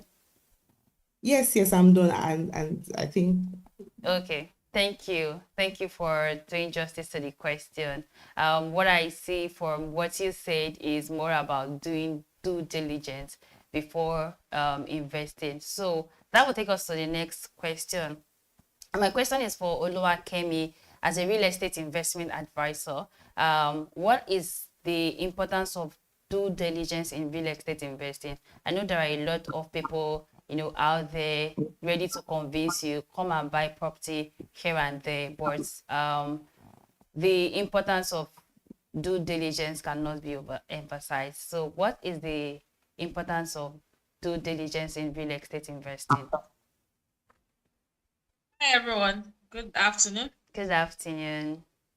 Thank Sorry, you. but I think my network was a bit off at first, so it threw me out. So I'm unable to catch most part of the conversation. Oh, thank Can you. you reveal me your name, please? Oh, my name is Ethel Adorno. Okay, Ethel. Thank you for the question. All Well, right. due diligence is a hot topic when it comes to real estate investing in Nigeria. Yeah. I mean, even in other parts of the world, right? So I used to say that the success or the failure of your investment in real estate rests heavily on the detailed due diligence that you do or that you do not do before putting your money in real estate in Nigeria. So recently, statistics says that according to the Nigeria Bureau of Statistics, that real estate has added to Nigeria's GDP.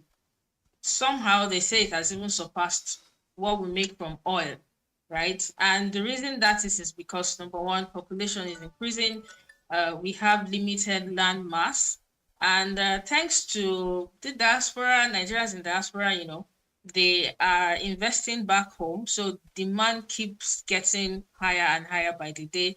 And we also have a demography of young people who are looking to also enter into the real estate space, either to preserve money or just to make money or even just to own a home, right? So, and because of that demand, that also means that chances are higher that people will want to skim you out of your money.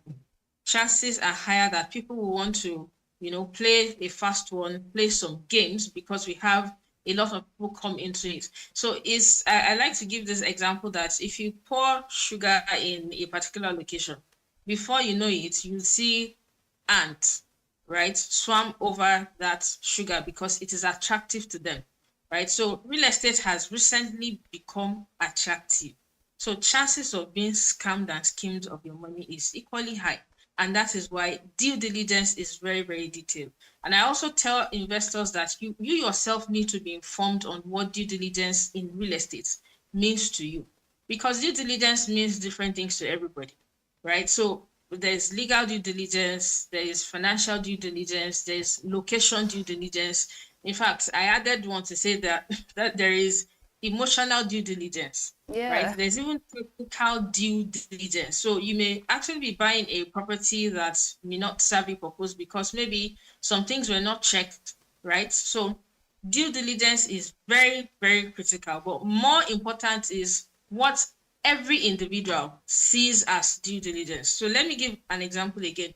Sometimes when people want to do due diligence, they say, oh, they sent me a survey, or I went to coordinate and I sent it to somebody in somewhere in a ministry of lands and so on and so forth, and they said it's okay. So in my head, I'm like, it's okay. What exactly is okay? What exactly does being okay mean? Right? Some people also think that once they say, oh, this property or this land is free from every known government acquisition, they feel, oh, okay, that's due diligence has been done. But no. So due diligence will be structured based on that particular asset, right? Due diligence should be structured based on that particular asset. So what that also means is that I might have two buildings standing side by side.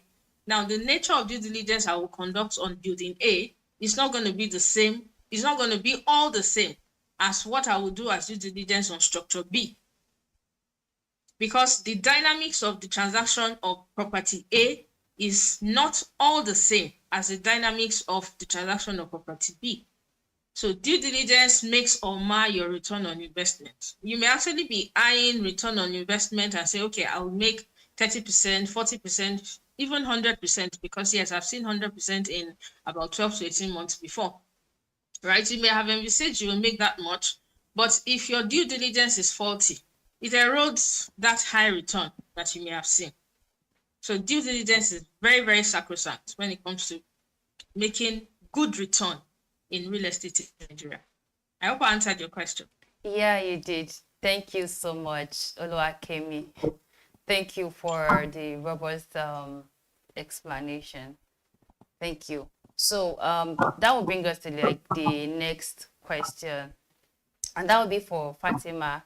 As an experienced sales and marketing person, how does return on investment in real estate compare to other investment options? I mean, there are a lot out there. So how can we like compare the one for real estate and other investment options? Thank you very much, Etia. Thank you. So if I'm going to compare, and I say for real estate, I will compare with maybe treasury bills or equity.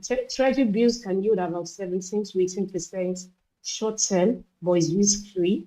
Equity varies widely between 10 to 20%, but also very volatile.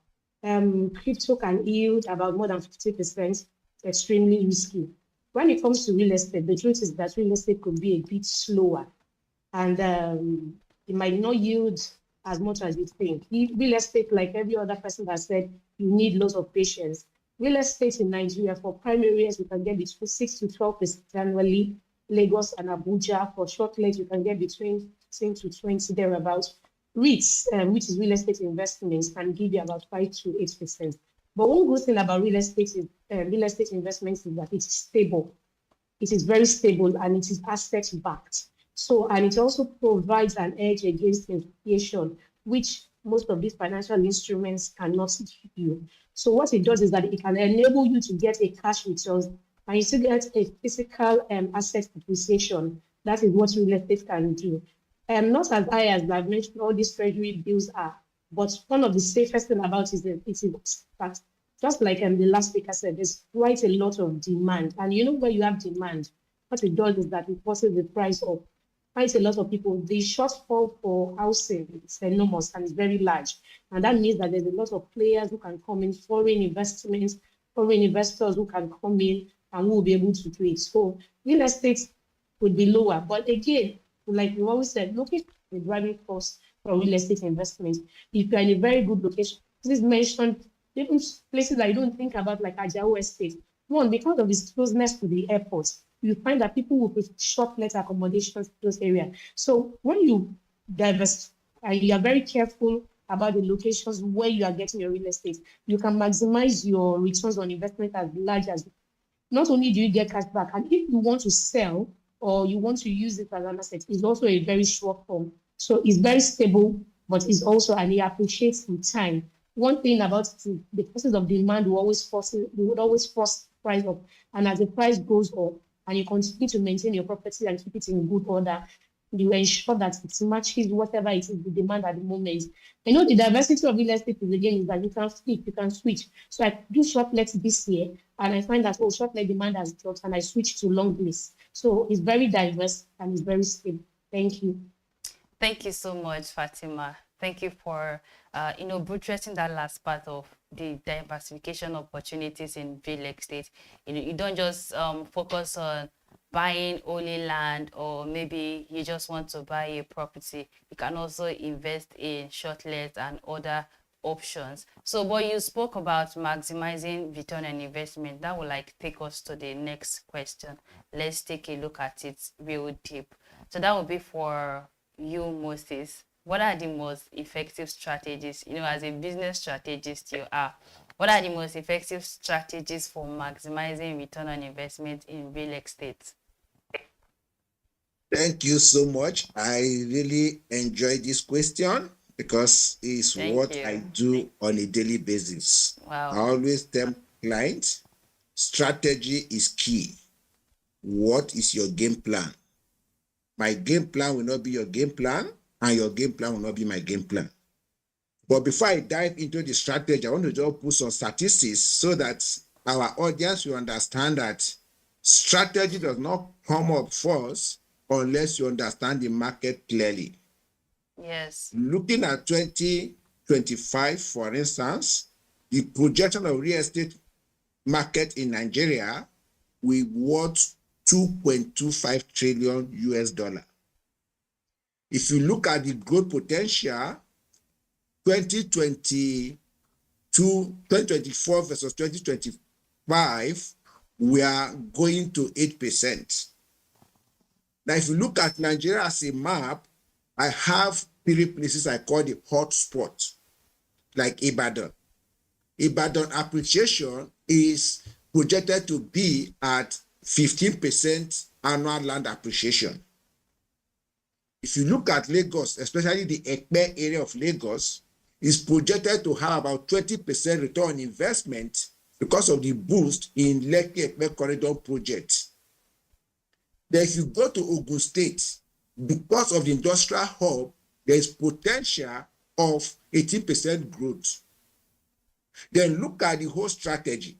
What is driving this investment in real estate? Yes, population is part of it, but there's diaspora investment and short-term letting booming currently in Nigeria. So having this at the back of my mind, how can I maximize my return on investment in real estate in Nigeria?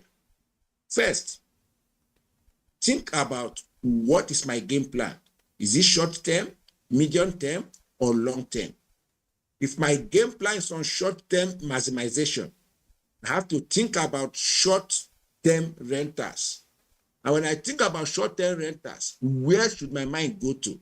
The urban area, the tourist zone, just like the last speaker mentioned. If I have a short let in place like Ajawa Estate, there is stated that many people are traveling all the way from Imo State, connecting to United Kingdom, connecting to Canada, and they may have to stop by in Ajawa Estate for some time before traveling. Now, if I'm thinking about strategic growth, I have to invest in undeveloped or developing area that, please remember that caveat, that have growth potential.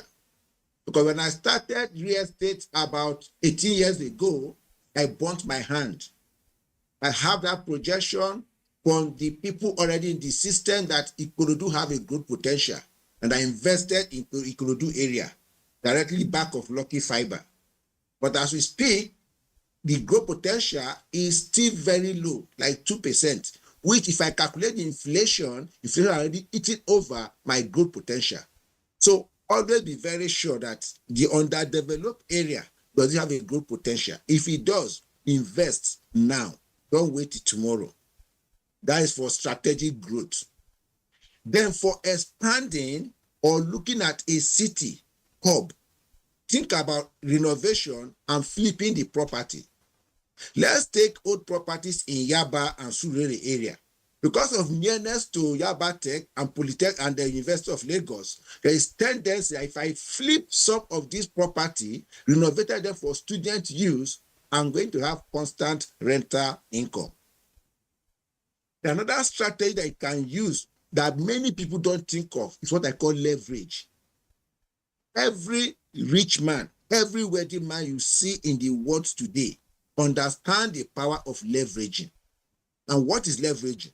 Leveraging is all about not focusing on your own capital. Try to use other people's money to invest. And in real estate, this can be done as a strategic way to maximize your return on investment. If you can't do it as a cooperative society, do it as a joint venture, do it as a fund pooling, and come together to make sure that you are not paying any interest rate on mortgage, but you are leveraging your network to build that hub for real estate. So there are different strategies, but for me and this purpose, I will offer those 4 key areas again. Focus on developing area with growth potential. Make sure that you focus on leverage so that you cannot pay more interest on the money. In any time you have about short-term investment, focus on urban areas, tourist areas for short-let potential. Then whenever I think about the city hub, look at opportunity of property that you can renovate and turn to rental income. With this in mind, I'm 100% sure that putting into inflation into consideration, putting external factor into consideration, you will be able to maximize your return on investment.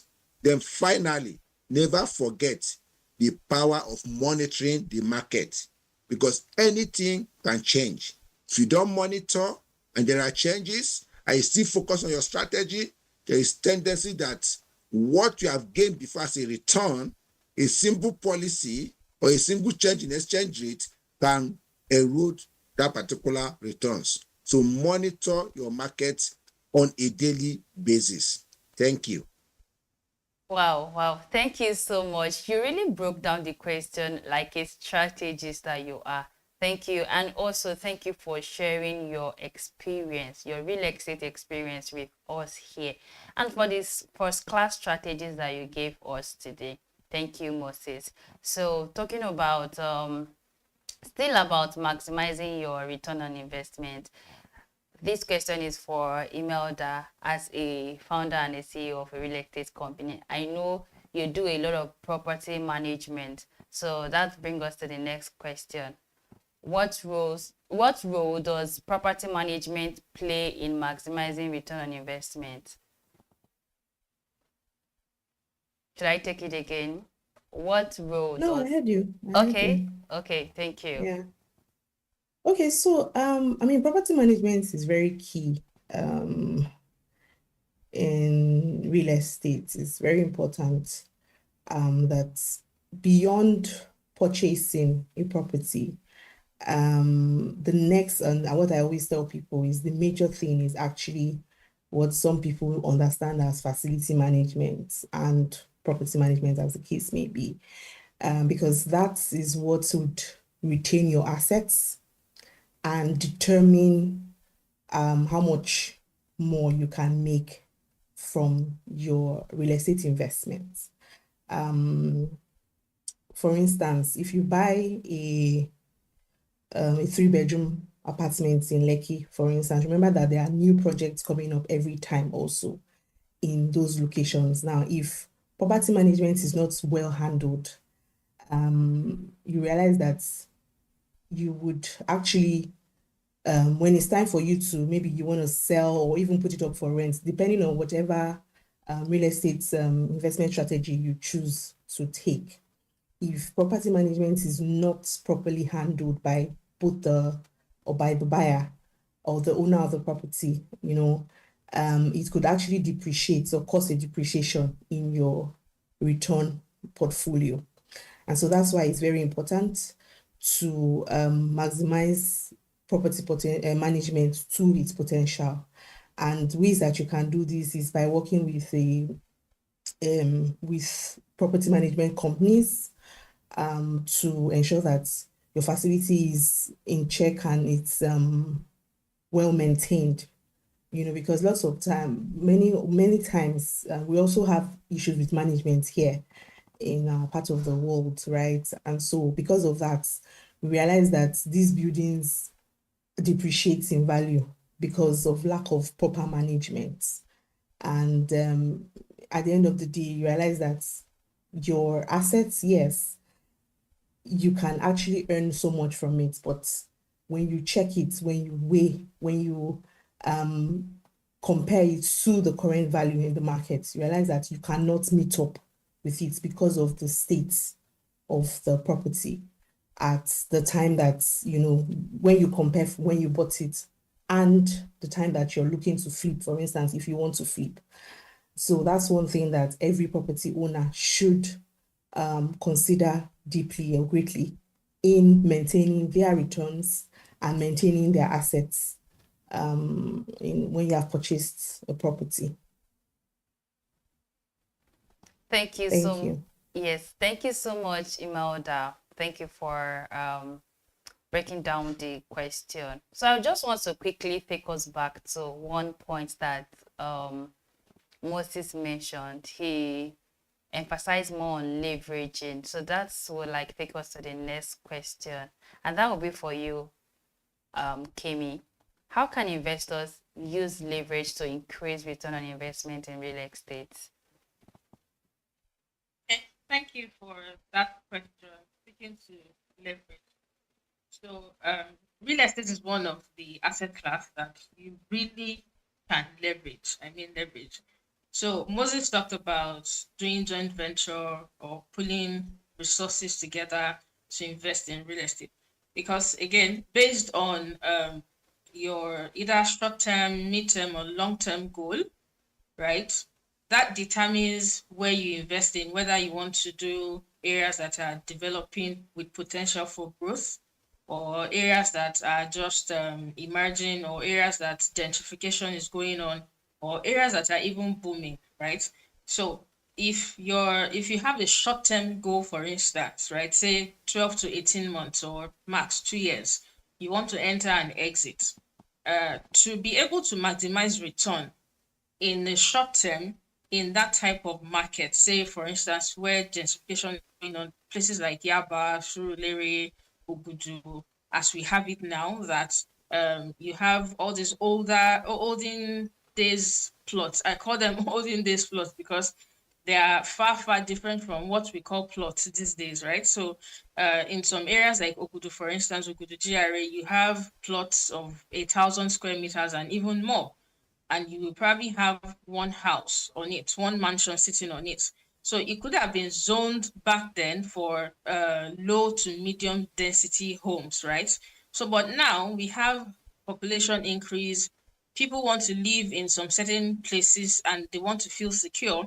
So some of those plots are now being redeveloped, right? To have multiple family units or to have multiple apartments, right? So if you want to invest in that type of a market, again, after doing all your research and you look at it, so for instance, houses in Ogudu are currently selling for north of 340 million. As a millennial, you may not be able to cough out an entire 340 million. So this is where leverage comes in. You can leverage on community, you can leverage on single digit mortgage loan. I'm very careful to say single digit mortgage loan, right? So you can leverage on those types of loan. I think we now have MREF, if anybody just Google MREF, you'll be able to read more about that. So you can leverage on those single digit interest to invest in certain types of markets, right? You could draw down on facilities that will not erode your return on investment, right? You could pull people together, people of like mind, pull resources together with a clear goal of entering that market and exiting within a short term.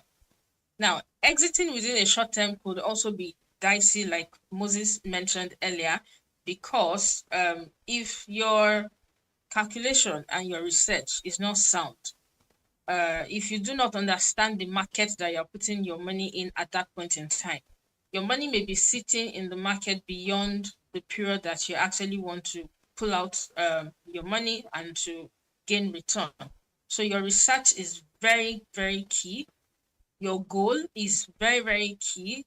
Your period is also very, very key. And the time you're entering the market. And I tell the people, my clientele that I advise that see your exit before you enter. You have to see a clear exit of your investment before you enter. It doesn't necessarily mean you have to exit, right, at maybe whenever you pen down that you wanted to exit. You could leave it, but you must see the exit. You must see a possible exit before you enter the market, right? So, excuse me, with that, leverage even becomes easier, right? So when you can clearly state that, okay, I can exit this way, or I can exit this investment this way, it's easy for you to convince other people to say, okay, let's pull resources together. And why I speak more to pulling resources together is because the cost of fund is almost zero. So if you take single digit in mortgage, you still have to pay some interest every month, right? Or sorry, every year. And you have to take from your money, your income, your salary to pay down principal and interest. But if you can build a community of like-minded people who are investment driven and focused, you can leverage on OPM, other people's money. You pull resources together, you do your research, you put legal structures in place, you enter that market, you exit, you you take a chill pill till the next opportunity presents itself. And I mean, I've seen that happen a lot. I've seen that happen a lot, especially in Lagos markets, Lagos real estate markets. I hope I've been able to speak to leverage. Yes, you have. Thank you so much, Akemi. Thank you for even highlighting some of the real topic, even as how to leverage your communities and even leverage loans before if you're finding it difficult to raise up capital for your real estate investing. Now, let's even take a look about the risk associated with real estate investing. So that would take me to Fatima. This question is for you. What are the potential risks associated with real estate investing, and how can they impact return on investment? Thank you very much. And like every investment, you have your risk, you have your benefits. Yeah. And like the last speaker said, you need to be careful. You must have a strategy, your entry strategy, your exit strategy. And like we've always said, real estate is very diverse. You can exit, you can enter.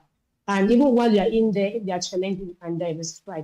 So first, I'll look at the title fraud. The title fraud risk is one that is very important. The last speaker said, title verification is much more than going to the land registry to check and see whether there's no encumbrances regarding the property. There's quite a lot of things that you have to look at. Proper documentation. Also ensure that even if they are community lands or fully lands, they are well verified.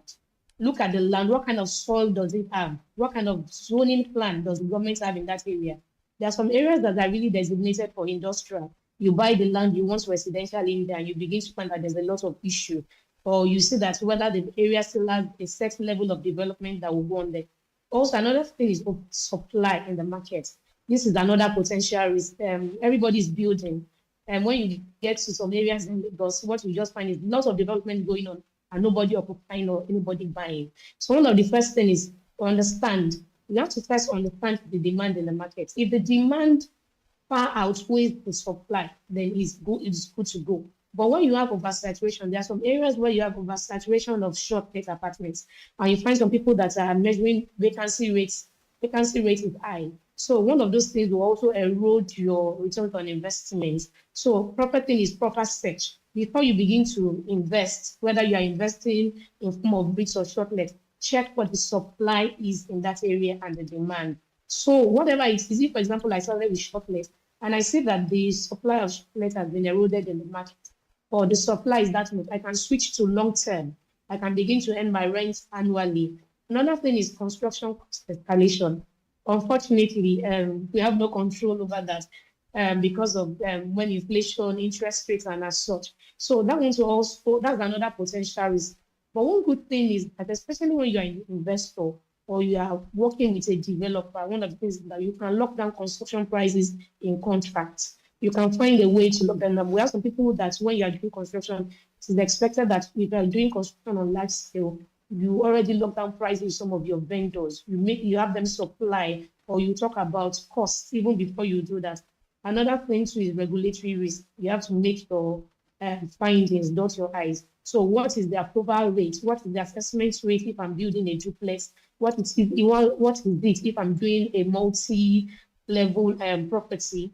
And again, economic shocks. Those ones, when it comes to inflation, interest rates, these are other factors too that can also influence or whether make or mar your ROI. When inflation is high, what it does is that there's capital appreciation on your property, there's demand. If interest rate is high, what it does is that it reduces.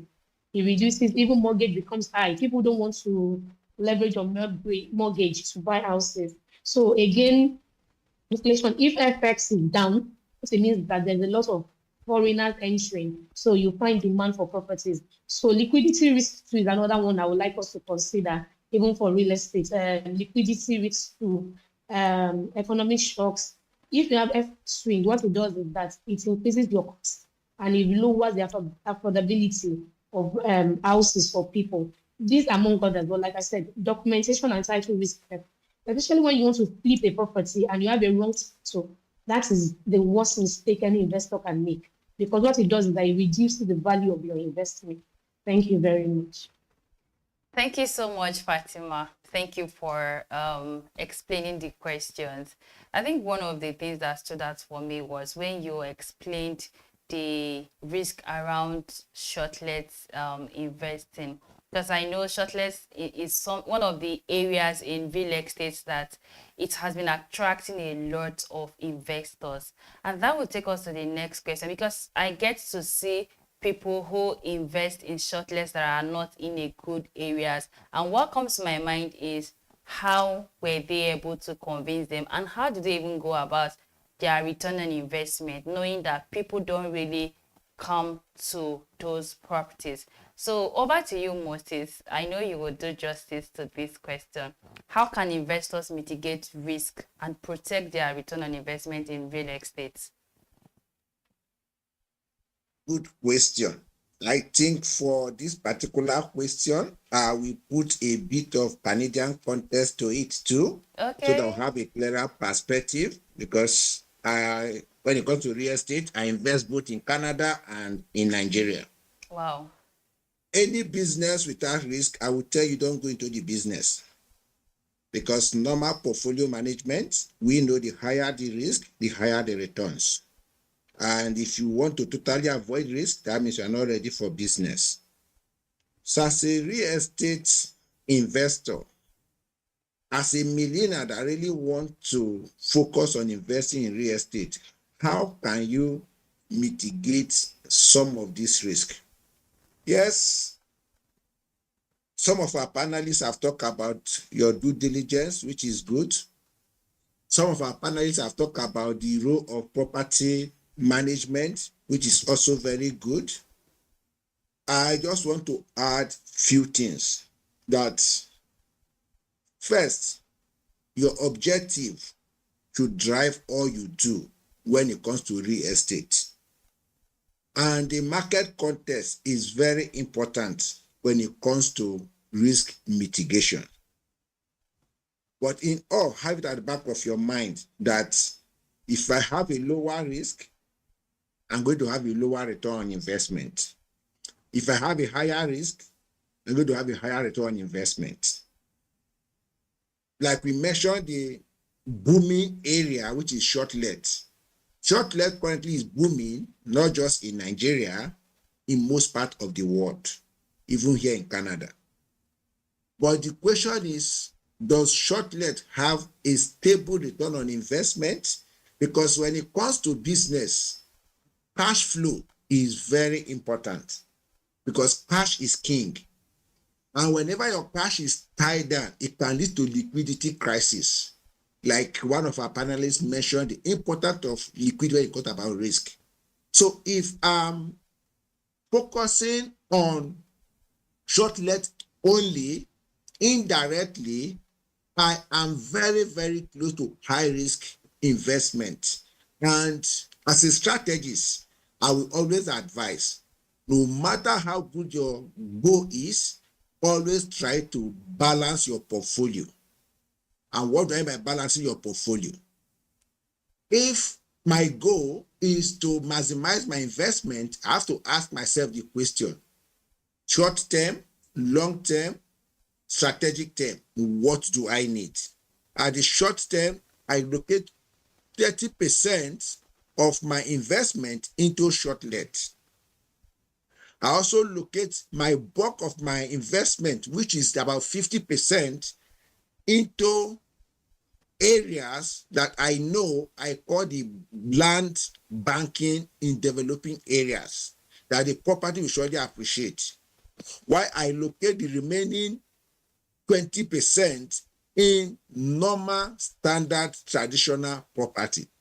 And what that does is, because my portfolio is diversified, I'm diversifying the risk. If the economic downturn happens and it affects the developmental areas because of lack of infrastructure, or there is a government policy, it's only affecting 50% of my investment. My short-term apartment in places like Lekki, like Ajawa Estate, like Ikoyi is still moving. Now, if I decide to invest in area because there is a premium area and I think I'm going to get money from it, I will tell you the truth. In terms of demand in those areas too, how many target audience are qualified to buy that property in Banana Island, because the demand will not be as high than the massive location. I have to be sure that I have that cash flow that can keep my business before I can make that sales. So first risk mitigation strategy to maximize your investment is diversify your portfolio. There is no standard, but what has worked for me is what I'm preaching. 30% on your short term, 50% on your strategic long term, and your 20% on your working or operational approach, which means that I move with the market. That's my first strategy, and it has been working. Then 2, what markets am I playing, and what are the external factors? Because at any point in time, you are not the only one in the real estate space. More people are coming, more government policy are coming. How can I manage the shock when it happens? That leads me to the area of collaboration instead of competition. We are all in this business to support families, to support business, to ensure there is stability in the industry. So don't work alone. I used to that approach of where your strength is and where my strength is, and how can we see to collaborate. So as a millionaire that's going into real estate, don't think it about competition. Think more about collaboration. Who are in the industry already? Does this company have a strength in Abuja? Do I have a strength in Asaba? How can we collaborate to work with each other? Because when that happens, it helps to mitigate the shock, because the shock will surely come.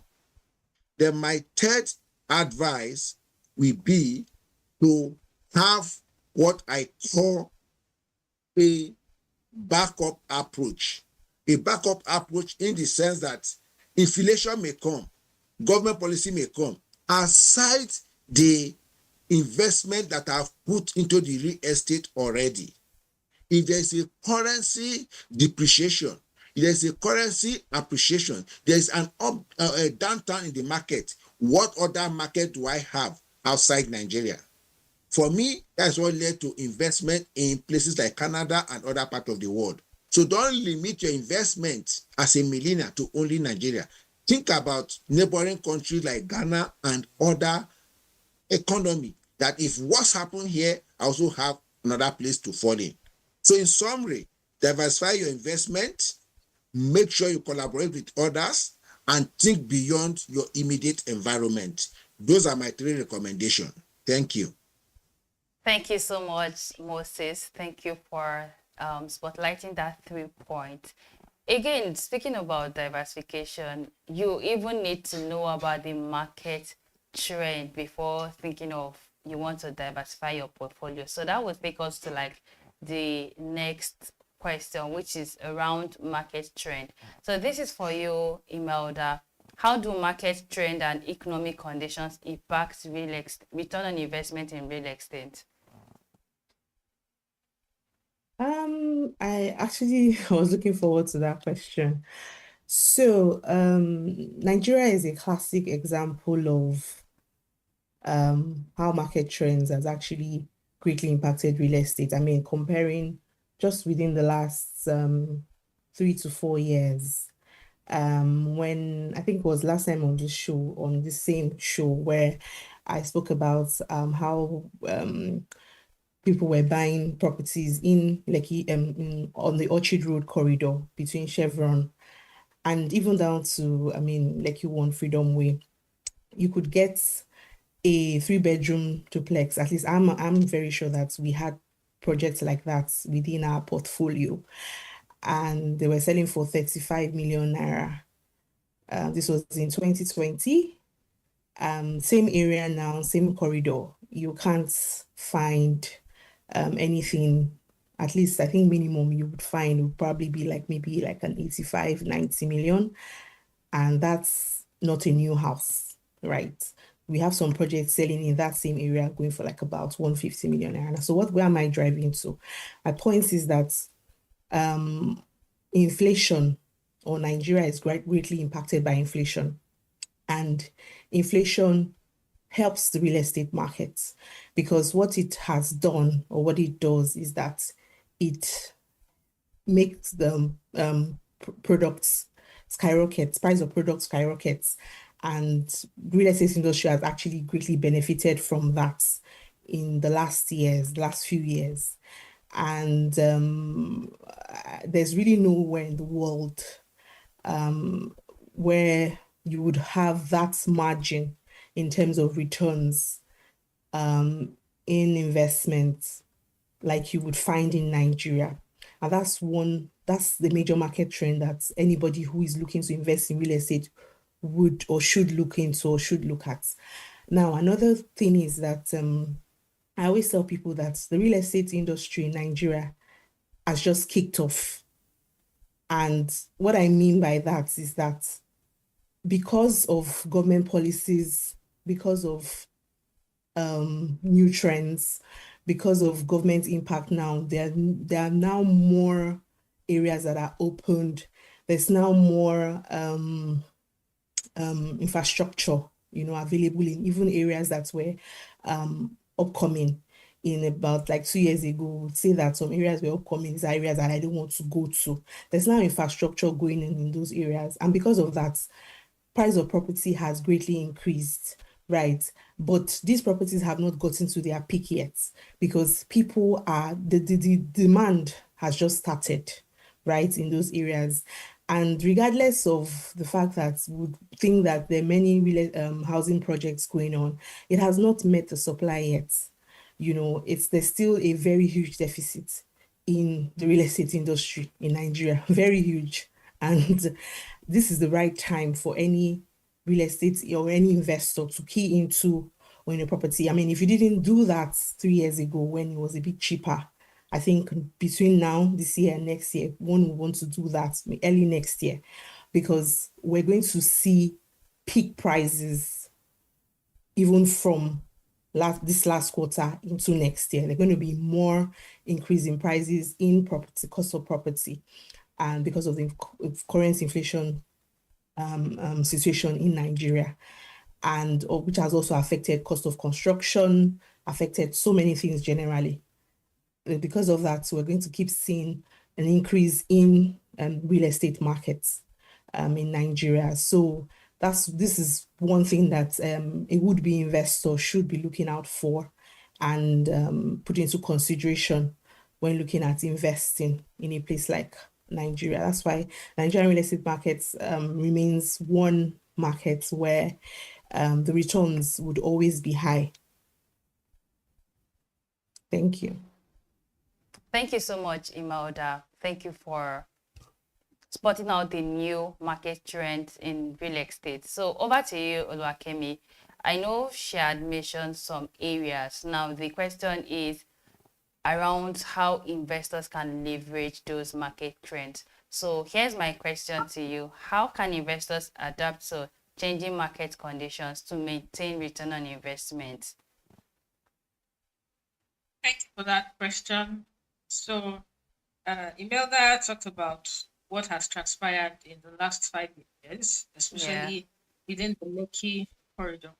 And true to what she just said, I mean, some 2 years ago, there was a development, a 2-bedroom actually, around the Chevron axis that sold for 35 million. I mean 35 million. So if you just type on Google now that price of 2-bedroom within that same corridor, you would see something from 70 million and above, right? So that's a whooping 100%, right? So as time changed, every investor, to maximize your return, you have to have your eyes on the ball. So I also tell people that real estate is a serious business, right? I love how Moses tried to compare 2 regions and how he said after getting his hands burnt, he had to take it seriously. And he's looking at statistics, he's keeping his eyes on the trend. So there are trends that will be sustained for a while. And there are trends that will come and then go and then come again. So an investor, to maintain your return, you have to keep your eyes on the trend. That means you have to take real estate business seriously. I mean, that's where bulk of your money goes into as an individual, or shall I even say as a millennial, right? Most of the time in a lifetime, your real estate investment is about the single biggest investment. That's where bulk of your income over a period of time goes into. So why not? I think it is worth paying serious attention to. It is worth paying attention to where your money goes into, and as I mentioned earlier, how your money will also come out, even if you choose not to exit that investment. So you have to keep your eyes on the trend. You have to keep your ears on the ground. You need to attend conversations like this. You need to attend fora where real estate is being discussed. Real estate is like the environment. We live in real estate. We move inside real estate. Without real estate, human being cannot exist actually. That's how I see it. So it is something that you have to be heavily invested in. Do your research, keep tabs on. If I check your notifications and I'm not seeing notifications on real estate, on trends that are happening in real estate, if I'm not seeing those notifications, that means you need to double up, right, as an investor. Even if all you own or all you aspire to have is just a home, you still need to keep your ears on the ground. There are places that people have bought homes and they really are not enjoying staying in there. They are not getting maximum return. Again, return on investment can be sentimental, it can also be monetary, right? So you need to decide which one you want. So for homeowners or first-time homeowners, what they are usually looking for is sentimental return. That, aha, I now have my own home, or aha, I'm no longer paying rent. So I call that sentimental return.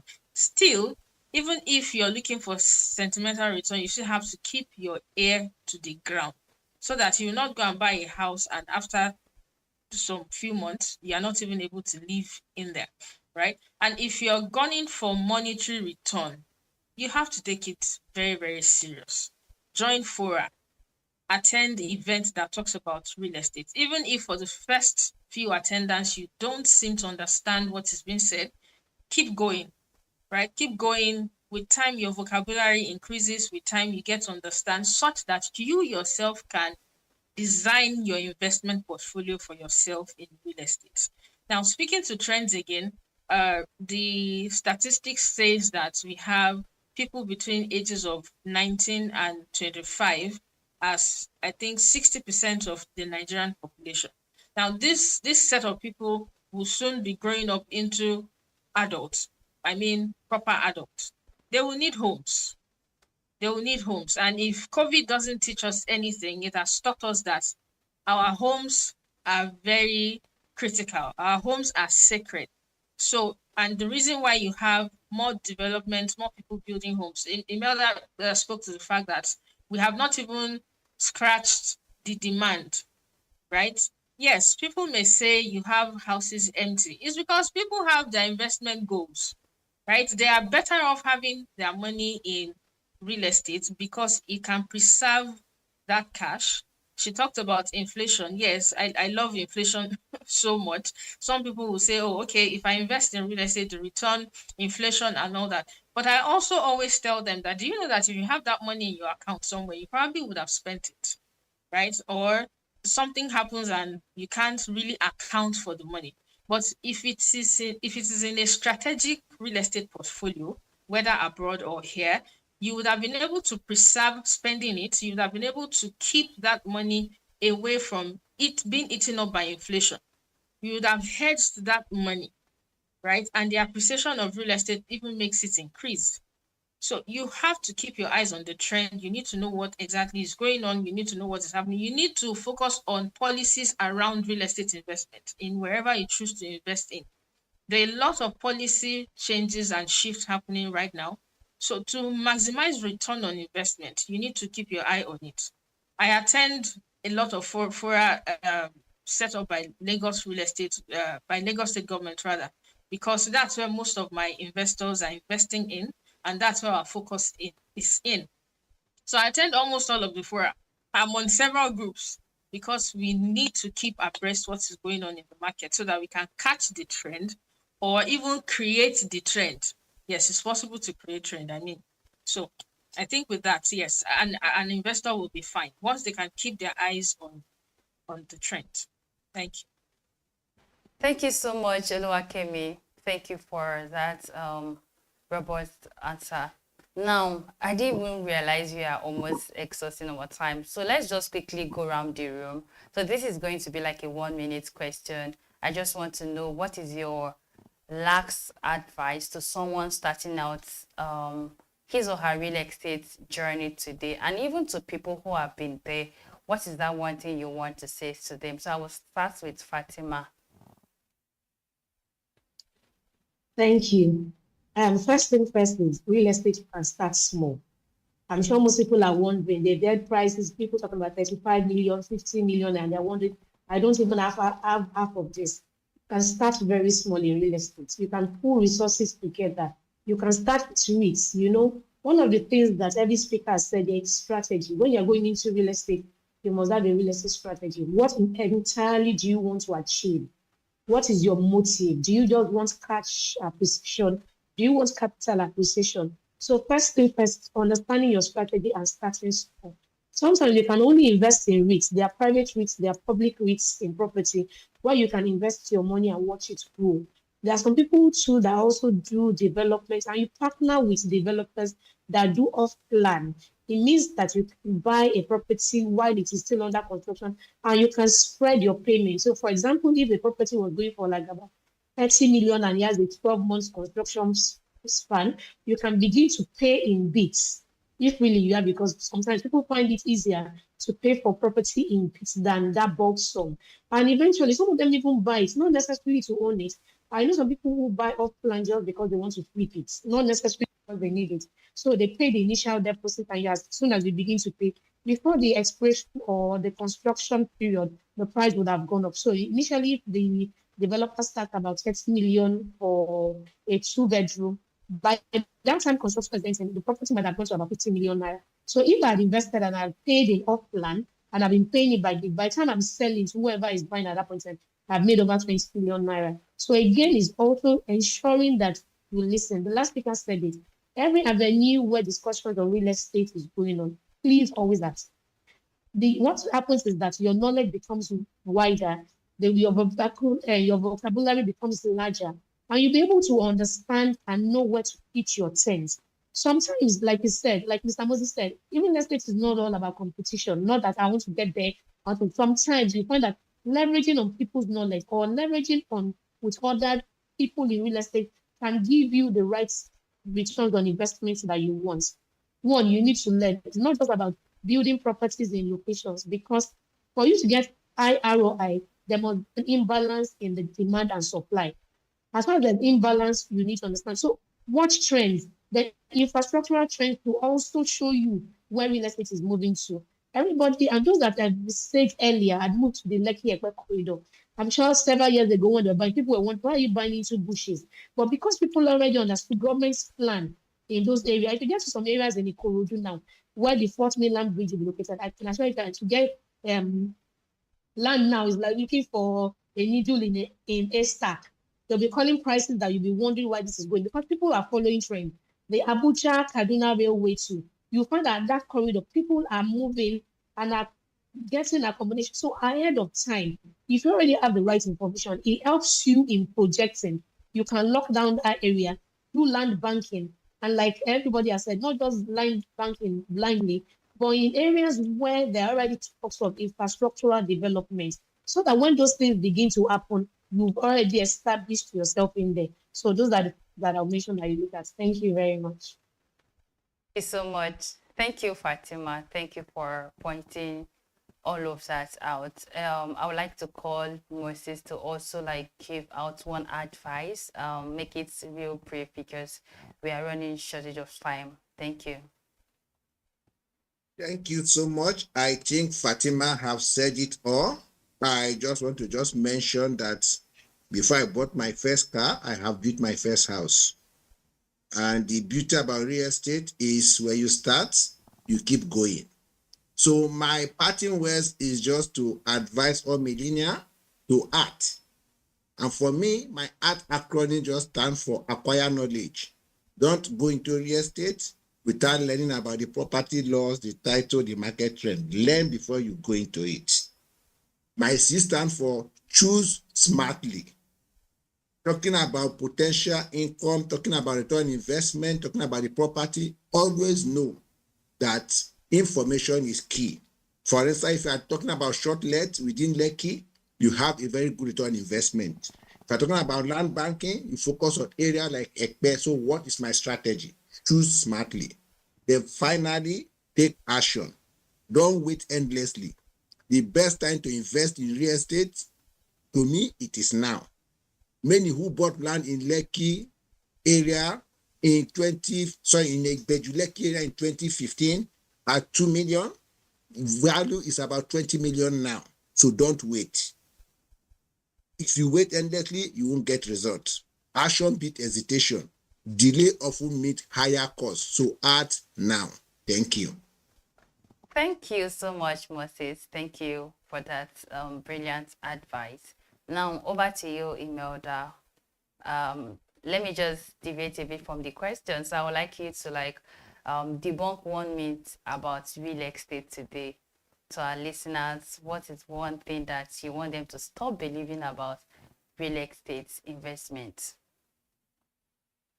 Oh, okay. I already had my one-liner. Okay. I mean, so for me, right, when I hear people being scared about investing in real estate, I mean, all I can say is that real estate is very interesting.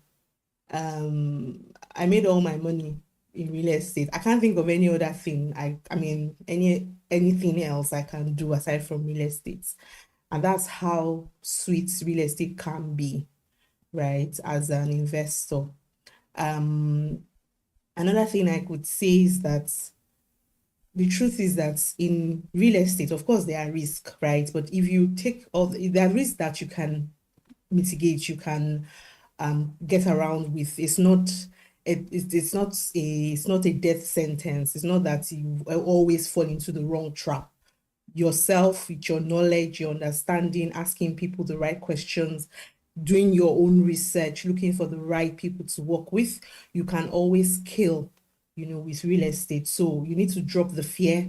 You need to drop the mindset that, oh, they are all scammers. They just want to take my money. I mean, because in any business, there are downsides and there are always going to be some people who would not run it properly. This doesn't mean that those products are all generally bad.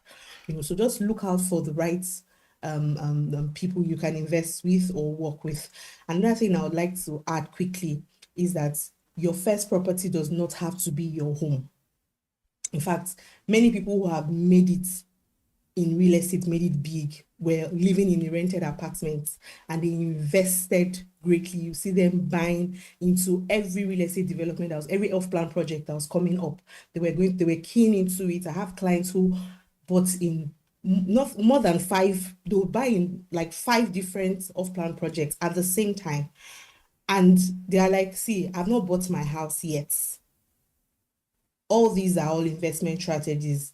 They are building equity to buy the home that they want, building leverage, and then also gaining assets, building assets also, and generational wealth, as the case may be, before they buy their home. So your first real estate purchase does not have to be your home. In fact, I would advise that it shouldn't be your home.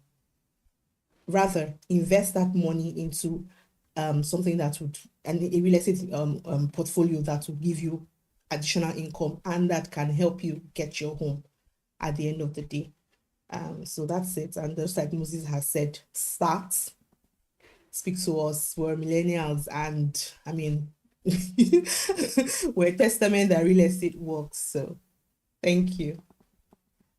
All right. Thank you so much, Imelda. Thank you for being a testament that real estate work. And thank you for that advice. Now, lastly, over to you, Oluwakemi. What is one advice that you have to someone listening to us today? Thank you very much. Thanks everyone who's spoken. So, not to overflog what has been said, I would say know yourself, know your wealth stage, right? And as you're gathering knowledge, start acting, right? So, real estate is very interesting. I mean, very interesting. And I should also warn you that if you get immersed in it, you can get addicted to it. Like Imelda said, you really can get addicted to it. I'm addicted to it. I know people that are addicted to real estate. So once you can get it right, you get addicted and you start enjoying it. So you can make mistakes here and there. It's okay. It's fine. It shouldn't be the end of the world. Just learn from those mistakes. Ensure you learn from those mistakes. If possible, document what you learn, document your experiences such that you can pass it on to the children, right? So I also encourage millennials that as fast as possible, as much as possible, and that's even put pressure on you to start learning. Pass all this knowledge to your children. That's how to build legacy. That's how to get them immersed into it such that whatever you may have amassed, they can protect it, they can guard it, they can grow it, they can multiply it, and even pass it on to generations to come. So I actually authored a book where I document 10 mistakes that each investor can avoid, regardless of your level, right? And it started from when I had my first investment. I bought some acres of land and I couldn't access it. And, I went back and I said, wait a minute, why did this happen? And I saw that, oh, I didn't know Jack. I didn't know Jack. I just had come and buy, it's cheap. And I bought it, right? So start acquiring as much knowledge as you can in real estate, right? And with knowledge, with adequate and right knowledge and application of it, you most likely will be able to mitigate or reduce your risk. Thank you. Wow, we've had an interesting conversation today. Thank you so much, Imelda.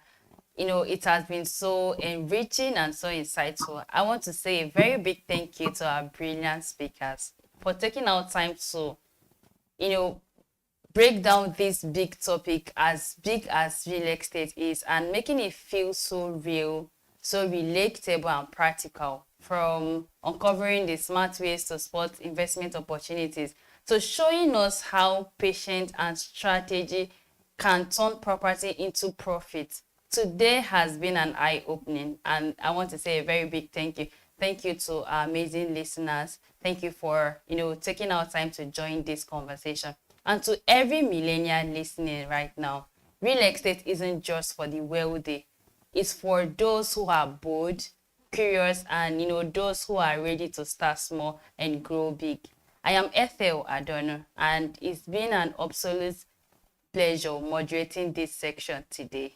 Thank you, and until next time, keep dreaming, keep daring, keep, improving, and most importantly, keep investing in your future. Thank you, and have an amazing day.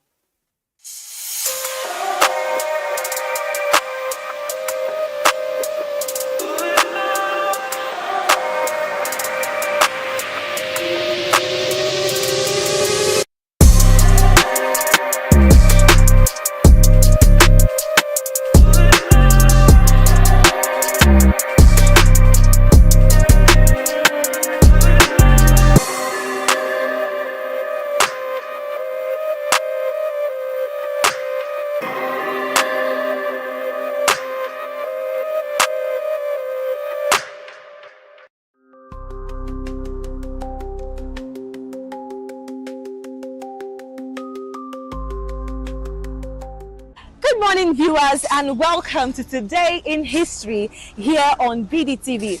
When we look back at some of the events that have shaped economies and the world of business, I am Norma Obodna, and today I'll be taking you down memory lane to some of the events that occurred on this day, August 21st. On this day in 1911, the Mona Lisa was stolen. The famed Leonardo da Vinci painting is a half-length portrait by Leonardo da Vinci, celebrated as a quintessential masterpiece of the Italian Renaissance. Known for the subject's enigmatic expression, atmospheric illusionism, and subtle form modeling, it is often described as the most famous and parodied artwork in history. Believed to depict Lisa del Giocondo, it was painted in oil and popular between 1503 and possibly as late as 1517. though Leonardo never gave it to the Giocondo family.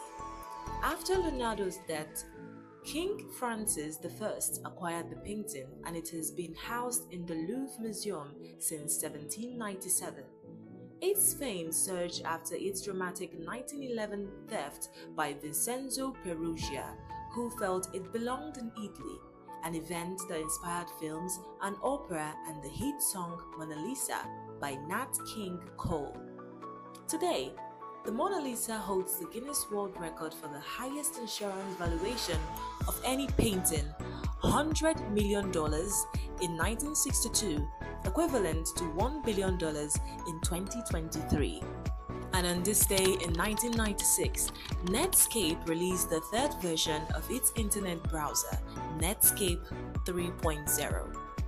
As the tech bubble inflated and the internet became more popular, internet browsers were the talk of Wall Street.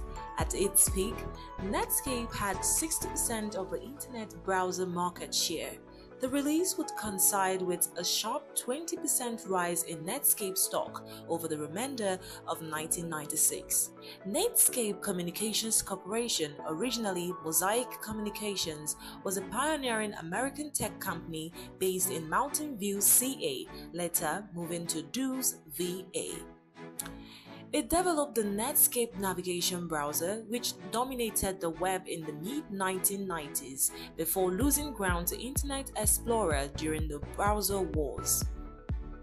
Key innovations by Netscape included JavaScript by Brendan Eich, HTTP cookies by Lou Montulli, and the SSL protocol for secure web communications. In 1998, Netscape released its browser source code and formed the Mozilla organization, which later created the Gecko engine and Firefox browser. AOL acquired Netscape in 1999 for $10 billion, eventually reducing involvement, leading to Mozilla's independence via the Mozilla Foundation. Netscape also built the Suite Sports server software and the NetCenter web portal for enterprise and consumer use. Although browser support ended in 2008, AOL still uses the Netscape brand as of 2024 for a discount ISP and a Chromium-based browser developed by Century Bay. And that is how far we can take you today in history here on BDTV. I am Norma Obona. Keep watching BDTV.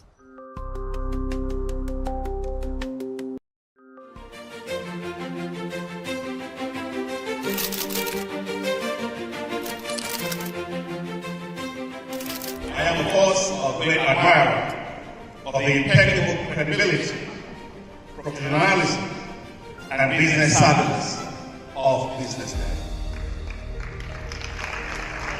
If you really mean business in Nigeria, start your day with BusinessDay.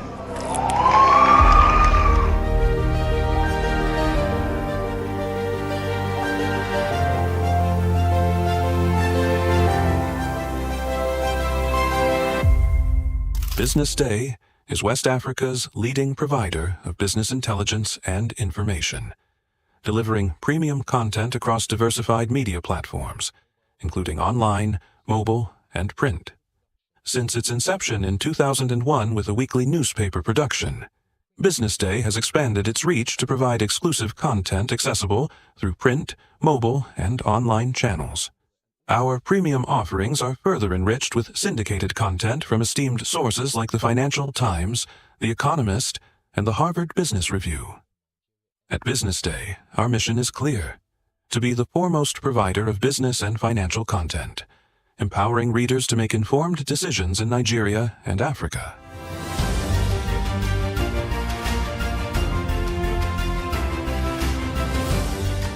Since our establishment, we have been committed to delivering insightful, relevant, and accurate information about Nigeria's business and finance environment, while contextualizing the impact of global events.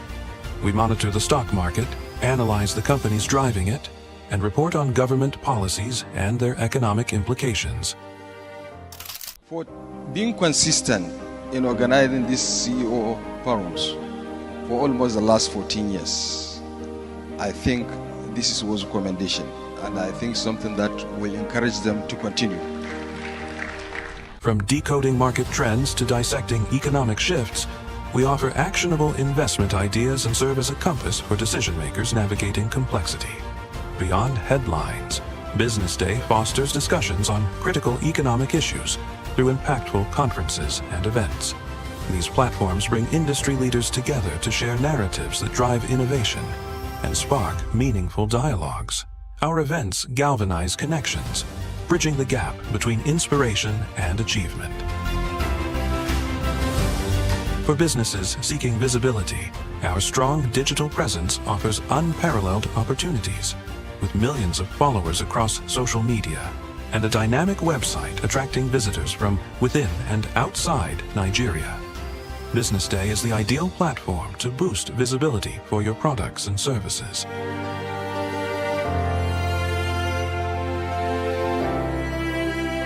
If you're looking for in-depth analysis and expert opinions on Nigeria and Africa's business landscape, Business Day is your guide.